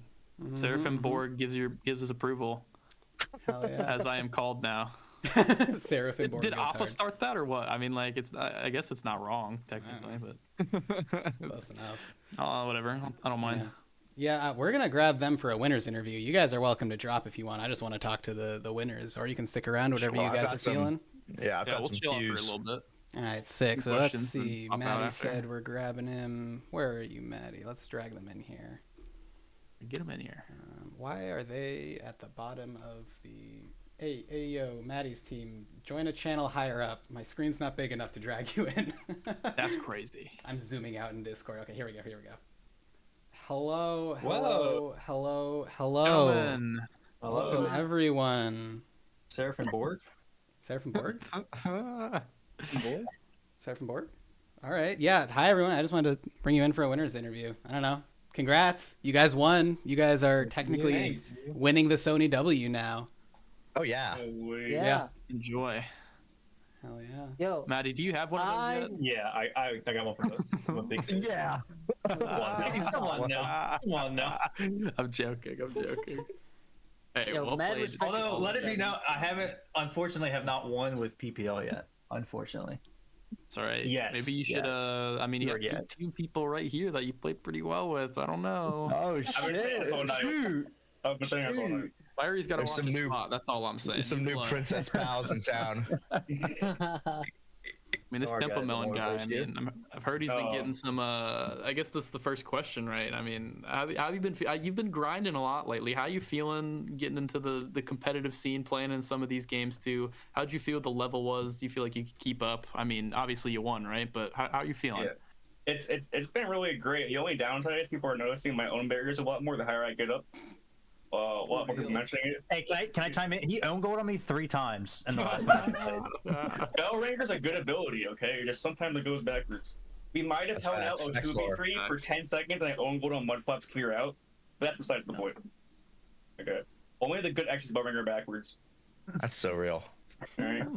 I know exactly what you mean. That's why I'm a bad X. I had the X midfield all night, bro. I'm so glad I got to play fucking place at the end. Any questions, Threesland? I mean, how does it feel that last game just to go to war? Like, it's just bodies are flying, the core's moving like faster than the speed of light. Like, how does it feel to play that game and then come out on top? I felt like Dodge was a viable option there. Dodging went hard. How cool is team player in the goal box with That was Pauldron? disgusting. Yeah. Really worrying. I will say that much. Oh yeah. It's my new favorite awakening, I think. A little bit worried for the balance of the game with a couple of these awakenings, but one thing that I know you guys are not worried about is what are you guys gonna do with all that moolah you're getting from this? I don't know how much it is, if there's any, but how much? Let's just act like it's a lot. I'm gonna buy a What are you skin. thinking? Oh, you guys getting a shoot. skin? What's your favorite skin? My skin got banned. Dream that's Era true. I got wonder what his favorite I was skin told I is. should have gone Nightmare of Life for the final game. But Yeah, I you didn't do should it have this for time. sure. That would have gone so hard. Max, you got any questions? Oh man, no, I don't have any questions. I was just amazed at I'm how just you guys yapping played. now. Yeah, I know. Yeah, we're just chatting. No, I think you guys did great. I am shocked that you convinced Teemo7 to, fight for all the marbles. They gave up to Sony. No, it was his idea. Yeah, I know, that's crazy. Yeah, They are shout out to them. honorable man. Real one. He's an honorable man. And it was a close game. War chest though. It's true. Yeah, it really was. We're glad we didn't have to play the, era bullshit on Night Market. We just went, OS brawler style. Oh yeah. So, Yeah, it paid off. Well, The era of Night Market's pretty fun. Ran it all day. I love X Field. Yeah, so great. well, congrats, guys. Any final words, stuff you want to shout out, questions, comments, anything like that? Matt, you played Kai one game when you got hard diff. Oh yeah, Oh. I did lose a game on Kai. that was the game we lost to Gumi. Yeah, Dang. Unfortunate. yeah, Tragic. yeah. Indians Buff well. Kai, guys. Yeah. Shout out to the Seraphim people putting it together. It was fun. Thanks to the other captains for letting me draft the Omega player and as my 8th pick. That was cool. Yeah, that went pretty hard. Yeah. Cool. All right. Yeah, I'll outro us then. Yeah, I just want to say, obviously, first and foremost, obviously, huge thank you to all of the team captains who joined us. You guys made this happen. This would not have happened without you. I appreciate you guys spending your time, energy, and entire Friday afternoon playing. So thank you. Hope you had fun. And thank you, of course, to all the other players. We love you to pieces. Yeah, I don't think we have anything to announce. Yes, Gumi, we will keep it off Liquipedia because I don't have access to add anything to Liquipedia. What? No, anyways. put it on there. Hey, I mean, I think Achi's in chat. Hey, yo, Achi, add that shit. Add that. Put it on there. No, I request because he did that. He should have won. He would have had a first place if he didn't do the friendly. The friendly run back. Put it on there. Yeah, just do a quest and do Bulor. Just give them Give both him that first. silver medal. Give him that silver medal. Yeah, give it both first. That goes hard. Jimmy needs another second place, I think. True. Yeah, the one thing I want to shout out, obviously, is Dubu Cup starts, and I believe registration is still open, right? Maybe not now, but maybe not now. Oh no, it looks like it's open for you. Yeah. Ladder is open. So yeah, if you guys are interested, go and register for Dubu Cup. That is obviously going to be a huge series. Like, get in there. And Seraphim will be running the consolation bracket. So even if you don't make top 48, you can at least get a chance at Sony Motes in the consolation bracket. So 112 teams. Yeah, that's insane. That is. You could be 113, chat. Yeah, crazy. You could be 113. You could. That's facts. How many Chikara and Seraphim teams do you think there are in the Dubu like Cup? about 50. There's gotta be. Like half of it. We have 41 Chikara teams. Wow. Well, yeah. If we go through the Seraphim teams, we have Last Call. We got Seraphim Crimson, I think's in it. I don't think it's Crimson. I think it's Seraphim Red Chalupa or something. I don't know. Seraphim Kit Kat pepper. And you look at Chikara Dingle Dongers, whatever they name their team. It's crazy, by the way. Yeah. I don't know. Point being, sign up. Sign up for the Dubu Cup, and maybe you get to play against some NASL teams, and enjoy yourself. Maybe. True. That's facts. Or X Games teams, for sure. True. Maddie's our sub, I think, right? I'm not the sub. It's doomed. We're gonna take him to the finish line for what he's done for us tonight. Oh yeah. All right. Let's wrap this up. Thank you, everyone. I appreciate you. We're gonna close out the stream here. Hope everyone has a good night, and I hope to see you guys in Dubu Cup tomorrow. Bye. Everyone say goodbye. Bye. Bye. Peace. Let's give a big thanks to the casters, the TOs, the production team, and most importantly, you, the Omega Strikers community. Thanks for having me on the broadcast. Bye, everyone.